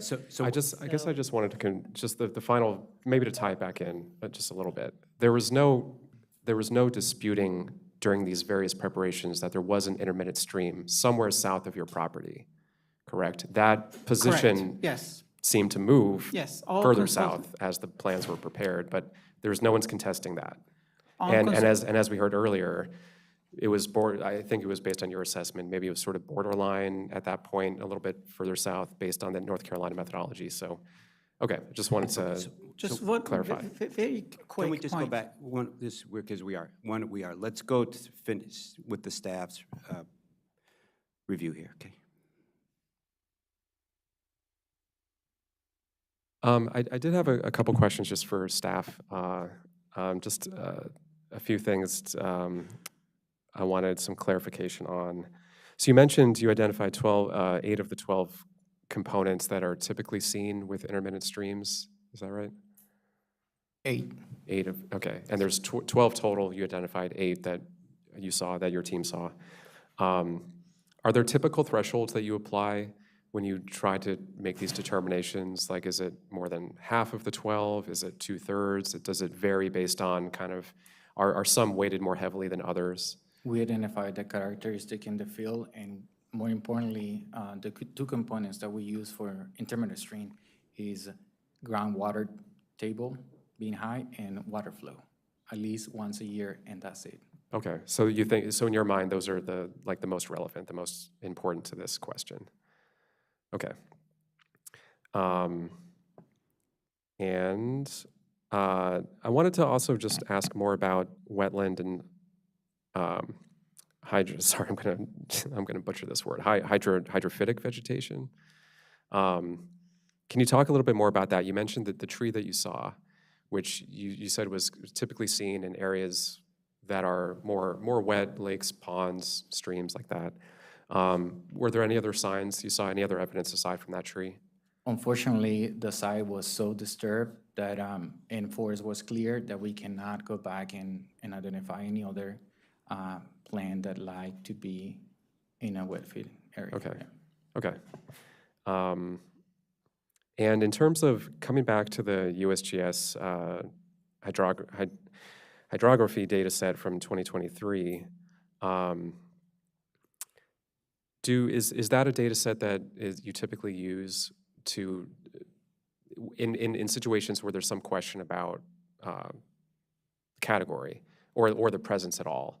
Is that a data set that staff typically refers to?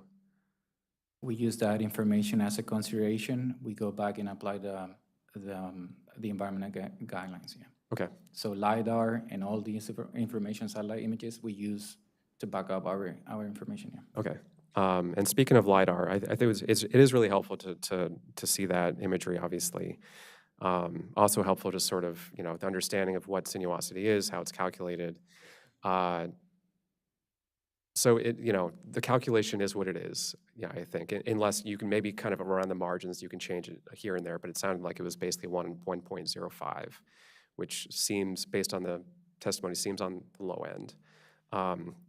From staff's perspective, can you talk a little bit more about how you assess sinuosity after making the calculation? Is it based on combination of the calculation and the imagery? Is it mostly based on the calculation? And if you did go through the calculation, how does that compare to other streams that have been designated as intermittent?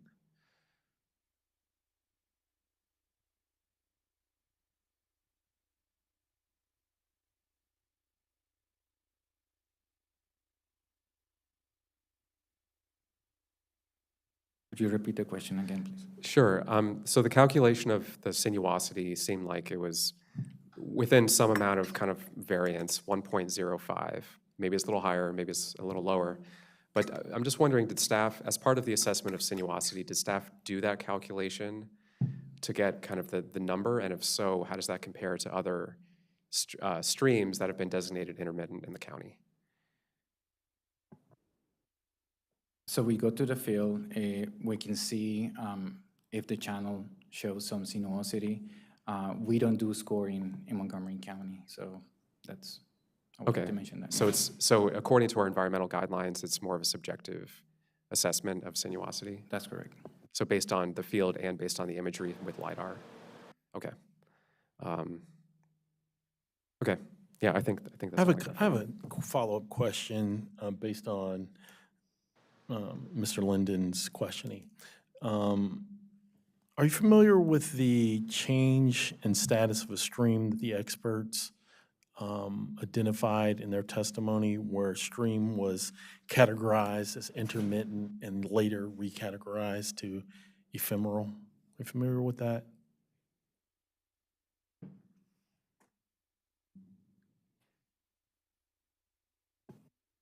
This is a property next to where the subject property, or which? Well, the expert testified and gave an example of where a stream was identified as intermittent, and later on it was later re-identified as ephemeral. And I was wondering if you were familiar with that instance.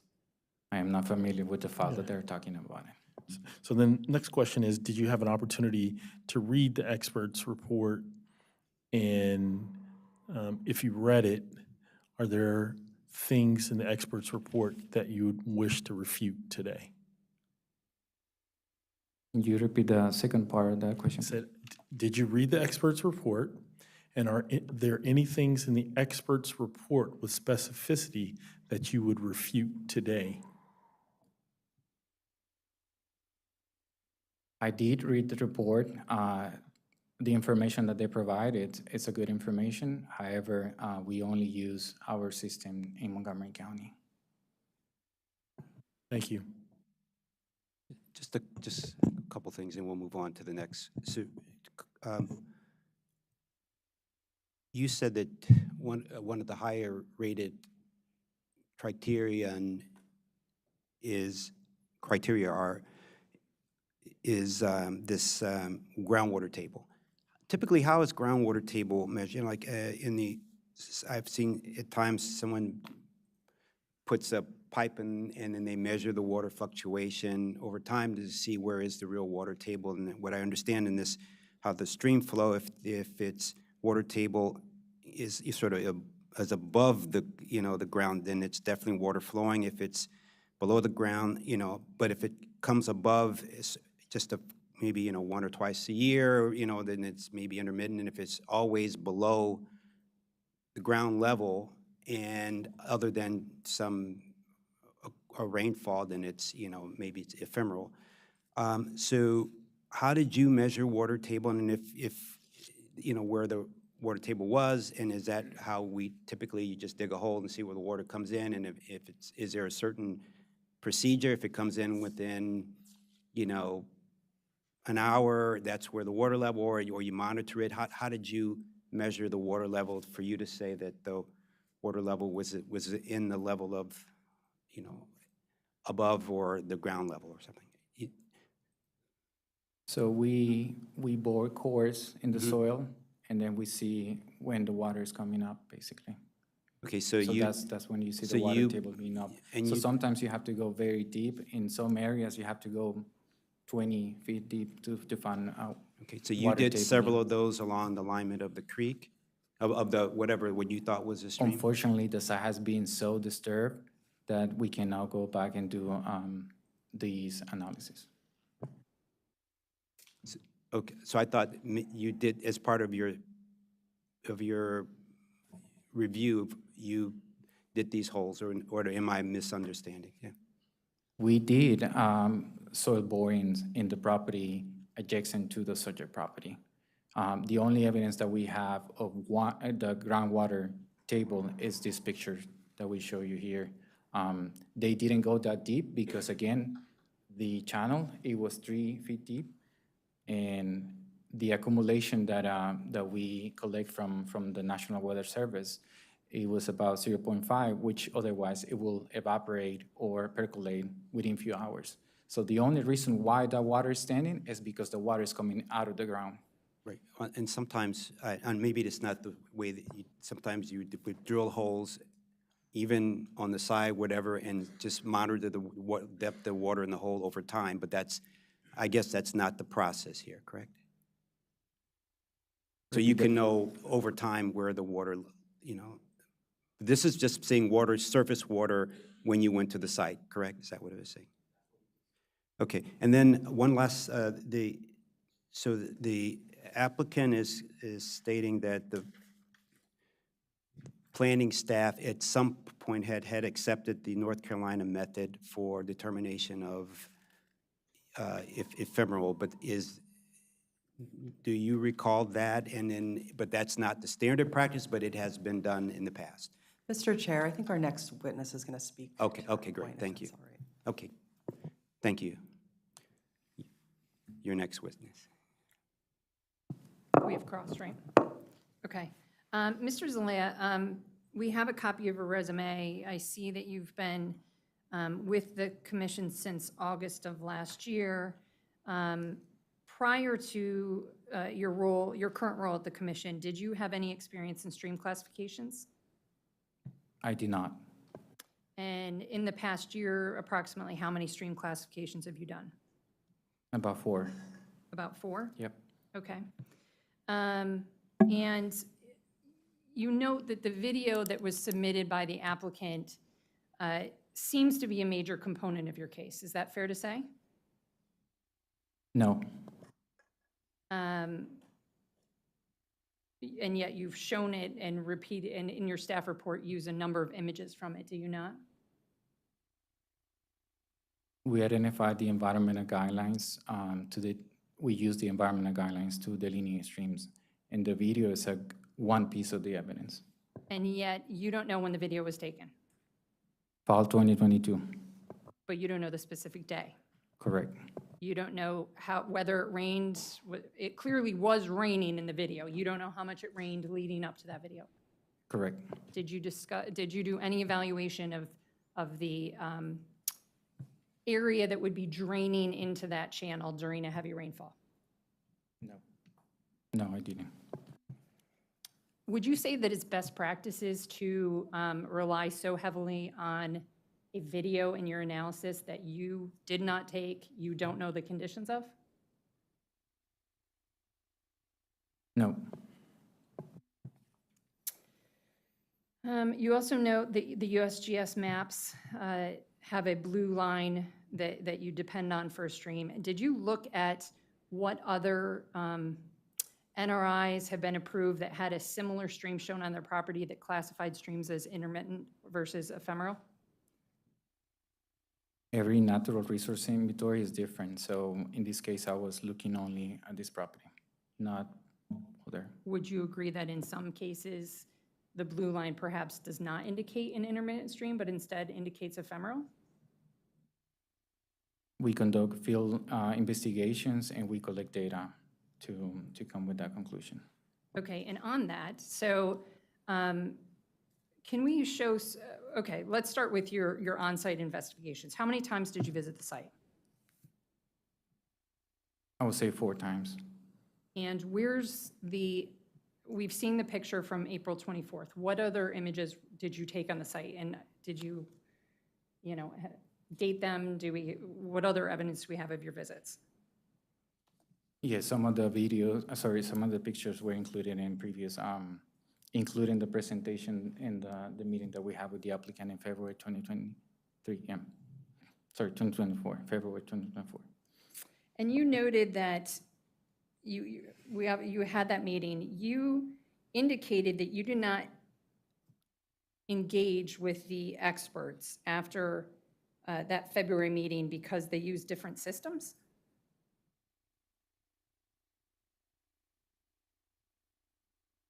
Again, the way how we review natural resource inventory is based on E-plan, so the communication that I have direct is with the plan preparer, not with consulting experts. In your experience, is it typical for staff to meet with applicants outside of E-plans? Usually, I never receive any invitation from the plan preparer to go to the field. I'm sorry, can you say that again? I didn't receive an invitation to discuss the stream with the plan preparer, which is not here today. So you're saying that even though you received 2 expert reports of experts who have over 60 years of analysis in stream classification, you didn't think it might be wise to engage with them to get their point of view and discuss why you're... That information that they provide is relevant, but they were using a different system that we do not use in the county. So you're representing to the board that the analysis that they submitted and their testimony today was based solely on a methodology not used in Montgomery County? Would you repeat the question, please? So you're representing to the board that their reports and their testimony today was not based on Montgomery County methodology, but a completely different one that you felt should not be considered? We use the environmental guidelines to delineate stream in Montgomery County. Yeah, I understand that, but so did they. Can you go on to your next question, please? Can you please pull up slide 28 of your presentation? In that middle image, do you see a pipe on the left-hand side that's right above where the puddle is? That is correct. And did you investigate, I guess, do you know what that pipe was and maybe if that was discharging some of the water that you see in the image? That's correct. That pipe is connected to a gutter. So if it had rained, then it's logical that the water that we see would have been coming from that pipe from the gutter. That is correct. That is correct. And yet you've used this image to say there's a presence of underground water. Based on the precipitation records that we have, that water should be evaporated. There was no water or rain on the day where the picture was taken. And the day before it was 0.10. During regular events and days, that amount of water will easily percolate or evaporate. So the only reason why we consider that the water is coming out is because the precipitation, it was not enough to say that the water was coming from the gutter. And what is your basis for claiming that? That it should have precipitated or evaporated? The reason why is because the amount of water is so small. But you didn't take the picture, so you don't know how deep or how. We can see how deep was the channel, so it was 3 feet deep. The water was 3 feet deep or the channel was? The channel. But you didn't take this image, so you That's can't correct. say that for sure. That's correct. And it appears cloudy. Would you say maybe in the winter when it's cloudy, things don't evaporate as much as they might when it's sunny in the summer? That amount of water should evaporate within a few hours again. But again, you don't know exactly how much water's there. We have a record of the accumulation. So the accumulation, it was 0.5 inches. But again, and I'm not going to belabor this point, but you acknowledge that there were pipes and other things that were adding to the water here. That is correct. Let's see. Hold on. And on April 25th, and I know we've talked about this before, you took a picture of the drainage that was coming out of the pipe. You've been asked and you answered that that could have been from a sump pump.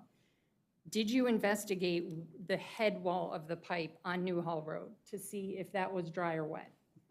That's correct. What's correct? We inspect the head of the water, yeah. You did or did not? We did. And was it wet or dry? It was dry. Okay, so then how can you, knowing that it was a pipe, and I'm sure you inspected the pipe, how did groundwater get into the pipe if it's a closed system? And there was nothing up above that was feeding into the pipe? I believe so. We talk about the water sump up being installed, connected to the pipe. Agreed. So now you're agreeing that the water that you saw on the 25th was coming from the sump pump and not from base flow?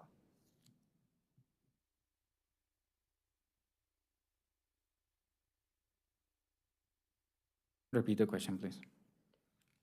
I think you just acknowledged that there's no water at the head wall feeding into the pipe. The pipe appeared to be a closed system and obviously was not porous. So I'm asking you, you attributed the water that was coming out to base flow, but now it sounds like perhaps you're admitting that it was actually from the sump pump.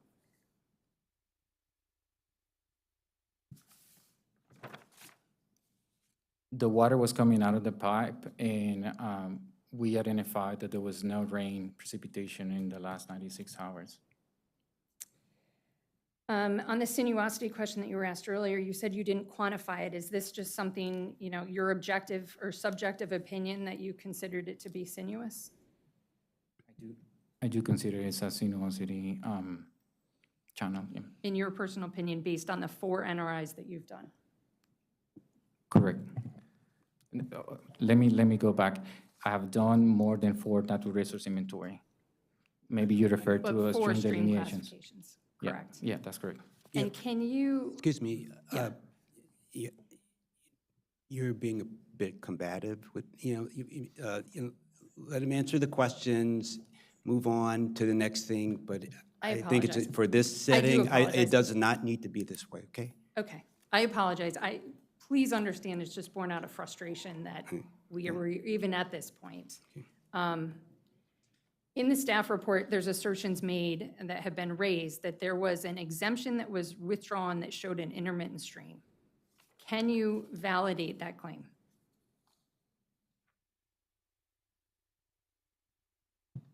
I never seen the exemption.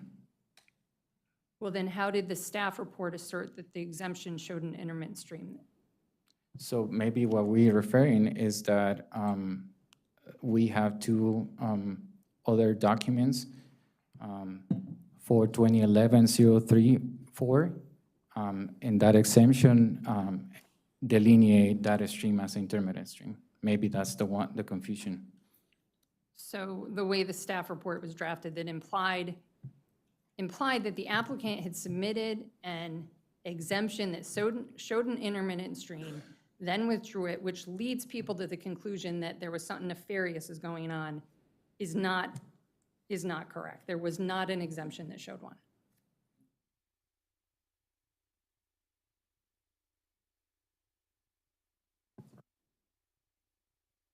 Know that I know. And 2 more questions, and then I will wrap this up. I apologize, and I thank you for your patience. On the sycamores that you cited, are you aware of what are called obligate plants that do show up in wetlands?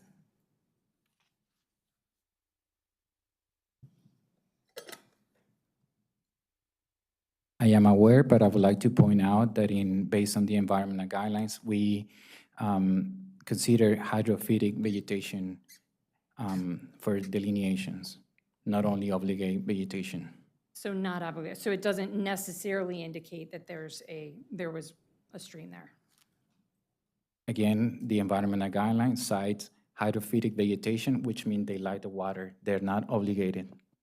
And on my last question, on one of your slides, you're showing the stream now is starting halfway through the property.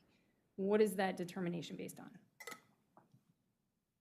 Why halfway, I guess is my question. The reason why is because based on the pictures that we received from DPS, is that where we can see where the seeps and right here, this one, where we see the most standing water and amount of water. Does that location also coincide with where the pipe is shown, roughly? Yeah, it looks like based on this picture. Okay, thank you. No further questions.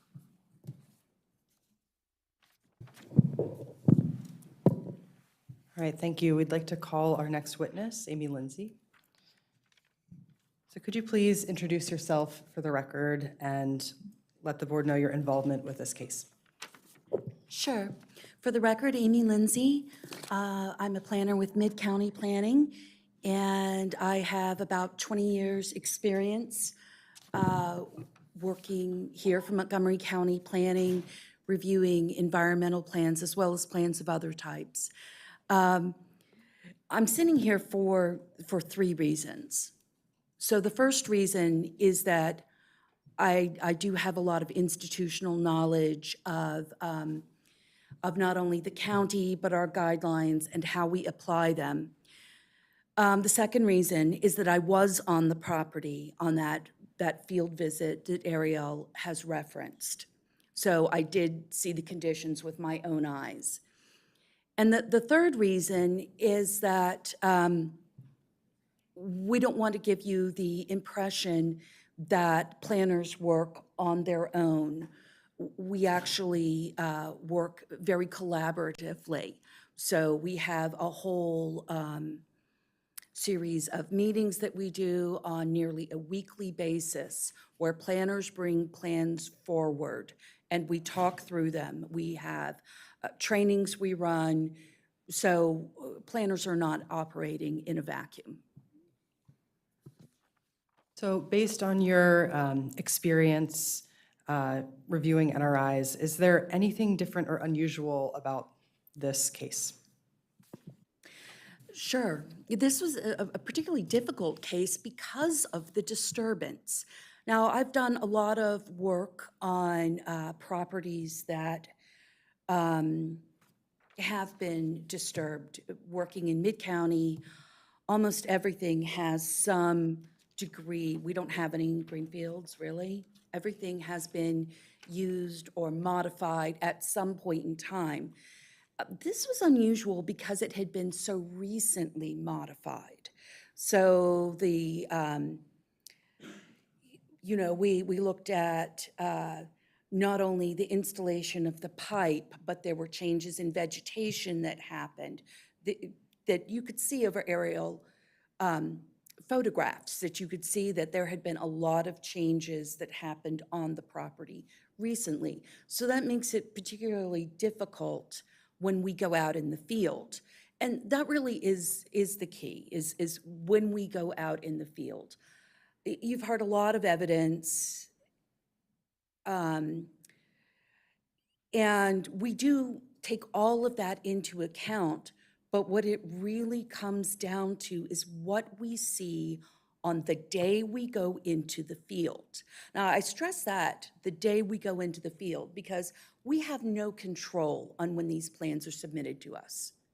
If a plan comes in August and we have to go out in a drought when it has not rained for a month, we have to go out and do our stream delineation based on what we see then.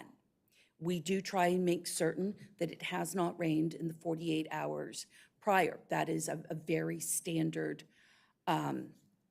procedure for us. We will not go out and do a stream delineation because we're not trying to confuse surface water with groundwater.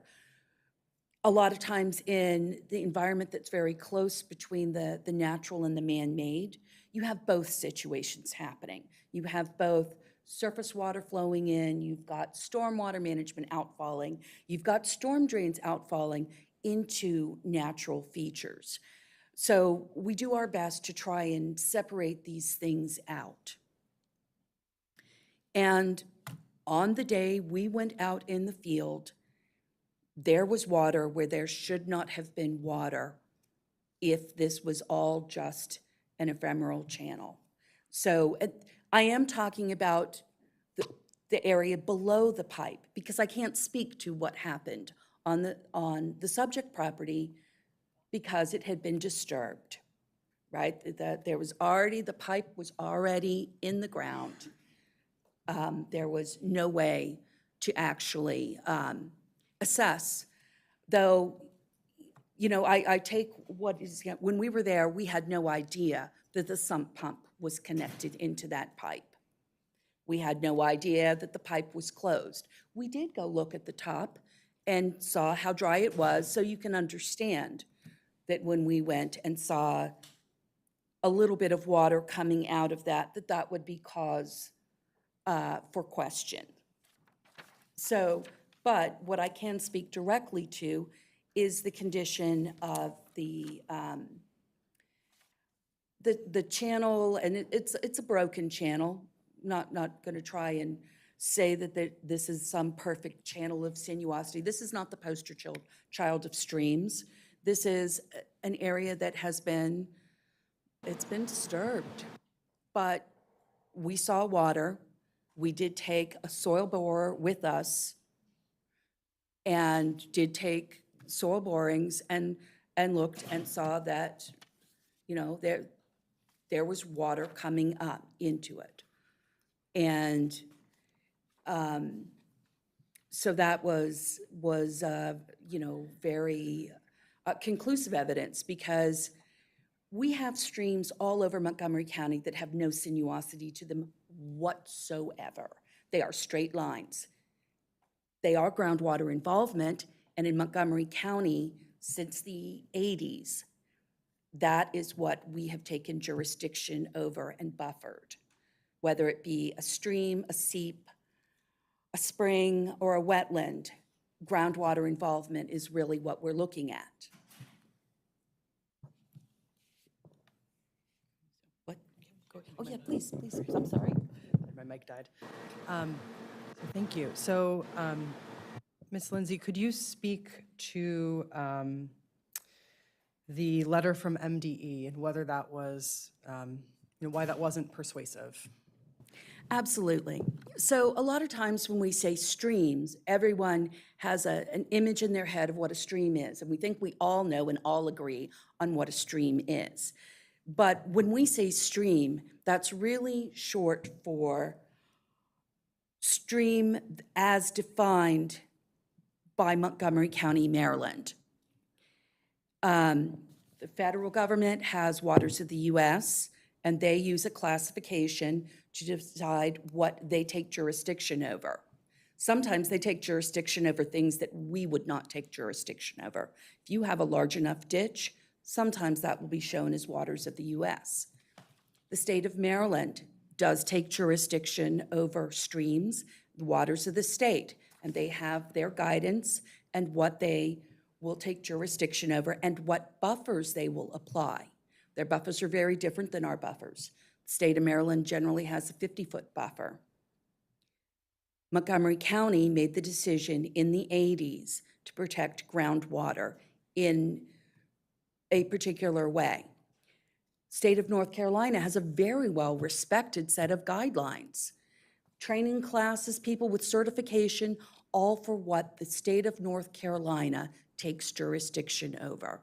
And I would not debate what the state of North Carolina takes jurisdiction over.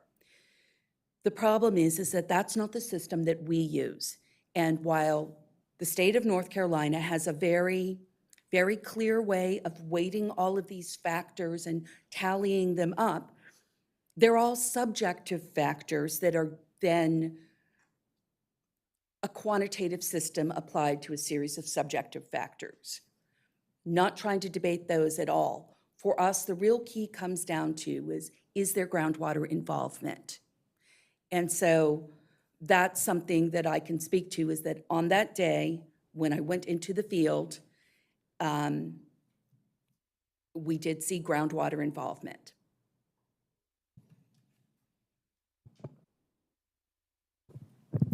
Thank you. No further questions. Thanks, that's helpful. On that last point, can you define a little bit more precisely groundwater involvement? So you took out the bore, you bore some holes. I think we heard earlier the water table, I can't remember exactly what the estimate was we heard before, several feet deep at least. But in terms of involvement in the way that you're describing, and based on what you all did that day, what are the factors that made you conclude that groundwater was involved with the water you saw that day? Sure, thanks for the question. So if it had rained in the past 48 hours, then you could say surface water would flow into a location. And so you have a channel of some sort, and it has rained, you would expect to see surface water to have flowed there. Groundwater is water that we don't necessarily have to locate the seep or the spring. That is not our role as environmental reviewers. But when we see water in a location and there has not been a rainfall event, then the assumption is that it is groundwater. And I do say assumption, and I know that sounds like a terrible word, but remember, our goal, our job is to review the plan, not to go conduct some massive field investigation on someone's property. We cannot dig up their property.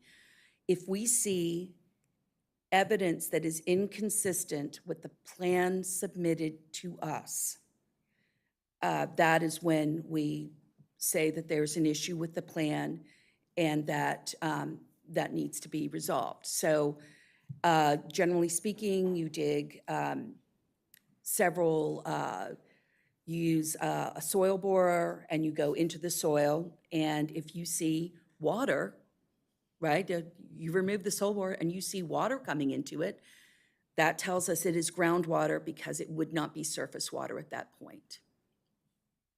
And how deep would, what is, are there thresholds of depths that you would need to go to? I'm just trying to get a sense of, you know, I'm trying to do the best I can to compare it to other situations where you've made a determination that there's an intermittent stream there.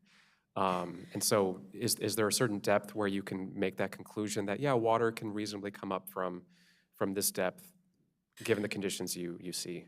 Sure. So, sorry, technical difficulties here. So our soil borer is not a huge mechanical instrument. It is a hollow pipe, essentially. Just think of it that way, that we go into the soil. So we're only talking a few feet down. We are not digging 6 feet down. So when taking a soil boring, if you see the soil going from wet on the top to drier as you go down, then that's really surface water, right? That's water that's just sitting up there.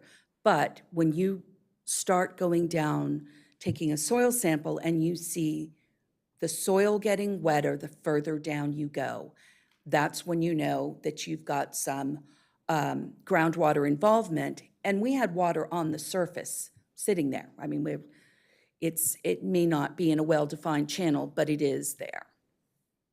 And so because I imagine the situation you're describing can probably happen where there's not a stream, right? Where water may pool in a certain area, but maybe it's not within a channel. The other factors and kind of the other 12 characteristics you have to identify not all of them are present. So are you saying that it's really the combination of, I mean, you said on the one hand that the groundwater is maybe one of the, or maybe the most important consideration. But am I correct in assuming that there can be situations where what you're describing can happen, but it's not classified as, I guess, any sort of stream, but water may just kind of pool at the surface? Can that happen? So that would be called a seep, and that would receive a kind of buffer, or a spring that would also be buffered. Water doesn't just come out of the ground in Montgomery County, it is buffered. So, I mean, a lot of times there can be some confusion. Sometimes you can be in the field and you can run into some water. You can be like, well, what is this? And so that's where all of the other things come into play. And like I said, the degree of disturbance makes this far more difficult. It's clearly not a wetland. you can see in the LiDAR and the historical information, that's when that starts to come more into play. If we just had the historical information without the observation of the groundwater,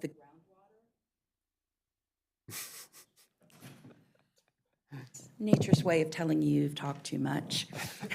If you just have the historical data of showing, oh, there's a channel, well, there can be a channel for a lot of reasons.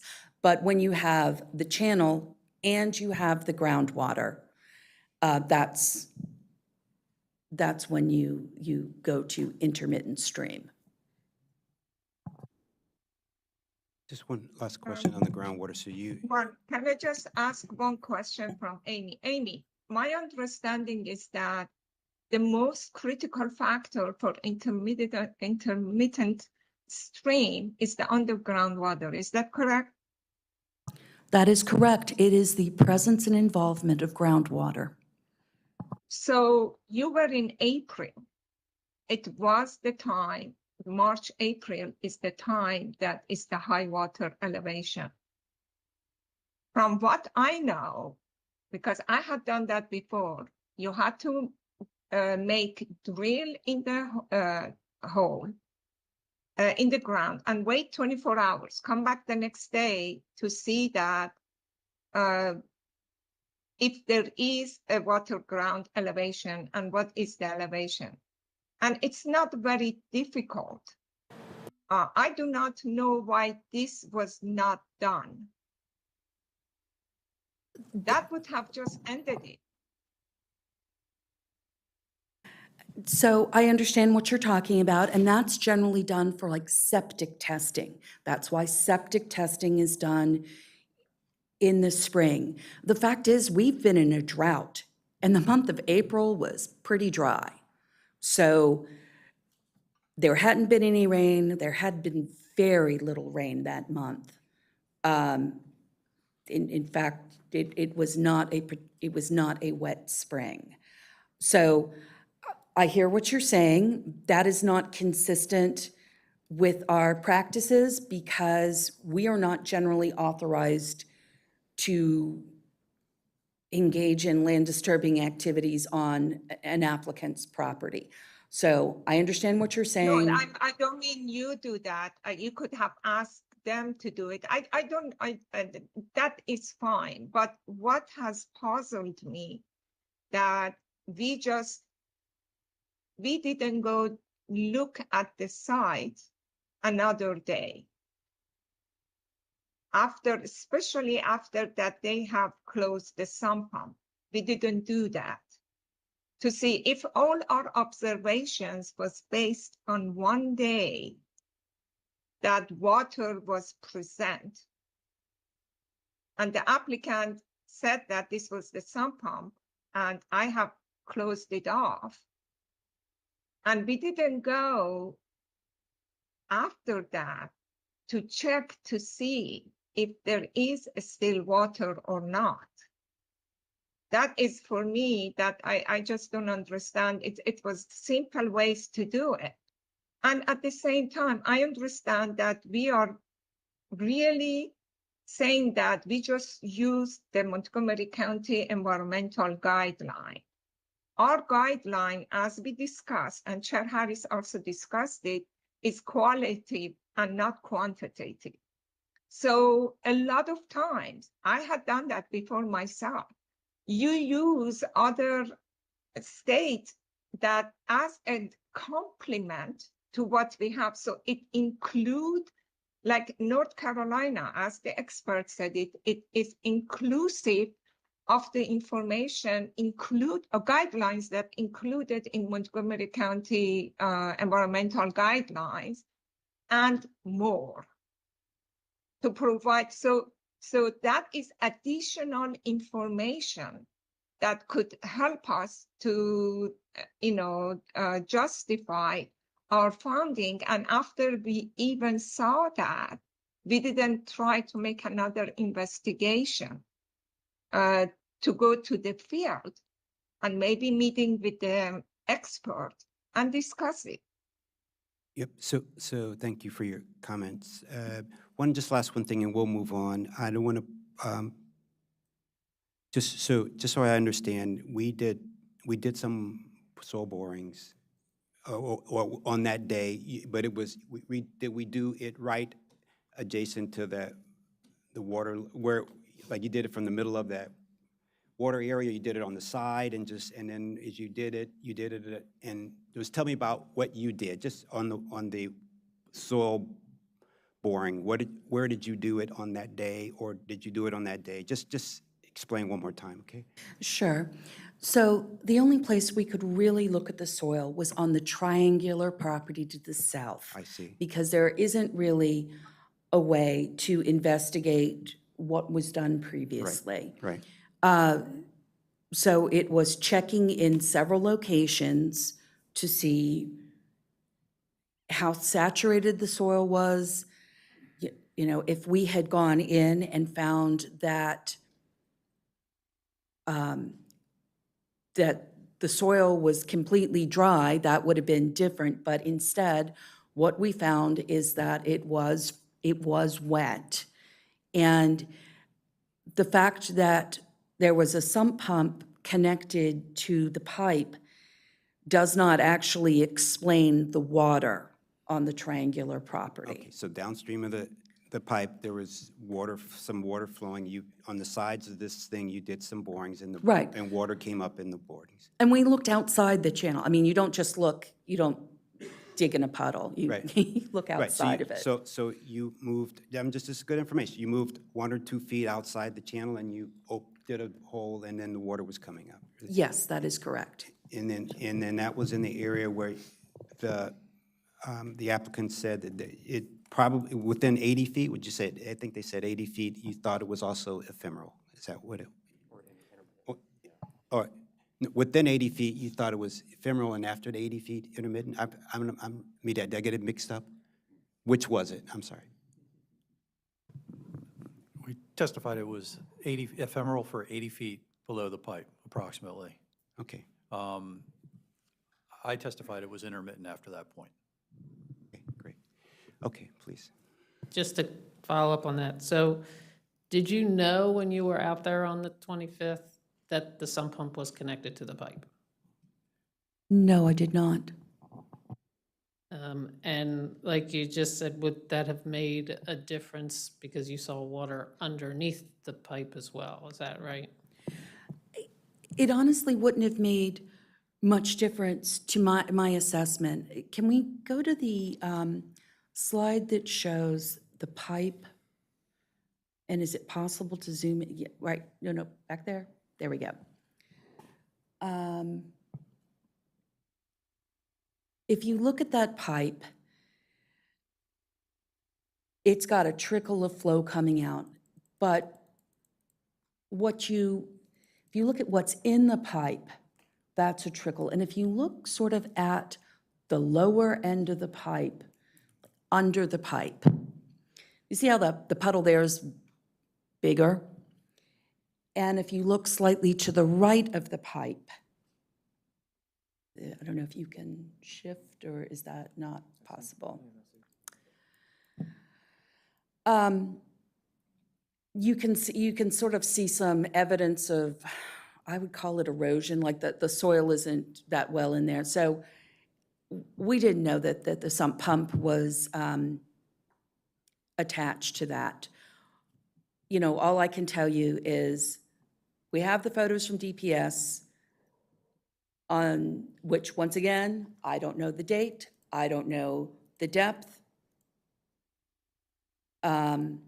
We have a pipe that is there now, and we have water down below. We have a little bit of flow coming out of the pipe, a little bit that looks like maybe it's coming from underneath, but you know what? We did not go dig around the applicant's pipe because that's not our property.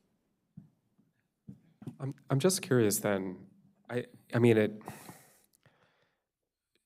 because it sounds like you investigated at the north end of the pipe, the inflow area, and it sounds like that was dry that day when you were out there, the inflow area. That is correct. So what are the possible things that could, so is there anything else that that could explain the water inside of the pipe, right, as you've taken the picture as we're seeing there? Or now that you know about the sump pump, is it more likely that the water there is the sump pump? Not to say anything of the water that you observed maybe around it or evidence of erosion. So I can't really speculate on, I've dealt with a lot of pipes with water coming out of them over the years. And it's difficult to speculate because, A, when we're there, we don't know what that pipe looks like. Knowing that it's a closed system, we don't really know. What we know is there's a pipe in the ground. We don't know what's going into the pipe. What we find is a recently installed pipe in the ground with a bit of water coming out of it and more water downstream. Yeah, and I don't know if the applicant said or not, yes, this is a closed pipe. Was it sealed? I know it's just a corrugated pipe, but I don't know. I'm sure it's not just one piece where they're I think the microphones are telling us to wrap up. He did testify in that. The only place where there were perforations, it was sealed. No, he said when the pipe went into it, when that sump pump pipe went in it, it had this black tar, but I don't know, but I'm sure that this thing doesn't come in 100-foot lengths, and. Oh, I see what you're saying. I don't know. So pipes come in 20 feet a piece, and every piece goes inside the other piece. So basically, this one that's downstream kind of goes in for a few feet into the one that's upstream. So normally, the water that goes through this pipe upstream into the downstream, there is no way for it to come back out because water doesn't go, upward, basically. So it's not sealed per se, I should say, but they kind of lock into each other. They don't allow water to come in or actually escape. Well, water, if there was truly, if it was put into groundwater would try to get into the pipe. But that's okay. All right, great. Any other witnesses? Do you have one to say anything I to? promise I'll keep it short. I just had a few questions. When you talked about routinely asking MDE for their opinion, what's the basis, and what was the basis in this situation for rejecting MDE's opinion? We do not generally ask MDE for their opinion. Do you know why it was asked here? I am not the lead reviewer, and so I cannot speak to some of the review questions. Okay, and do you generally agree with the idea that usually ephemeral streams will morph into intermittent and intermittent to perennial? That is generally true. I have seen occasions where it has not been true, where you have, and that, once again, it depends on soils and various morphologies, but I have seen occasions where you have had an ephemeral channel, and then it becomes intermittent. It clearly has base flow, and then it disappears again. But yes, what you're saying is generally correct. Okay. And approximately how far off the property line were these borings taken?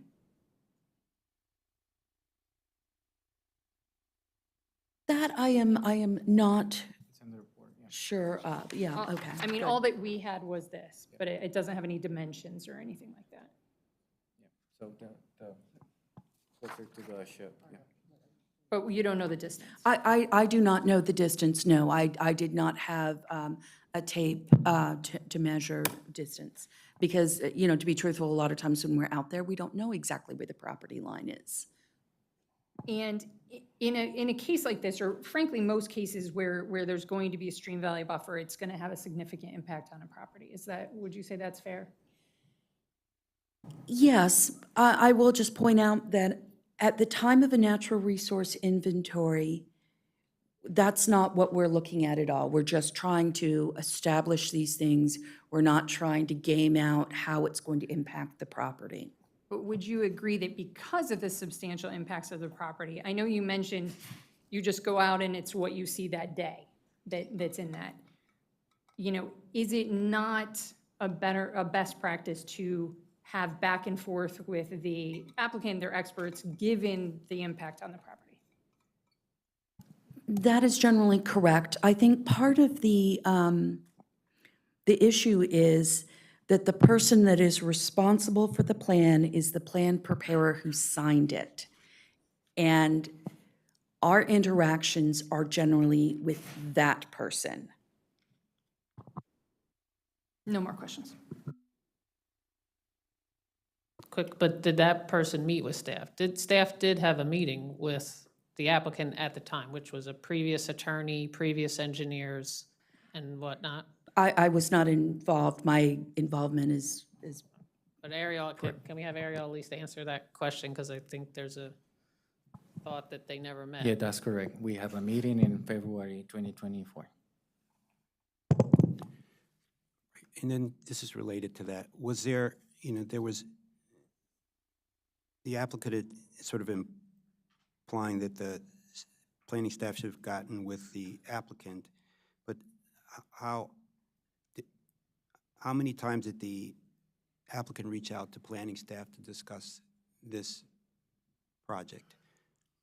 I wasn't involved until later in the project, so I And can. how many times, and I'm saying, what was if there were some disagreements, whatever, how many, did you ask for meetings with the team leader, and then did you guys sit down and go through it seems like you're trying to play us all on one side, they didn't come back to us, but what was the correspondence between the applicant and the planning staff? I mean, for my involvement, I can tell you that when we submitted the request to the planning director with all of the evidence, including the experts' reports, we assumed there would be some discussion that would occur about our arguments before something was issued.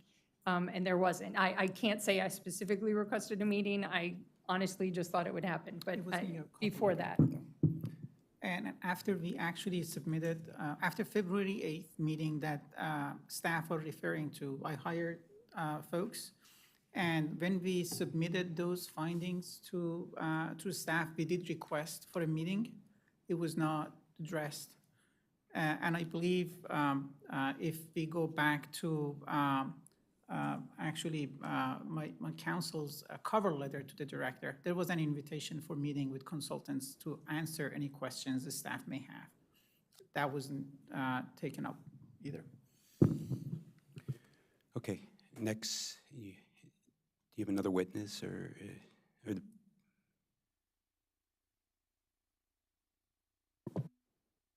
No further witnesses. Thank you. Okay, so if, sounds we're done with testimony, and it is time for the board to do its deliberations, I and. think they might want, do the parties want to have a closing statement? Yeah, Okay. they agreed on that previously. Okay. So anyone who would like to make a brief closing statement should feel free to do so. Thank you. I'm going to try to keep this to under a minute. So as I noted at the beginning, this is a different scenario than the board is used to. The staff position is not entitled to deference, and I think that the clear evidence of record shows that it's ephemeral stream. We've talked about the North Carolina standards versus Montgomery County. I think we can all agree that Montgomery County are fairly subjective, and we've seen that at play here. What these experts have tried to do is quantify this. It's important that we do that because there's fundamental fairness at play here. As we show in Exhibit D to our attachment to the letter to the board, we compared a lot of these arguments to other NRIs that found ephemeral streams. I understand and I can see that every property is different, but I think that you can't say that it's okay for one staff person to go on there and say, this is sinuous, and not even compare to other situations where it's been considered to be sinuous or not. Again, this comes down to the weight of the evidence. We have experts, we have all kinds of materials that we've submitted to show that this is ephemeral stream. We have 60 years of experience talking about this from people who do this for a living. They do stream classifications for a living. And with all due respect to staff, they have not had that kind of experience. Again, I think MDE, while their terminology, God bless you, while their terminology may be different, the characteristics that they're looking for are the same. So I do think MDE's interpretation is important. And really, I just can't emphasize enough, and I apologize again for my tone earlier. This has been very frustrating, and that was coming through earlier. I wouldn't be here if I didn't think we were on the right side of things. Hamid engaged 2 experts to make sure that he wasn't, that he was on the right side of things. You've heard it here today, and I just really hope that you'll consider the evidence objectively and rule that this is ephemeral stream and that the NRI should be approved as submitted. Thank you very much. All right, thank you, Mr. Chair. So in closing, as Ms. Lindsay mentioned, that Montgomery County Planning has exclusive jurisdiction over these stream delineations and has been applying the definition and the criteria from the environmental guidelines consistently to streams across the county. And, it's true, you've heard evidence that would support ephemeral streams and it would support intermittent streams here. And that's not surprising because the environmental guidelines acknowledge that it can be difficult to distinguish between stream types as these characteristics can overlap and they can vary based on the time of year and on weather conditions. So staff took in the information from the North Carolina methodology, but ultimately weighed those criteria and looked to the environmental guidelines on how to weigh those criteria. And most significantly, to the definition of intermittent streams in the guidelines is that presence of base flow at least once a year. And as the appellant's witness pointed out, that is the big difference between the environmental guidelines and the North Carolina method, is that focus. And so staff, when they visited the site and made those observations, they weighed that very heavily as the guidelines require them to do. Staff also analyzed the secondary characteristics and reviewed previously approved NRIs and mapped information. But staff acknowledges that mapped data isn't perfect. Hydrology changes over time. And as the guidelines recommend, they supplemented their research with this information and really relied on that information gathered from the site. So based on this evidence and analysis, we ask you to find that there is an intermittent stream on the site and uphold the denial of the NRI. Thank you both. Now it's time for the board to deliberate, discuss, and does anyone like to start? I like to start because I have an obligation. I have a therapy coming, physical therapy to the surgery. So, but I have been sitting through this the whole time. And if you don't mind, I start saying that, as you know, I have worked for Montgomery County and also for transportation. So I'm very familiar with environmental guidelines for Montgomery County, and I do respect that. But what I saw in here, it was things that were missing. The evidence that planning staff provided are not strong enough. I do support to have a stream buffer for protecting our natural resources. But if our environmental guideline is making staff to be subjective and use their own judgment, that creates a danger of us maybe missing some stuff or not seeing enough of the evidence to support our finding or determination. That's why that it is important either we improve our environmental guideline to take that subjectivity out or complement other guidelines that includes our environmental guidelines, but is more quantitative to allow staff, like the pointing system that we use, a system that take the subjectivity, experience, and expertise, of a staff, in addition to using those to help us to make the right determination. Because if we don't make the right determination, it's going to cost the applicant dearly, okay? It's going to cost them not only in being able to do their planned development, it's going to cost them to do more cost to review or to reduce their development, or to happen what this applicant, Mr. Shirazi, had to do, because it had to hire the experts, it had to hire the lawyers, and to bring it in front of us. And that's why that it gives not a very, really, I'm concerned because it's not going to give a very good name for Montgomery County review process, okay?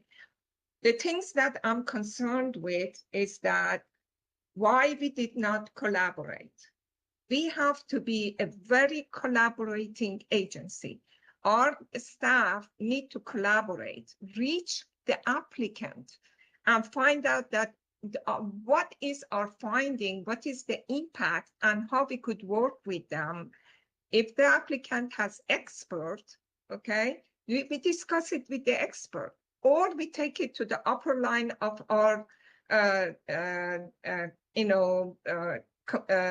ranks of the planning staff. Like if we just shouldn't, Amy said it, that we are collaborative and it's not just one person. But then Amy later on said that I was not the reviewer, okay? So it doesn't matter who is the reviewer when it comes that a letter goes under the name of the director to rejecting or making a final decision. A lot of information and discussion should have happened before that letter is sent from the director outside. So I'm just saying. But let me finish. One more thing that I have to say, that I have said it a few times. We didn't do due diligence. We just went out with one-time observation and we made a decision. That due diligence should have been done with collaboration, with having more field visit, with talking to more staff, we look at different projects, and to see that how the impact is done. So considering all of these, at this point, I do support the applicant of this determination of the ephemeral stream. Thank you. Okay, thank you. So, Mr. London. Yeah, just a few thoughts, and I want to pick up on just a couple of things that Mitra, you were talking about. First, I personally do think that staff did due diligence in this case, and it's specifically because, as we heard, they need to observe, the intermittent stream is, if I'm understanding this correctly, once per year has to have an observation of base flow. They claim that they observed it that day. So based on the environmental guidelines, based on the team of people who are out there together, there wasn't a need necessarily to go back to reconfirm something that by the terms of the guidelines had already checked that box. There might have been other reasons to do it, but in terms of kind of the categorization based on that single criteria, I do think that they satisfy their due diligence in that sense. But I also want to pick up, before we get into sort of the meat of this again, I just want to pick up on the quantitative versus qualitative piece. There's a difference between being quantitative and being scientific. And I don't claim to be a scientist at all, or a statistician for that matter. I do have a day job outside of this, and I do a lot of data analysis and GIS work, but I'm not a scientist, and I don't claim to have any expertise on that. But you can apply you can use your 30 years of experience, for example, 60 years collectively, and apply numbers based on your judgment. But that's different than being, a higher rigor of scientific about an assessment of what is stream. It's different than doing testing, for example. Now, maybe testing is part of the North Carolina methodology. I'm not 100% sure. But if we're talking about moving to a quantitative evaluation as part of our process, I just want to make it sort of clear what that is and what that isn't, because as we've heard, there is a fair amount of overlap to some extent between understanding these different categories, and Montgomery County clearly understands it a little bit differently than maybe the state of Maryland and maybe other people, based, if nothing else, just based on the base flow question and how many times a year do you have to observe it. So I'm using data to support decisions is, we should always do that. But this does seem like a case where judgment and a bit of kind of fluid judgment does come into it, just to a certain extent. And we should always, of course, defer to the expertise of those who've done it for decades. And that does weigh really heavily here. And I appreciate everything that you've talked about, because as someone who doesn't have any background in this, it's obviously really helpful to understand all of these characteristics, how other places do it, what your understanding is based on, the thousands of miles of streams you've evaluated in Montgomery County. But, so I guess I'm trying to get to the point that I do feel like the way that staff evaluated this case was consistent and used due diligence and appropriately used judgment based on the guidelines we have in Montgomery County, which isn't to say that we as a group can't decide that this is ephemeral and not intermittent based on the other evidence that we've heard here today. But I don't in any way want to disparage staff. Like, I think staff did an excellent job here. I think this was, as you mentioned, this was a tough case. The area was disturbed. It's covered up right now. We can't go back in time and see what the conditions were previously. It's entirely possible that maybe it would have leaned slightly more intermittent 3, 4, 5 years ago than we observe today. We'll never know.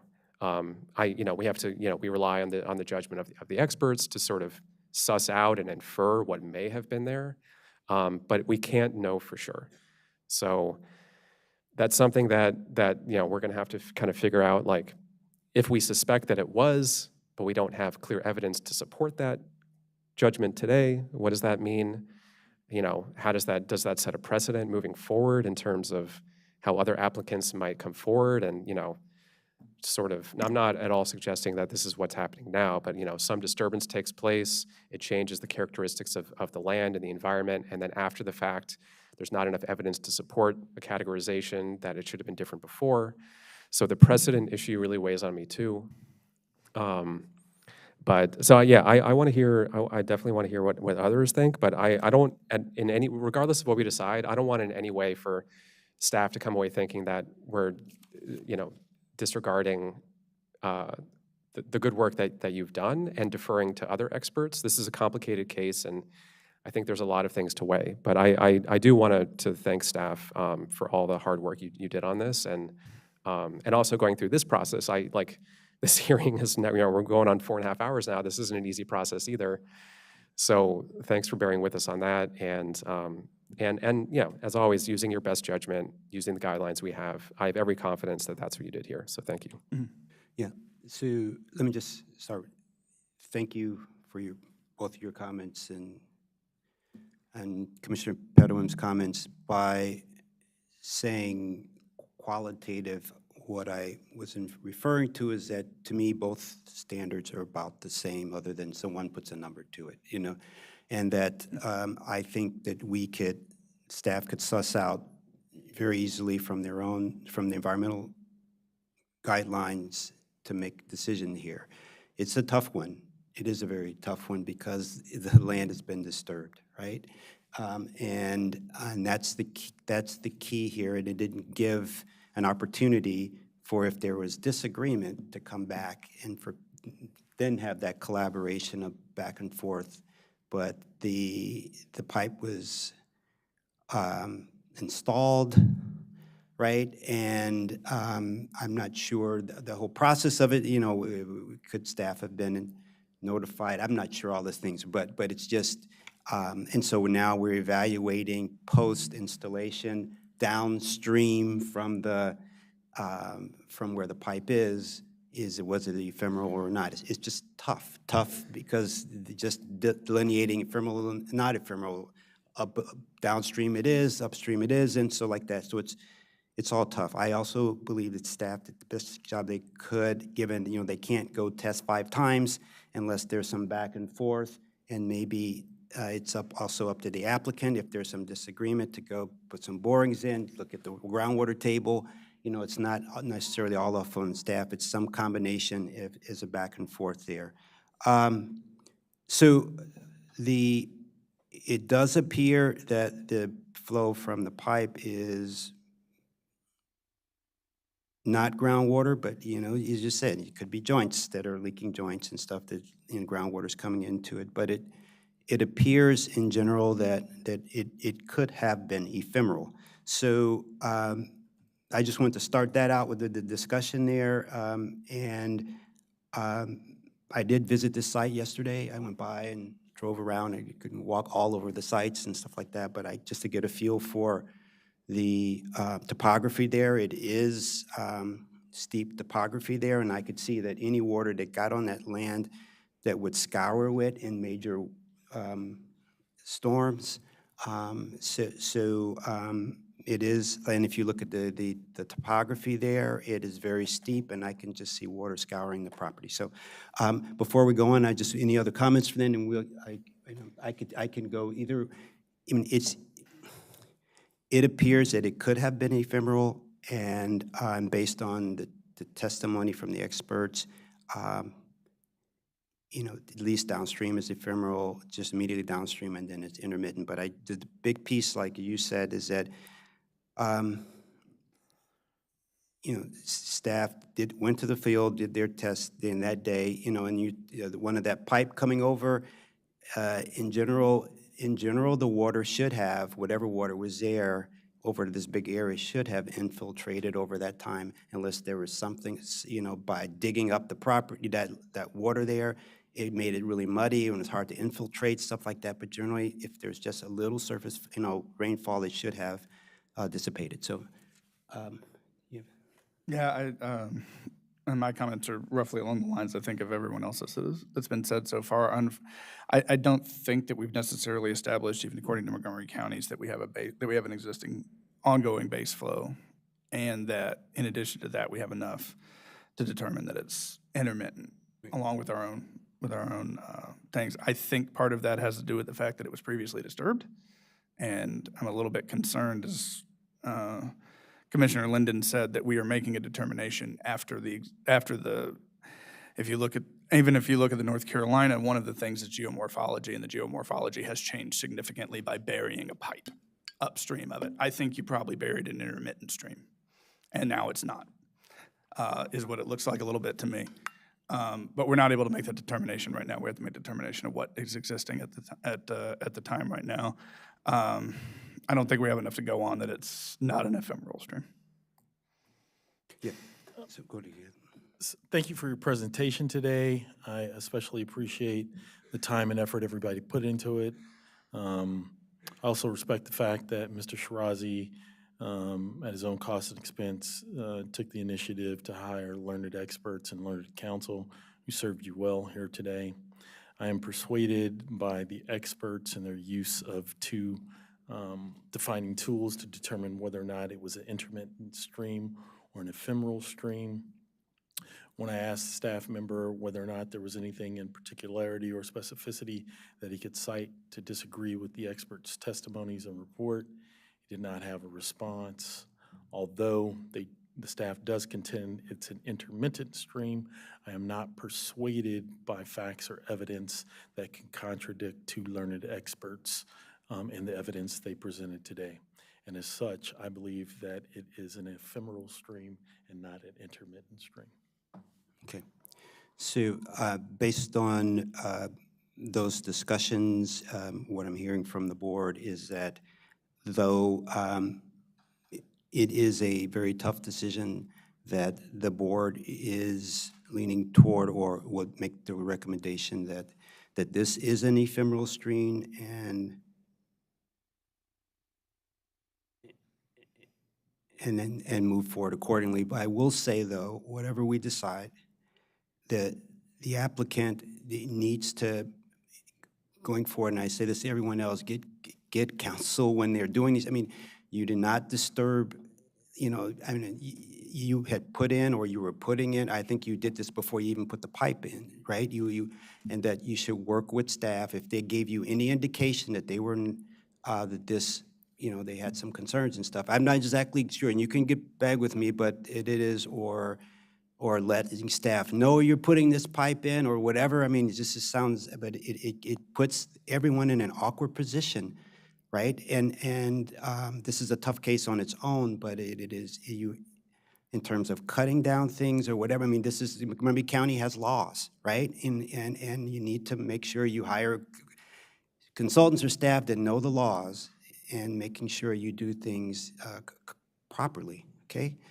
Can I just say Yeah. on that point, and I don't mean to, but I think some of that is the disconnect with, he went to DPS. That's where he was told to go. He got the permit from DPS. DPS didn't say, go talk to Park and Planning. You know, there's nothing to trip that extra review. So according to the laws, he was 100% right in what he did. So if there's, Well, you know, let's if there's not other- go there because okay, he but- did do work on the other property and they did tell him to come to us and he didn't want to. So let's not Okay, even but have want this to- but I'm saying, as far conversation. as the pipe installation, there was nothing, and maybe that's a coordination issue between your agency and DPS. I'm Well- just throwing that well, out there. and, you know, well, you can, as your client, you can inform your client whether you're cutting down trees, doing anything, they need to talk to the right agencies to make sure that they, yeah, so. And that- when the board makes a motion, you are gonna have to be, I think, a little specific about A why. what you want the NRI to say or do, or, I mean, we just want to be clear when we get the resolution as to what we're saying, because I guess there was a part of it where you did say was intermittent further south, and so if that's where we're going, which it sounds like we are, then we just need to be sure that the NRI properly shows that at the point where your experts say it does start to be intermittent. I think you said was 80 feet south of the I property. think it's going to be a motion, the determination whether or not it's an intermittent stream or ephemeral stream directly affects the setback or the stream valley buffer, correct? Yeah, but it also, it said something about, we're denying the, I mean, which NRI FSD is correct? That was, isn't Right, it? I think we have to get to what, yes, what you're saying, so if you're And once we saying- define whether or not it's an intermittent stream or ephemeral stream, Right, then we proceed from there. So and where it starts or stops too, Right. because there was that discussion, So yes. once we make the determination that it's an ephemeral stream, then we make the further statements with regards to the buffer or setbacks. And where right? the intermittent would start. So the Right. ephemeral would not trigger the buffer, but it's where the intermittent starts because you're supposed to look off the property as well, which they did. So it's then, I think he said it was 80 feet Would be, south of the property where it started to be intermittent. Chair, would the motion be to remand it to staff to take into account the ephemeralness? No, I think you What is need the to noun for base it on There's what no was noun. heard today. I think what was heard today. Is it first on the property, there was not any? Right, you We, can- we're, right. is there a motion that the stream on the property is not intermittent but ephemeral? Is Yeah, it- I'll move that we make that determination that as of today, the stream on the property is ephemeral. And I second it. All in favor? Aye. Aye. Aye. Aye. The ayes have it, 5-0. And what should be the next motion, where And where the, does the intermittent start? Yeah. And I think their expert said 80 feet south of the property line. is there a motion to approve that the intermittent stream starts 80 feet south of the property line? So moved. So there is, and so moved. I second. I second. All in favor? Aye. Aye. Aye. Aye, the ayes have it. And then should we, I'm glad somebody finally asked me. I think the next motion should be to remand it to the staff For the determination. for further proceedings consistent with what has happened here today. I'll move to remand to staff to finish the details on, given what we've determined here today. Second. All in favor? Aye. Aye. The ayes have it, 5-0. Mr. Mills, should we add another one for the good of the order? Or are we good with our? I believe mercifully that we're good for what's done. I will say that the next step is there'll be a resolution embodying this decision that will be adopted by the board at a later date. I think that covers everything. Yes, thank you to both the applicant and staff for your time here today, for the time you took to prepare your presentations. And we will take a 5-minute break and start with item number 9, Share Tefila Congregation Preliminary Plan Amendment number 1200605-6A, where staff is recommending approval with conditions. Thank you.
Good afternoon. We're on item number 9, Share Tefillah Congregation Preliminary Plan Amendment Number 1, 2006-05-6A, where staff is recommending approval with conditions. This afternoon, we have Philip Estes from the Planning Department and Sandra Piera presenting this case. Thank you. Hi, good afternoon. Good afternoon, Mr. Chair. As you mentioned, this is a preliminary plan amendment for 12006-056A. With this application, there is no change in the approved density. The applicant is proposing to amend the approval conditions to allow a daycare center. They would also void the approval for the school uses and continue the religious assembly use on site.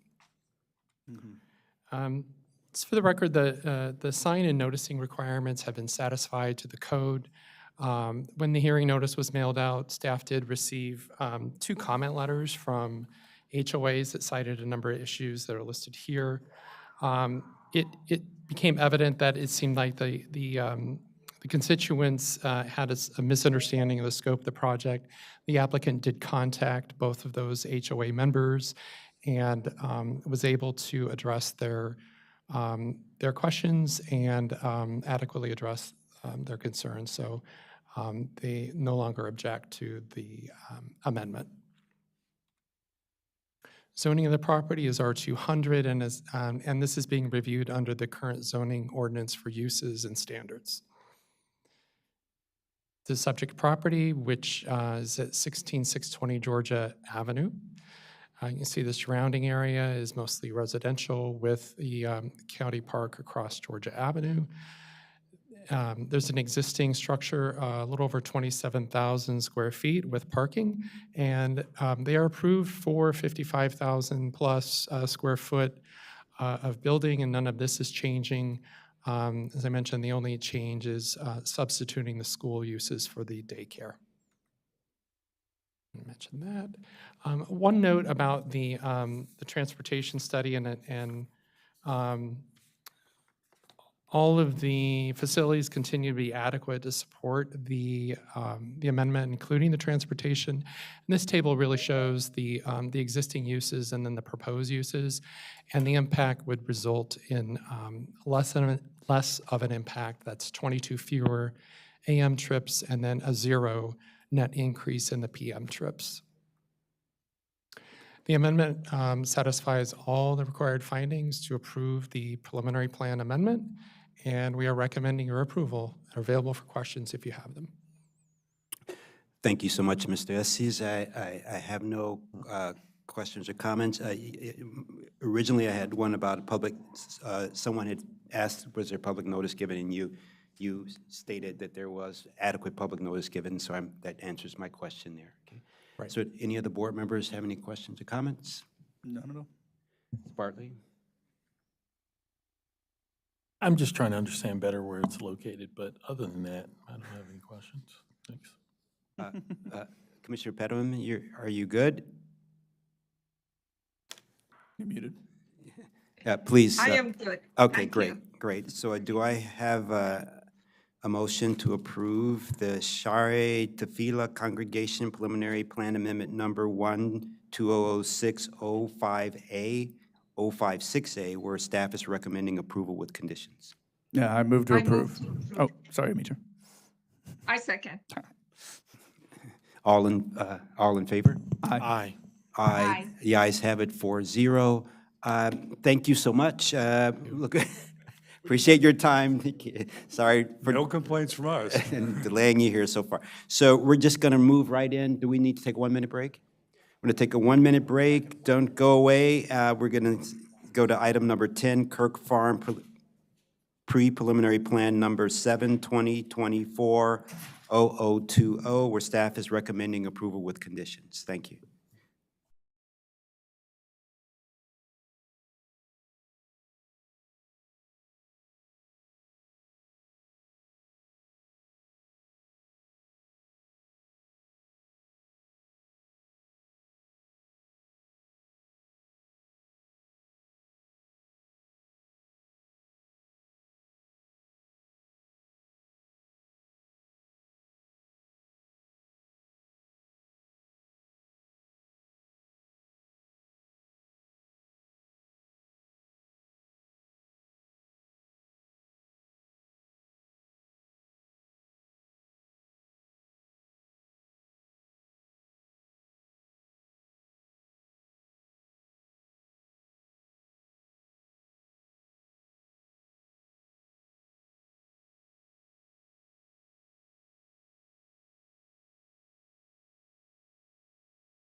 Good afternoon. We're on item number 10, Kirk Farm Pre-Preliminary Plan Number 7, 2024-0020, where staff is recommending approval with conditions. And this afternoon, we have Mr. Ugo Njeze presenting. Thank you. Good afternoon. For the record, Ugo Njeze with the Up County Planning Division, serving as the lead reviewer for the Kirk Farm Pre-Preliminary Plan Number 720240020.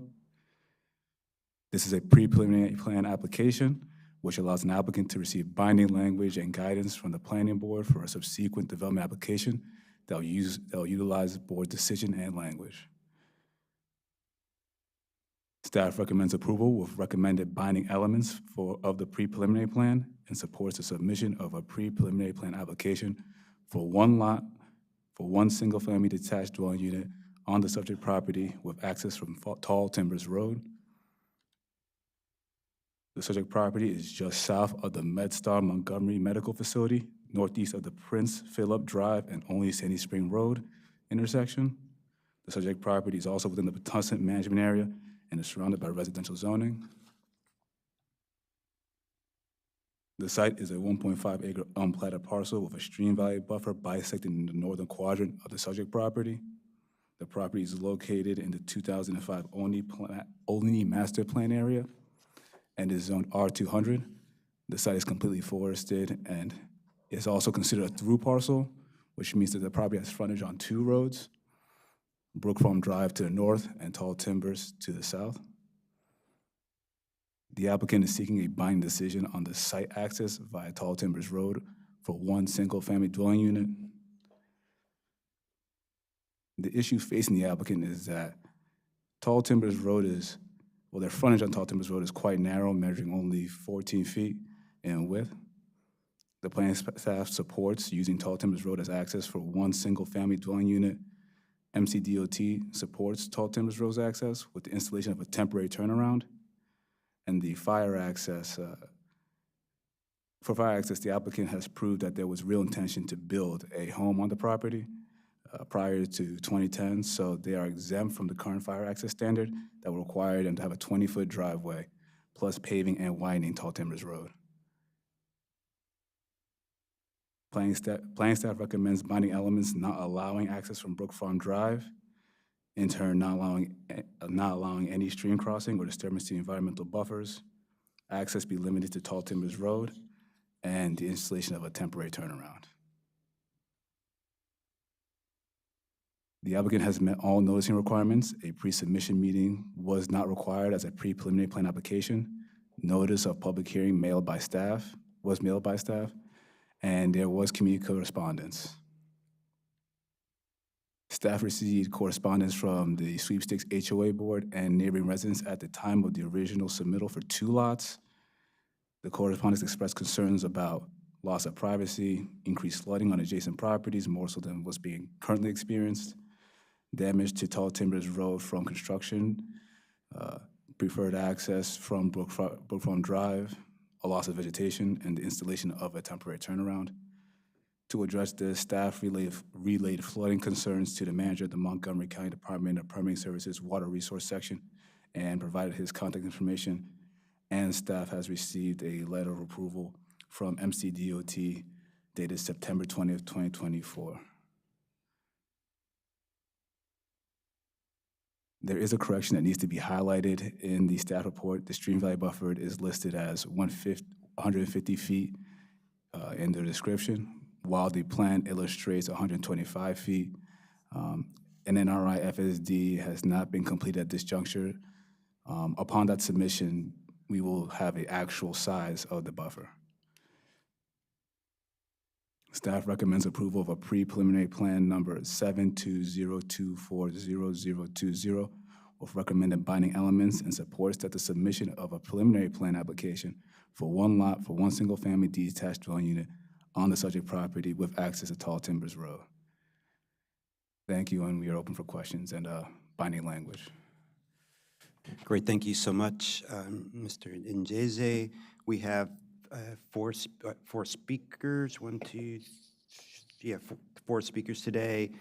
First in person is John Ramsey. I believe Oh, there's John online. Okay, why don't we just take the onlines first? Okay, John, you have 3 minutes. You there? Yes, I'm here. I'm sorry. I'm showing up as Jay. I apologize. Couldn't change my name. Yeah. Can you turn your camera on? If I can try. Just give me a second here to. No, it's. I have to go into my settings. no, Could please, no, don't maybe worry. No worries. You look beautiful. Okay, come, let's go, John. Mr. Chairman, do Well, you I not just want to hear wanna- from the applicant first? Oh, yeah. Why don't we take the public testimony first, and then we can hear okay, from the sure. applicant. Okay. Go ahead, John. Okay, You have go three, ahead. You have 3 minutes. 3 minutes?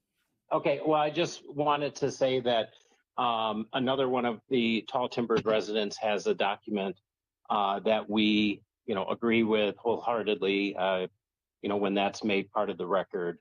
And we do support everything that's in the document for, in terms of, the alternative entrance from Brook Farm and the concern that we have for the increased traffic on our road.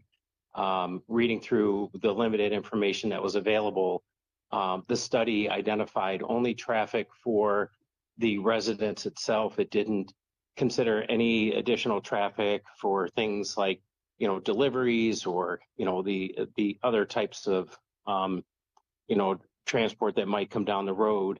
And then also with the turnaround, we also have a concern for that.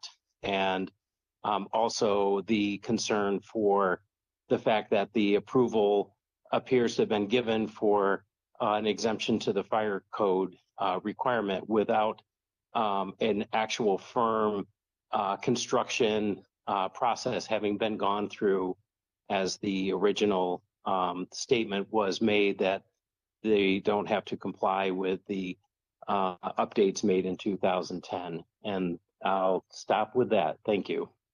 Thank you for your testimony. It's important to get citizen input.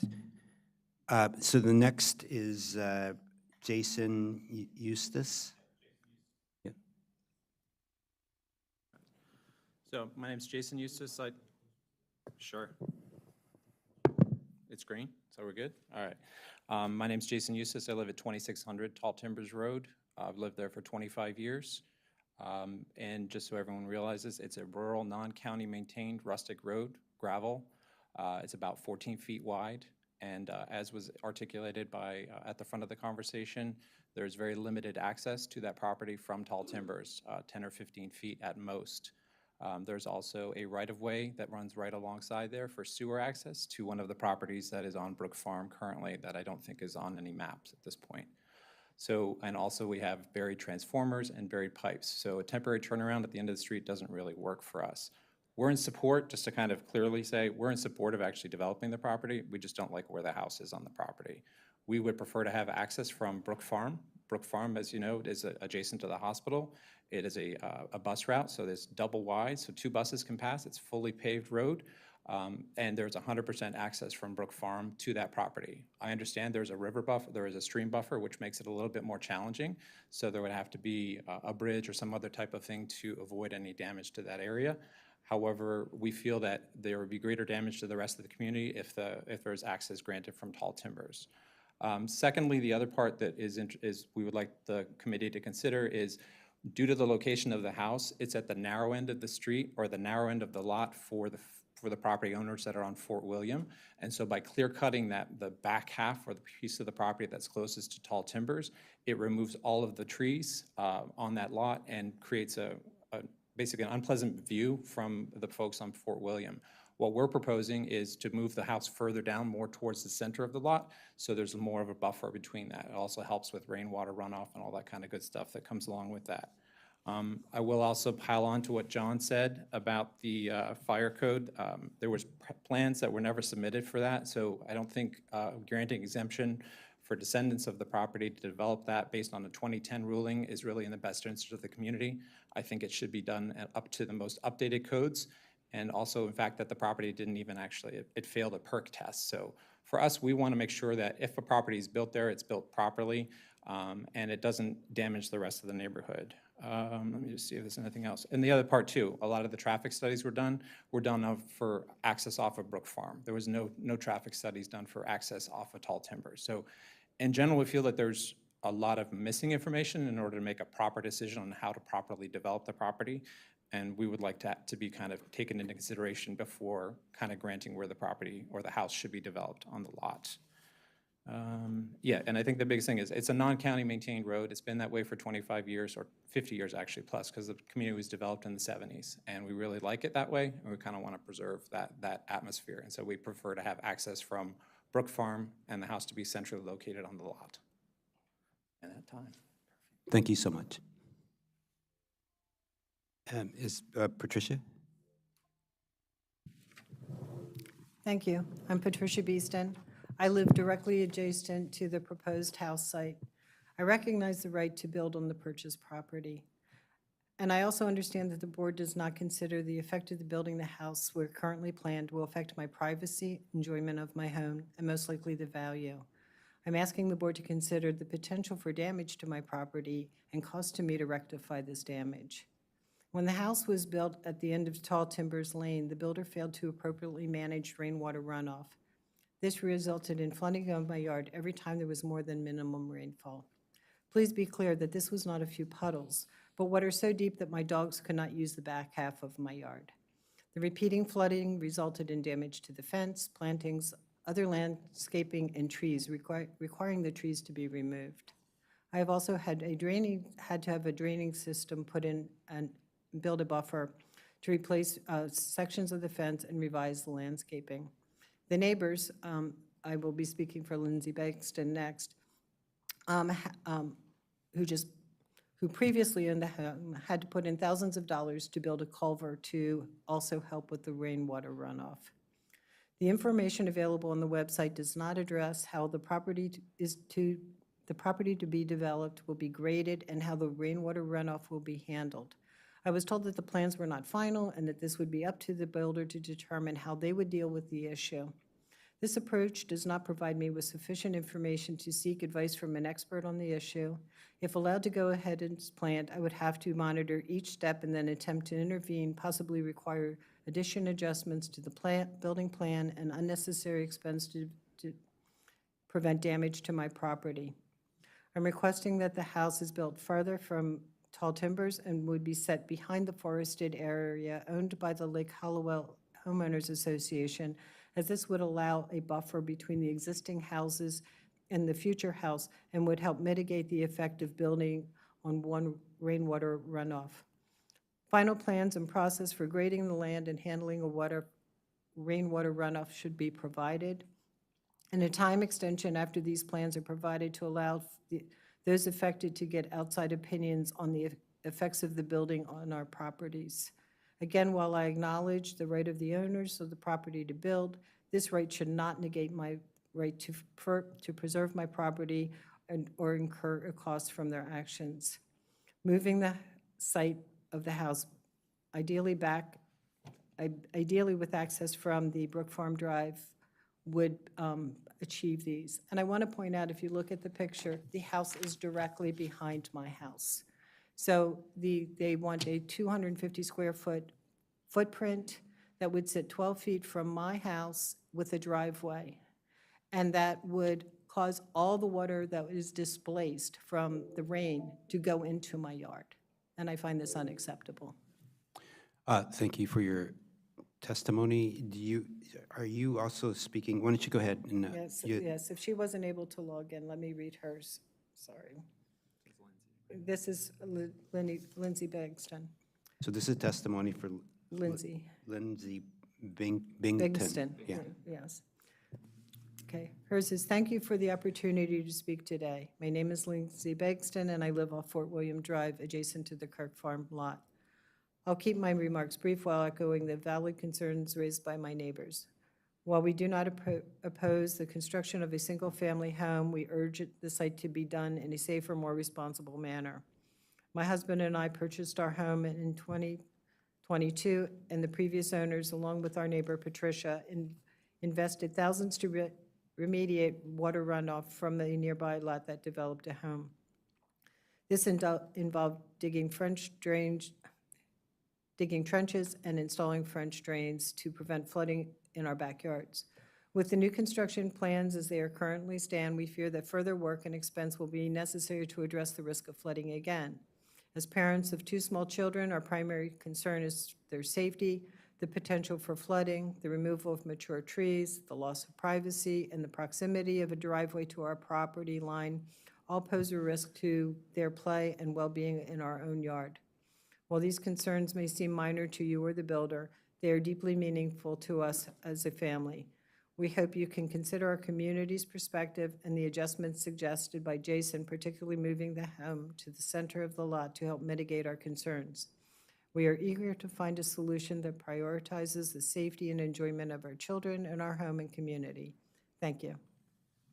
Thank you so much for your testimony. And we have, is there one more, or are we done? Oh, yeah, you're reading for Mary Jane? No, I wasn't reading for anybody else. It was, I represented the McNallys, who are our next-door neighbors.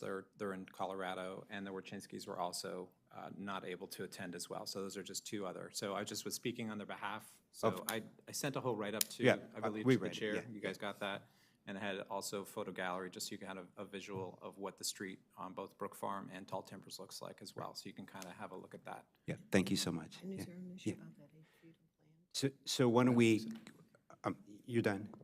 Okay, great. So staff could reiterate, but the purpose of this is primarily for where the entrance to the property will be, correct?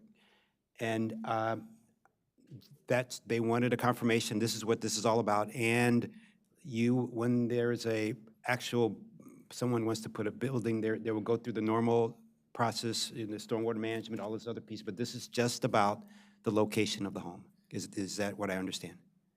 Which road the house will come in on? That's correct. Okay, so we have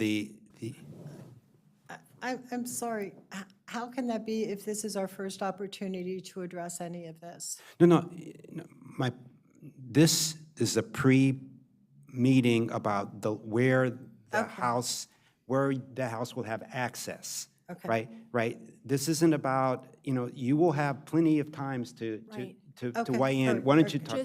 Just to clarify for a moment, this is Sandra Pereira, Regulatory Supervisor with Up County Team. This is a pre-preliminary plan application. We are here before the board to address 2 questions that the applicant had. One on site access, and the other question on required improvements for Tall Timbers Road.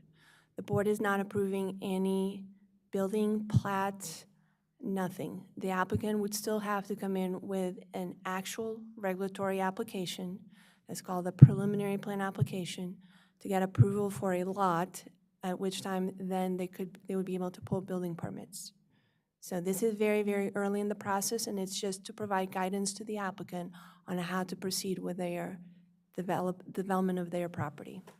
Yeah, but it's great that you made comments, so the applicant knows what your concerns are, so when they come back in, they will be addressing hopefully many of your concerns about runoff and things like that. Okay. I think the other thing that we failed to mention in our report is a lot of the correspondence that was provided, including the signage that was up on the property, all had access from Brook Farm.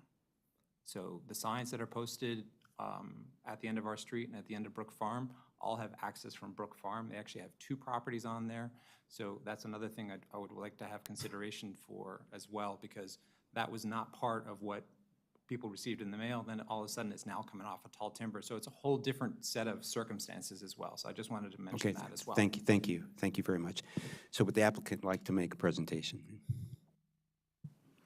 For the applicant, my name is Steve Crum with McCrease Hendricks and Glasscock. The applicant is not present due to the delay. She went home. We agree with staff conditions. We understand the concerns of the neighbors. We did not repost the property after the Development Review Committee meetings where the proposal changed from 2 lots to 1 lot. The The two-lot proposal was reviewed as a concept plan, did not come before the board.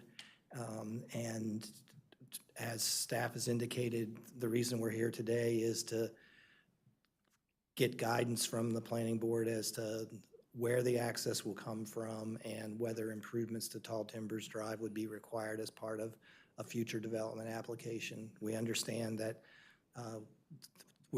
we haven't submitted a preliminary plan or an administrative subdivision plan at this point.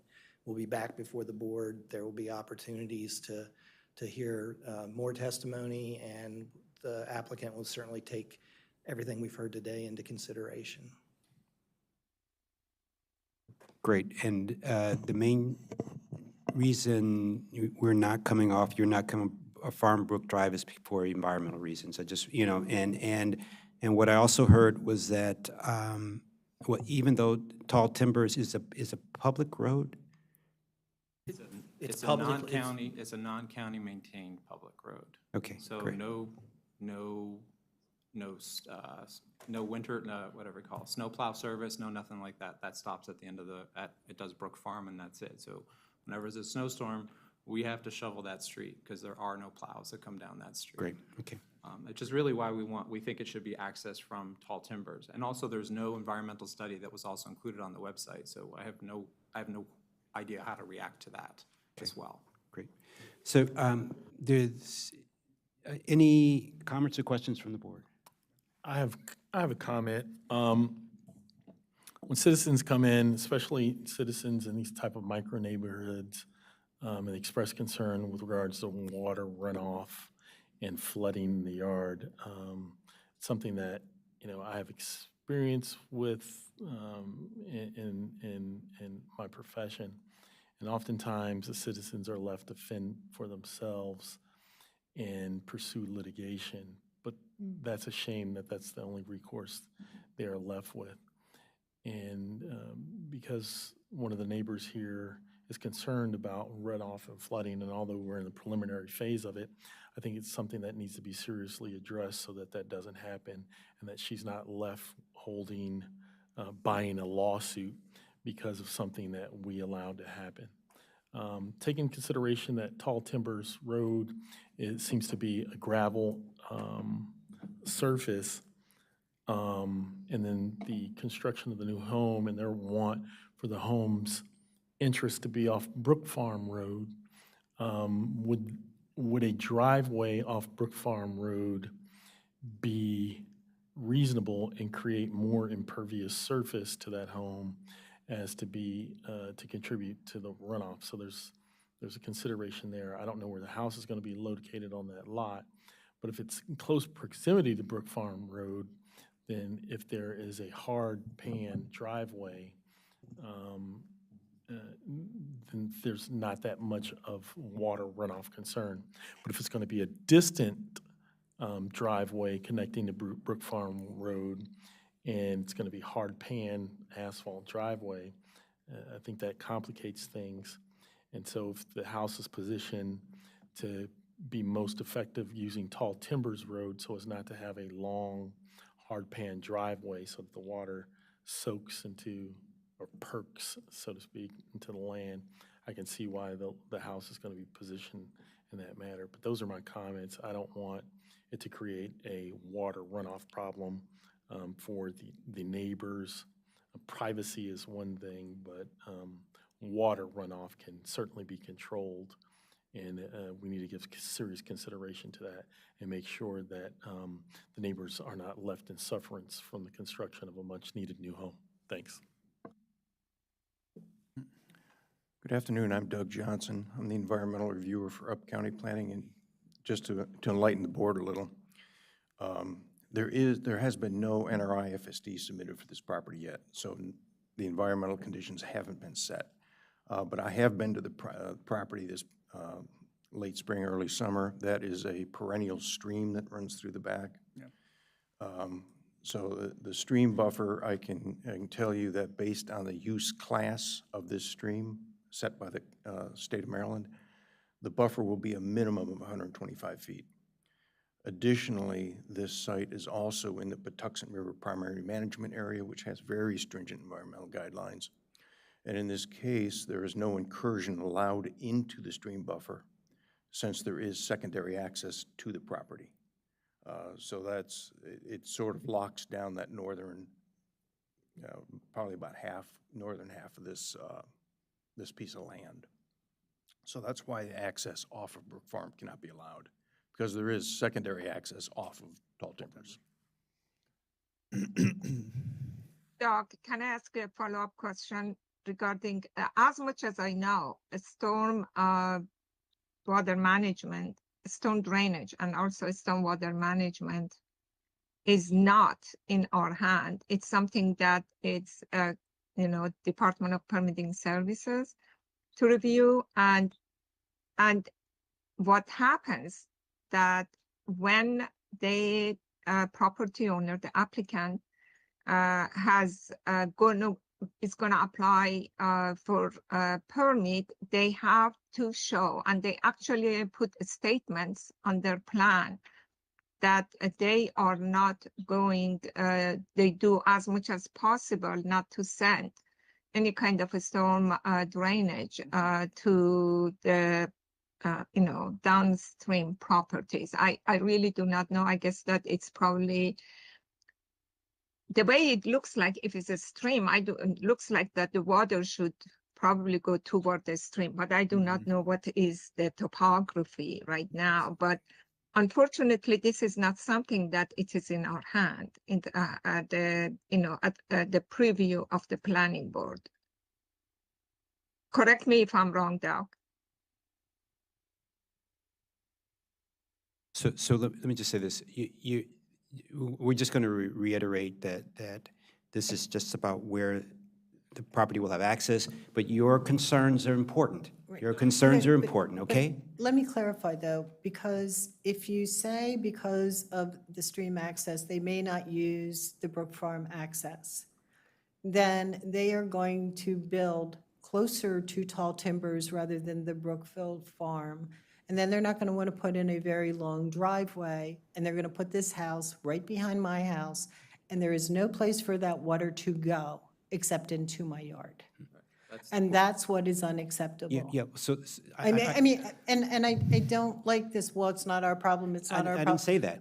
No, but that's what she said. It's somebody else's problem. And then I spent thousands and thousands of dollars fixing my property last time, and because everybody passed the hat to somebody else. Yeah. And if they allow the access off of Brook Farm, they can build it and not impinge on everybody else. Yep. So it won't come off Brook Farm. It'll come off Tall Timbers. We're going. However, there will be a stormwater management plan for this property. Well, they failed that last time, and they made it my problem. Okay. Chair Harris, stormwater management is an issue that comes up later in the process. I think we need to move on with site access and required improvements. Yep. Your people will look at this. Okay. So we need to move on now. But do I have if this is do I have a motion to approve the Kirk Farm pre-preliminary plan number 7/20/24/0020, where staff is recommending approval with conditions? Yeah, I'll move to approve the pre-preliminary plan with the conditions proposed by staff. I second. All in favor? Aye. Aye. I abstain. It's 3-0-1. Thank you. So we are going to just take a 1-minute break and start out with our next item. Thank you.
Good afternoon. We're on our last item of the afternoon, Rose Village Sketch Plan Amendment Number 3, 2021-012A, where staff is recommending approval with conditions. And this afternoon, we have Emily Tettelbaum from planning staff presenting this item.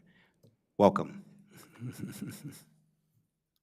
Good afternoon. Happy Halloween. For the record, my name is Emily Tettelbaum with the Mid-County Division, here to present to you the Rose Village Sketch Plan Amendment Number 3, 2021-012A. We are recommending approval with conditions of the sketch plan amendment.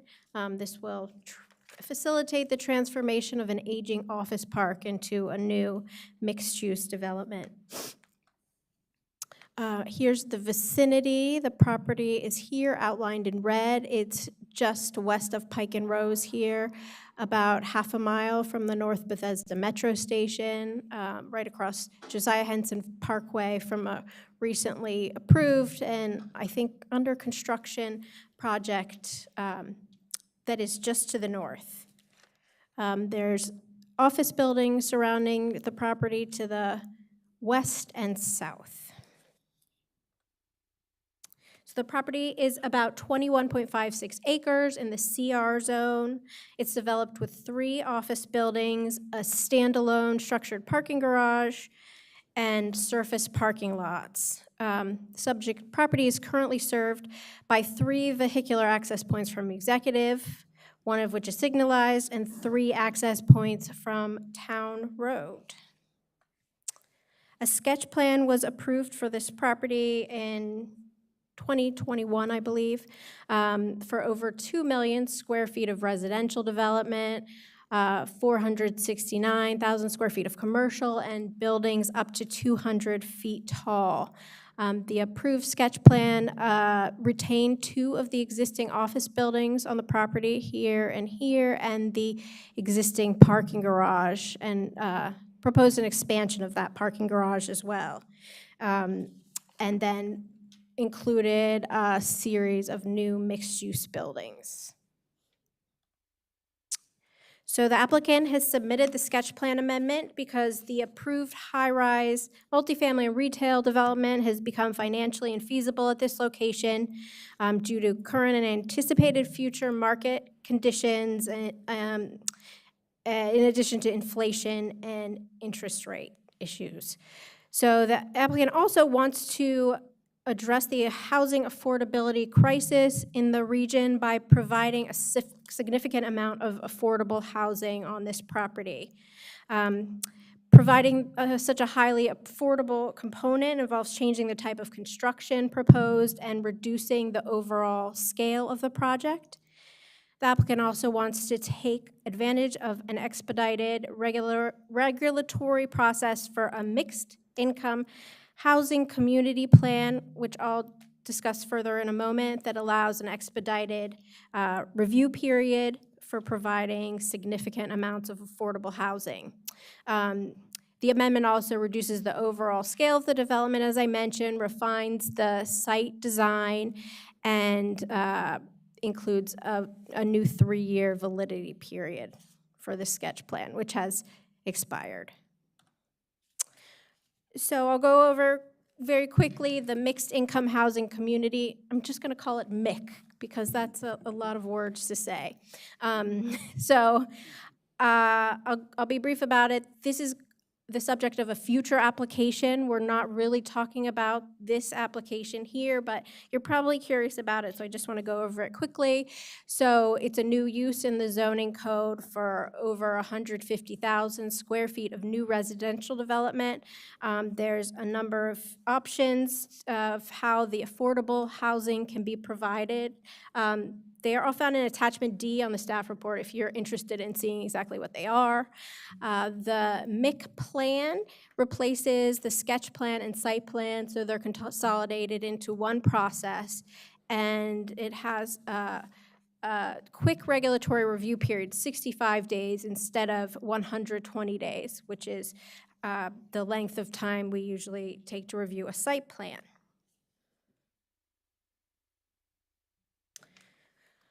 So the MIC area is going to be on the west side of the property. Here's the property outlined in red. So what this amendment is doing is removing the mixed income housing community plan area from the rest of the sketch plan so it can proceed separately down its own regulatory path.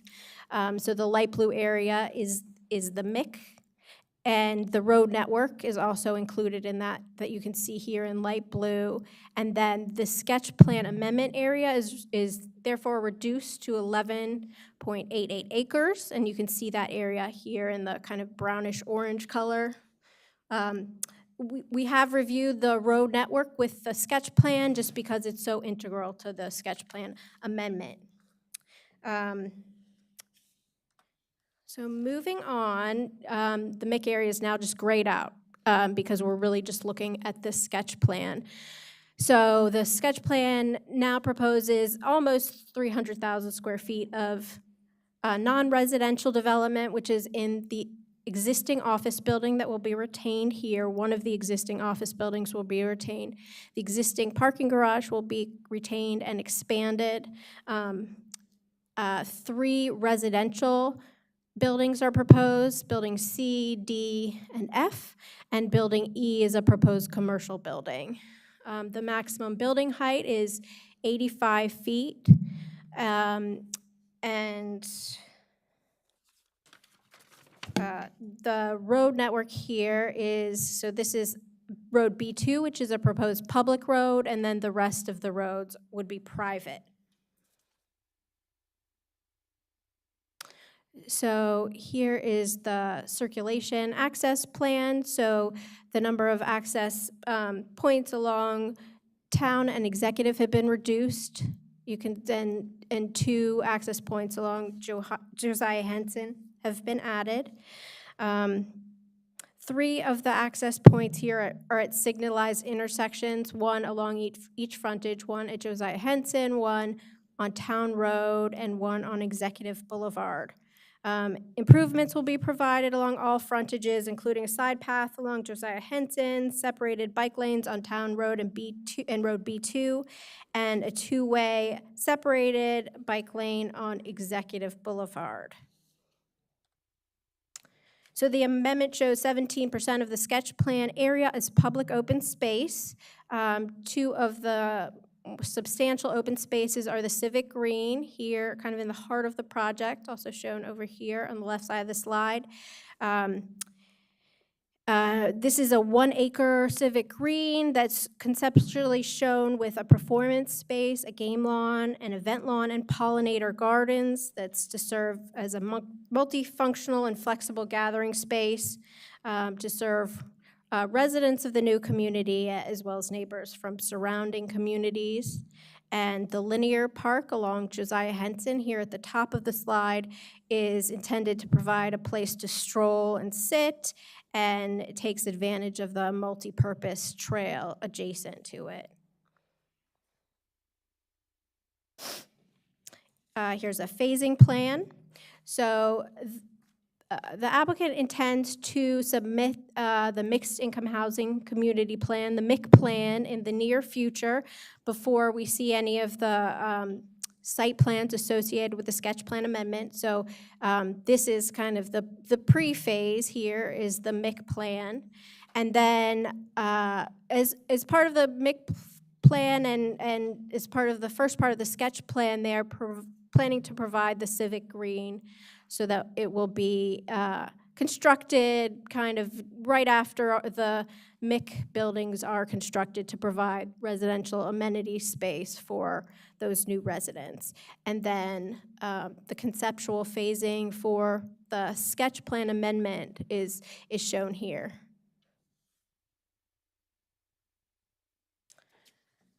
So the public benefit categories have not changed too much from the previous sketch plan approval.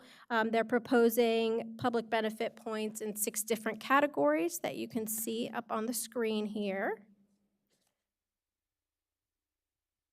I have one correction to the staff report. On page 10, it states that each of the existing access points will serve the proposed project, and that's not quite right. Some of the access points that exist now will be removed. So I'm just striking that sentence from the report. And then one modification to a condition. This condition is about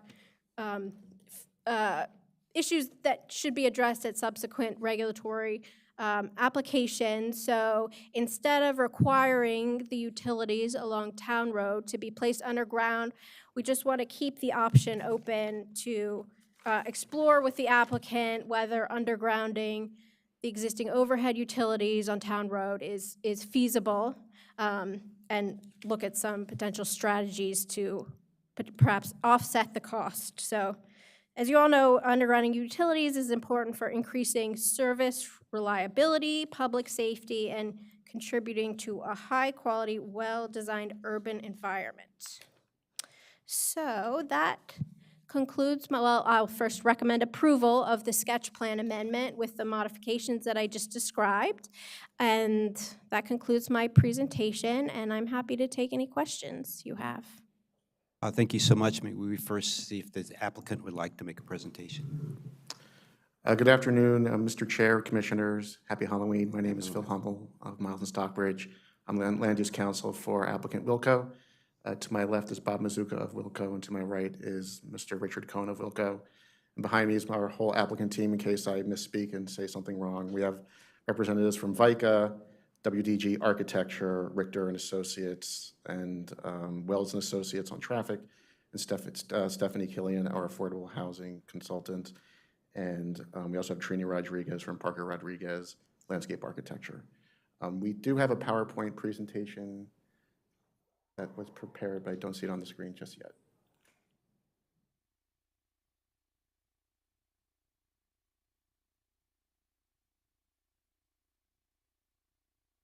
That's okay.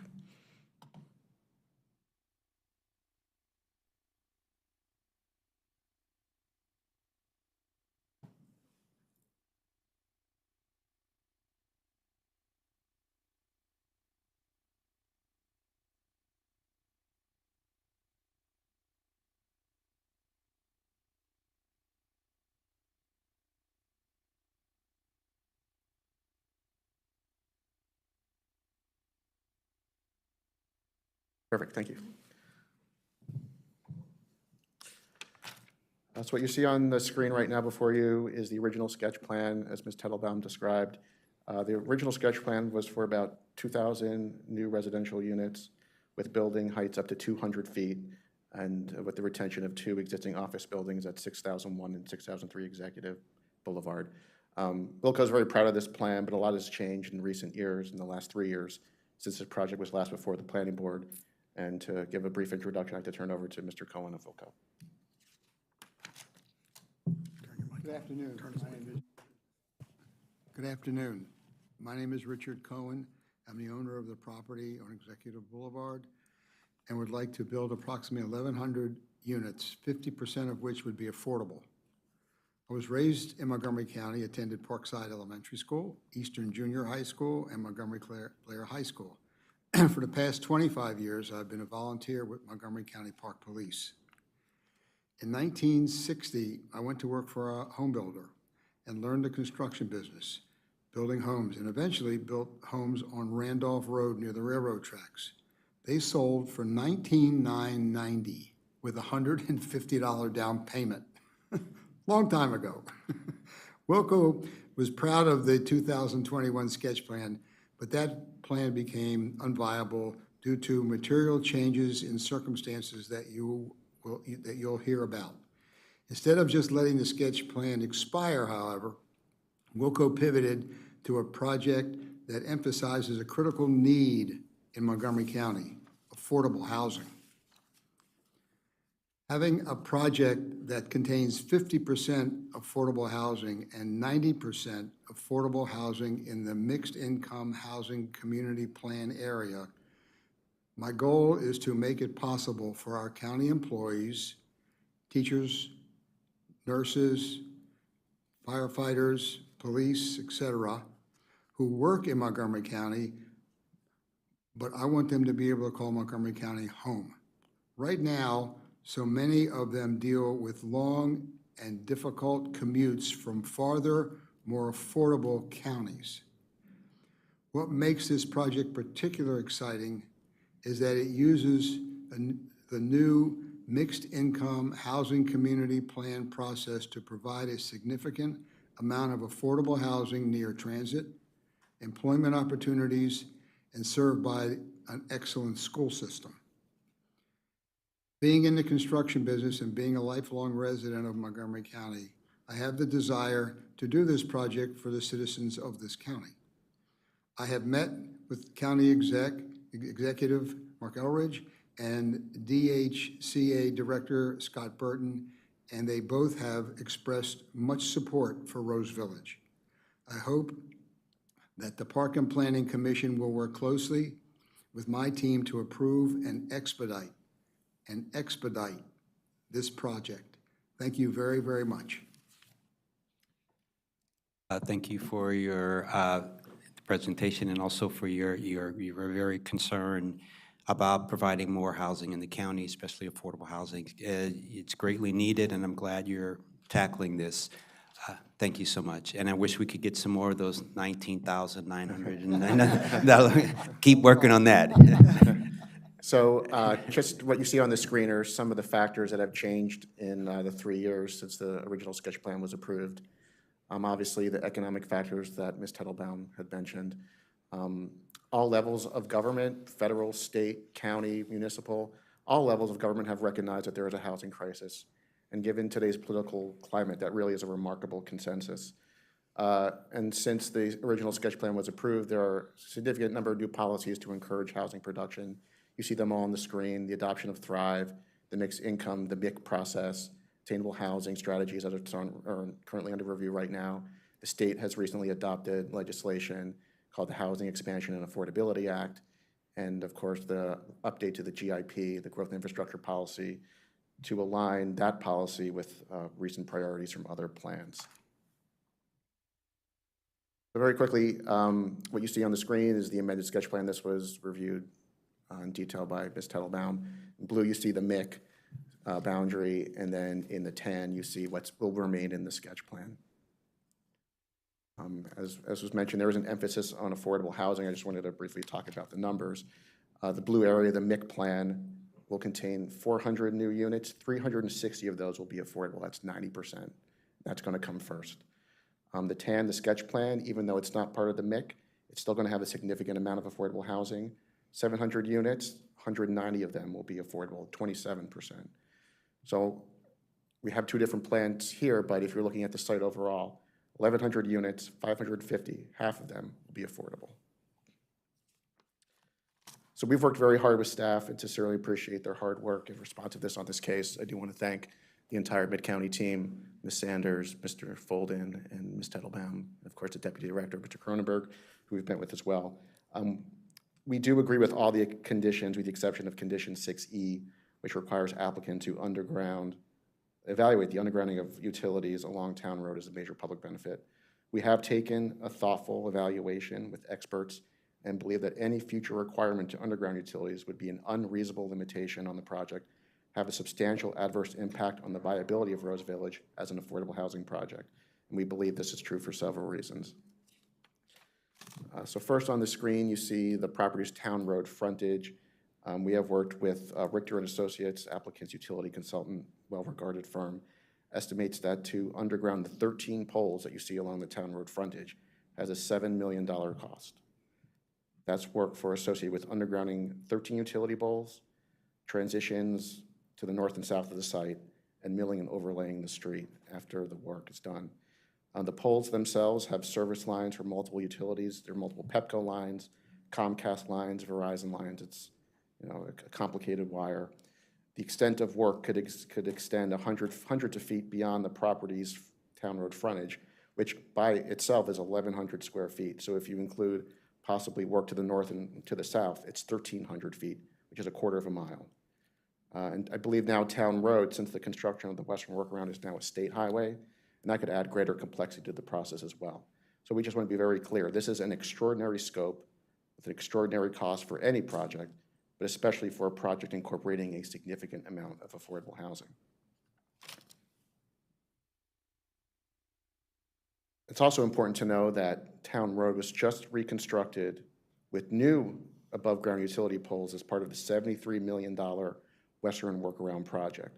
So you actually can see on the picture in front of you the old poles and the new poles. The older poles are closer to the new street being constructed, with the new poles being further from the street, closer to existing buildings. This allows accommodation for a new buffered bike lane, lawn panels, and sidewalk along Town Road for enhanced pedestrian cyclist level of comfort.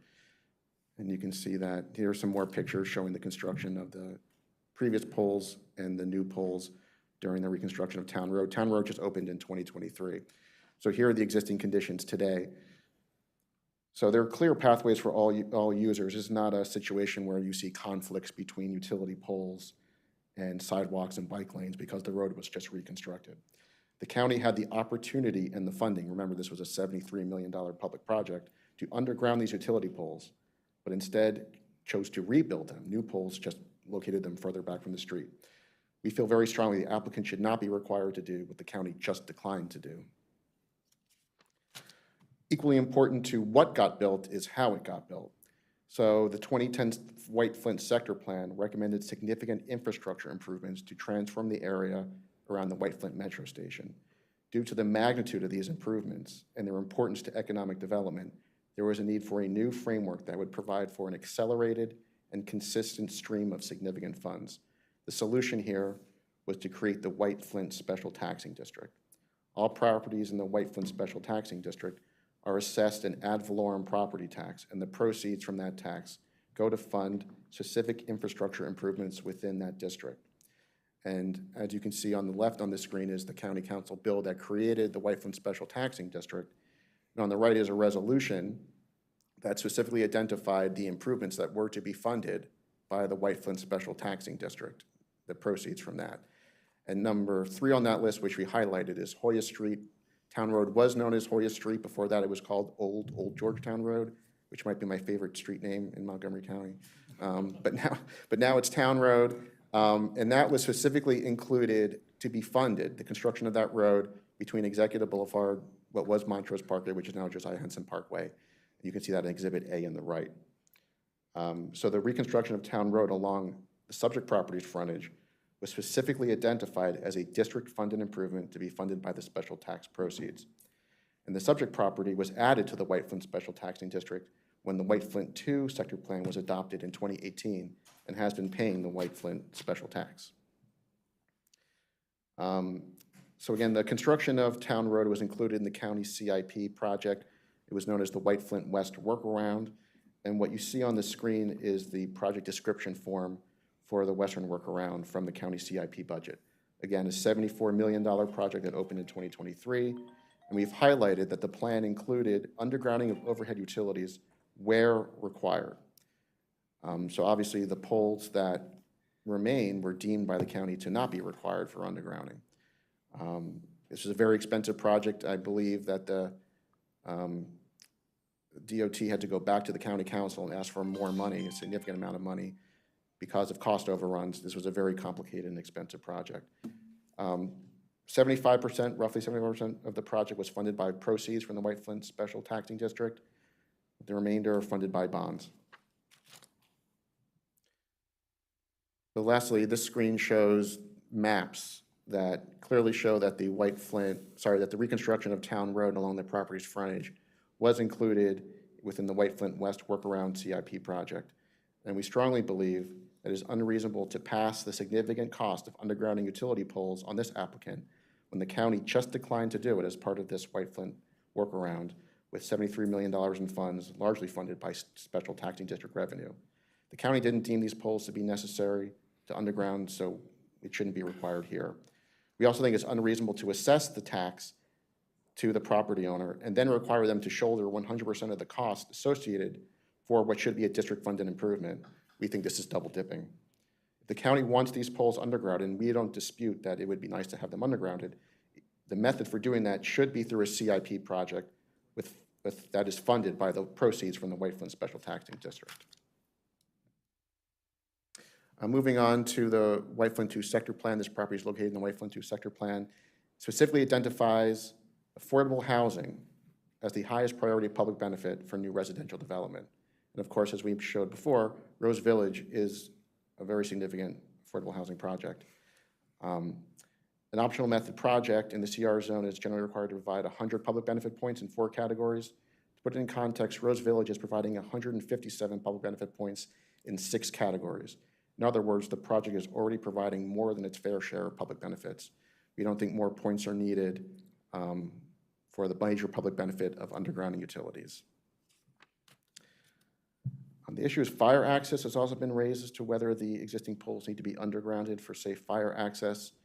Our team, which has great expertise, has examined several code issues on this: the County Fire Code, the National Electric Code, OSHA regulations, the National Electric Safety Code, the Maryland High Voltage Act, and our team has concluded that the proposed conditions meet and/or exceed applicable code standards. So you can see in the image here for proposed building F, which will also have a significant amount of affordable housing, the closest point between the wires on the existing poles and the new building will be 17 feet.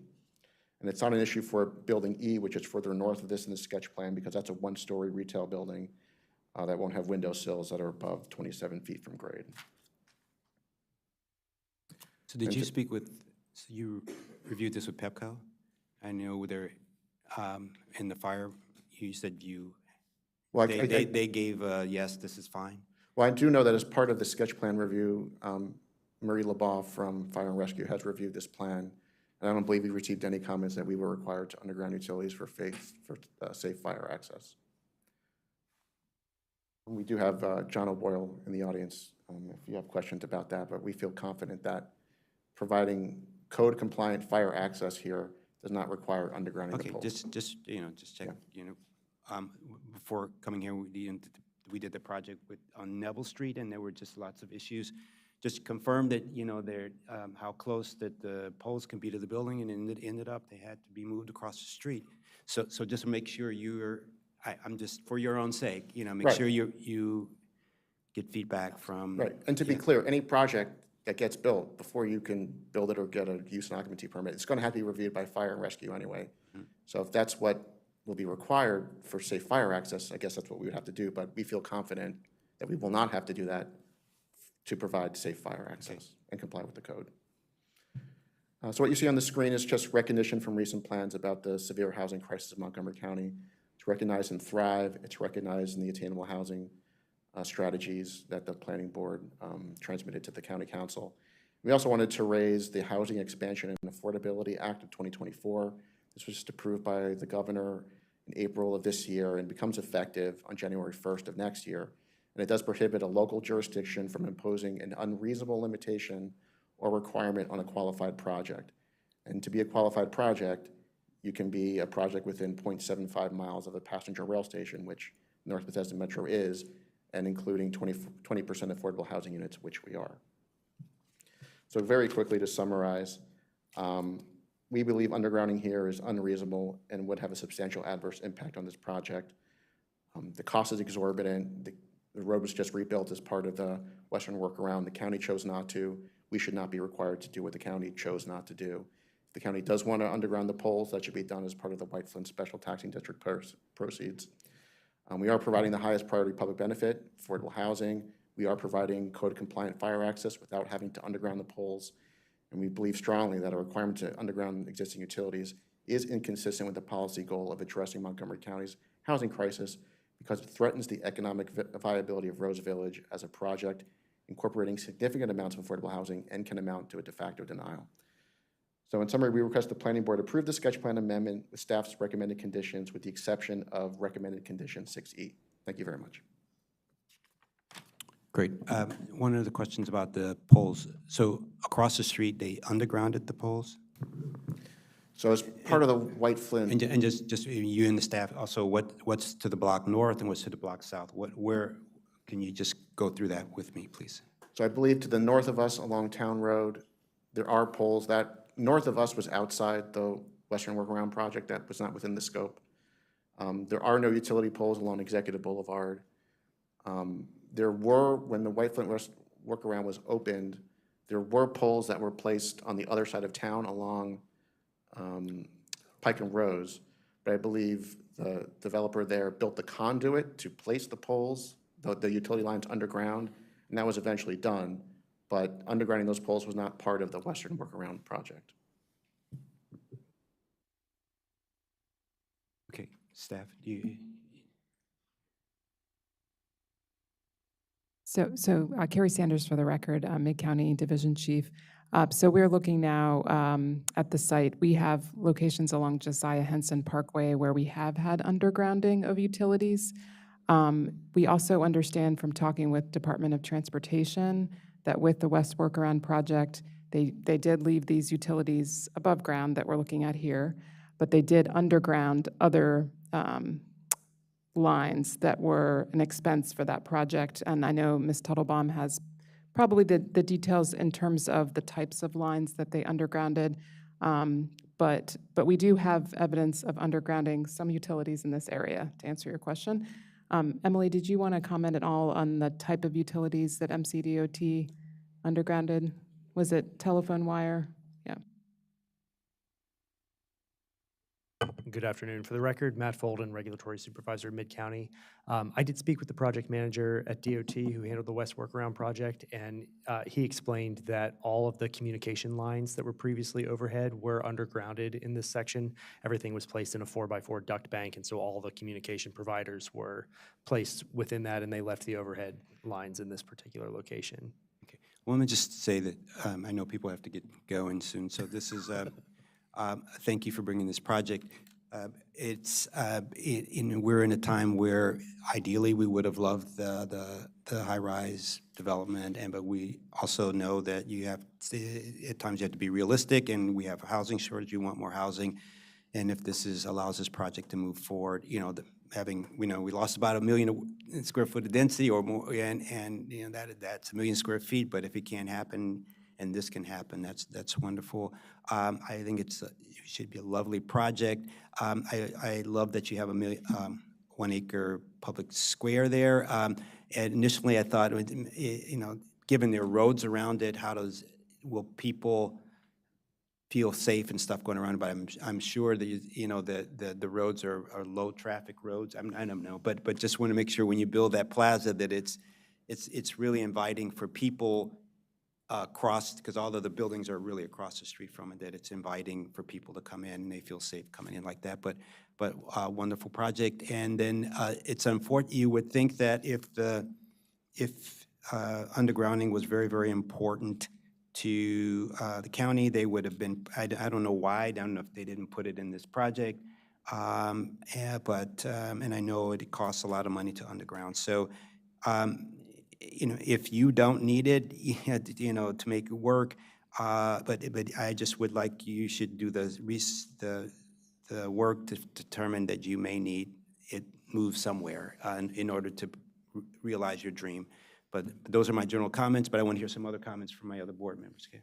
I like the project, and I'd like to personally thank Richard Cohen for his want to take on the risk for such an ambitious project and your dedication to the county and building homes.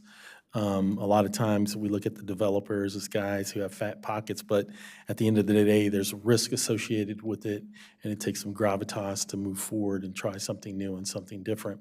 Your council couched an issue in a manner in which I liked it. It's almost akin to being double tax or double dip. You bury the lines, and then you also service the lines and have to pay for that. And I do find that curious.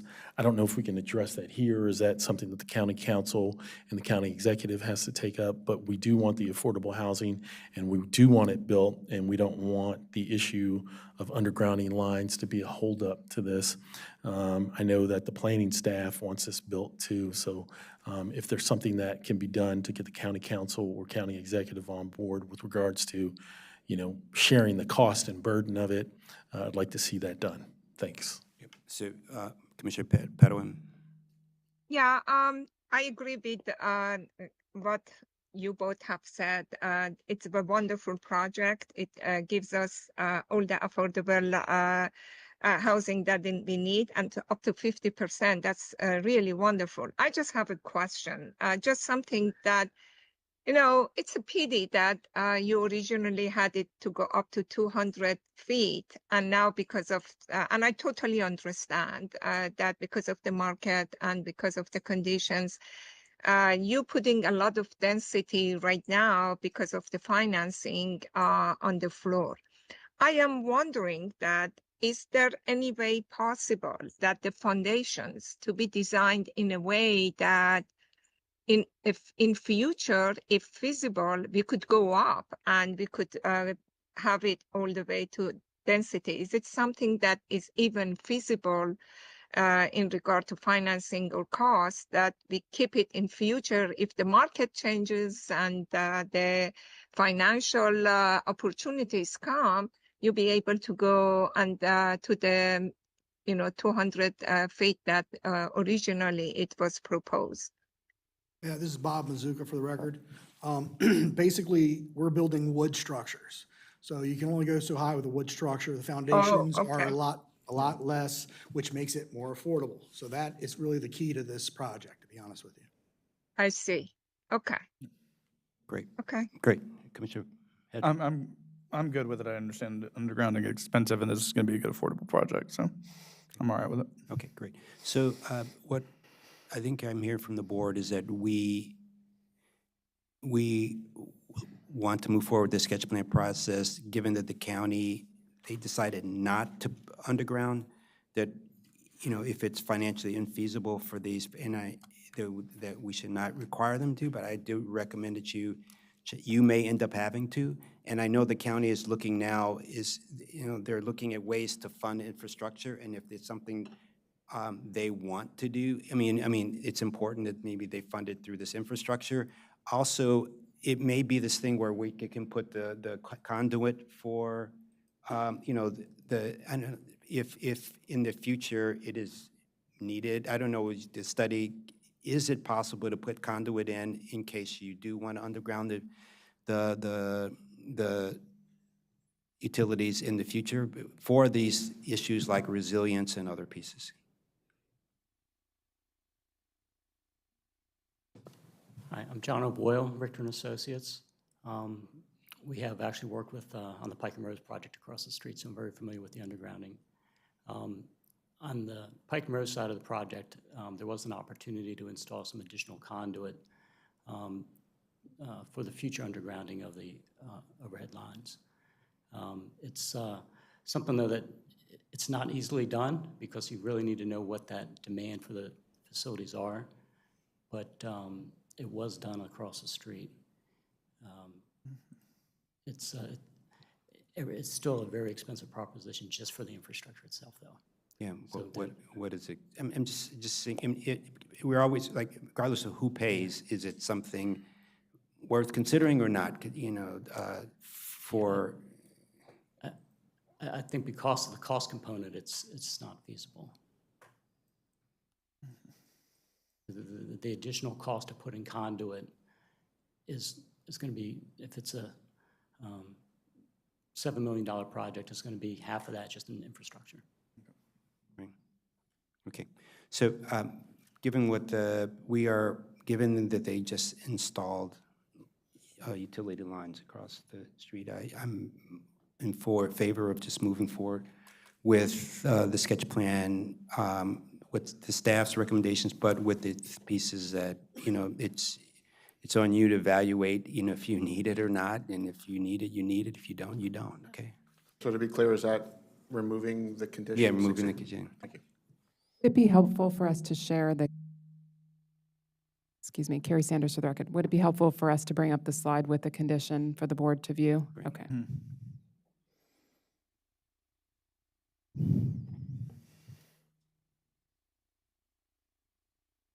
So just to provide a little context, we appreciate the intent here and we appreciate the new language. I think where Wilco was hesitant was that given the magnitude of the cost to underground the utilities, that there was no reasonable way to offset that cost. Because again, we're talking about a $7 million cost today, and by the time that this is actually built, I'd probably predict that the cost is going to be more than what we estimate it will be today. So we just don't foresee a way to close that gap through other potential strategies. I'll leave it to Wilco if they have any other things to add on that point. Well, what if, I mean, just saying, I mean, what if the county say, I'll write you a check for $7 million? I don't know. I don't see why we would be opposed to that. But, I mean, again, I'm just saying, if you can't do, I mean, this, not on, I'm not saying on your nickel, but if, it's a nice to have, Sure. for environmental resilience, and that if that, and Absolutely. we're not saying you pay for it, but I'm just saying if there's. I'll ask Mr. O'Boyle, is what we're proposing to do, does that in any way preclude undergrounding in the future? No, they would have the same, they would go out in public space and build this dock bank system in public space.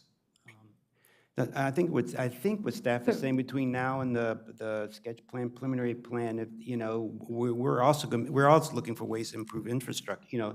If there's a way to get it for resilience, we're not going to penalize if you don't, if there's nothing out there. It's just, go ahead. Thank you. Just to clarify, Carrie, for the record, so this condition essentially does not require the undergrounding. What it requires is the evaluation of it as it relates to other parts of the project. And so this condition between now and the site plan, and I don't know if the applicant quite knows when they're ready for this site plan on this site, they have another site plan that they want to do first, the MIC. That's going to come first. It's not a site plan, it's its own type of plan. That's going to come first, and then after, as I understand from the applicant, after that, they will come in with the buildings that front these utilities. So between now and that time, we can work on this evaluation. We can also coordinate with other agencies, as you have described, PEPCO and so on. So this condition allows us that time to evaluate it. But we're not. Just two responses to that. One, what I'm really hoping to avoid is just kicking this argument down the road where we're before you 2 years from now, and there's a recommendation from staff that we be required to do this. We just want to have the assurance now that this, I mean, if the condition is gone, there's again nothing precluding the county from choosing to underground it. We just need, I mean, if the county again is serious about affordable housing, we believe they are, just having the $7 million potential cost out there, it's a de facto denial. I mean, the project cannot proceed. What? No. If whether it's now or it's in the future, if the possibility is out there, it really does impact the viability of the project. Just the possibility of having the applicant to shoulder this cost really chills the project. Yeah, no, I'm not saying that. I don't know what so this is not a you must. You and it's nothing to hold. I mean, I don't know what we need to put in the recommend, but Director Sartori, so we can get this over. This is not. I mean, I guess the key word there was evaluate, and we believe that what we presented was an evaluation where that it would be unreasonable to require in a future phase, in a future application, require us as the applicant to underground those utilities. I was just, for the record, Jason Sartori, Planning Director. I was just going to say, asking for the evaluation of this is not making any requirement that they be undergrounded, but rather having that evaluation could be helpful as we and others advocate to the council about opportunities and options to be able to do this type of work in other ways, to have information and data about the cost and the implications or the difficulties that arise. If some of that is already captured, that's helpful, then you could potentially say you've already met this criteria, this condition. Thank you. It's been a long day. It's just simply asking again for the evaluation of it. Yeah, and I would just respond that nothing that Director Sartori said would be precluded if the language in the condition is eliminated. I don't understand. Meaning all the evaluation about working with the county and all that can be done without a condition in the sketch plan that it could be done. Yeah. Give a meaningful analysis of whatever, without this or of this is what it costs to do this in it, and I mean I think this is what I think you can take it out. You can. I don't. do meaningful analysis of what it takes to underground and why you don't think Well, respectfully, I think we have done that analysis, and that's why Mr. O'Boyle is here to say what that entails. And I don't know if he wants to, say further on what we already presented. Again, it's 13 poles, 1,300 linear feet, $7 million cost well, today. Put it in writing. I mean, just put it in writing. Put it in writing, and also with the data that this is already done. It's done in the past. They install these, whatever. I mean, would that be helpful to you as we go to the county and whatever, and just say? But we want the project to move. When will these projects move forward? I know there's a sketch plan, but what's the next steps on these projects? The next step is there will be an administrative subdivision plan that covers the whole site for subdivision. That includes the MIC portion and the sketch plan portion. And then either concurrently with that or sometime soon thereafter would be the MIC plan. And the site plans for the buildings in the sketch plan area, those would come in probably a site plan for each building in the sketch plan portion. After the MIC is done. After them, right. So next step, administrative subdivision, either concurrently filed with that or shortly thereafter would be the MIC plan. Right.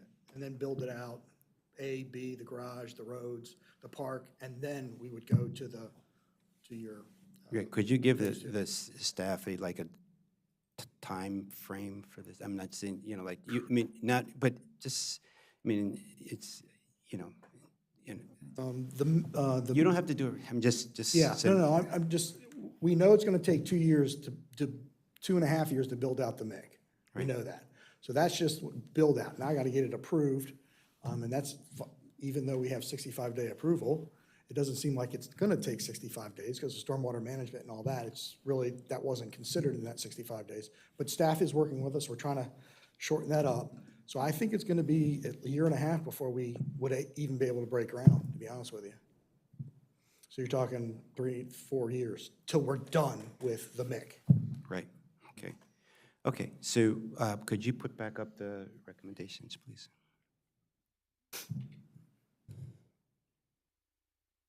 All right, so just the board members I'm okay moving forward without the undergrounding.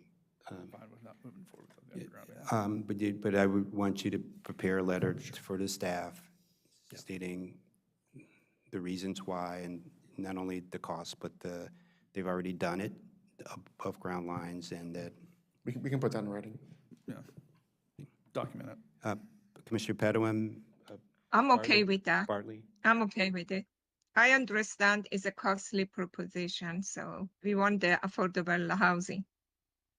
Okay. So just to clarify, Chair Emily Teitelbaum, for the record, you want to strike condition 6E? Strike condition 6E. Okay. Yeah. So, and then there were some other conditions you had. Is this the only condition? I thought there was something else. There was just a correction to the staff report. Okay, This was okay. the only condition. So do I have a motion to approve Rose Village Sketch Plan Amendment Number 3202101-2A, where staff is recommending approval with conditions, striking condition 6E? Yeah, move to approve the sketch plan minus the 6E amendment with the documentation discussed here for the staff. I second. All in favor? Aye. Aye. Aye, the ayes have it. Thank you, and happy Halloween. No, thank you. Thank you. And this concludes our board meeting for today, and happy Halloween. Thank you.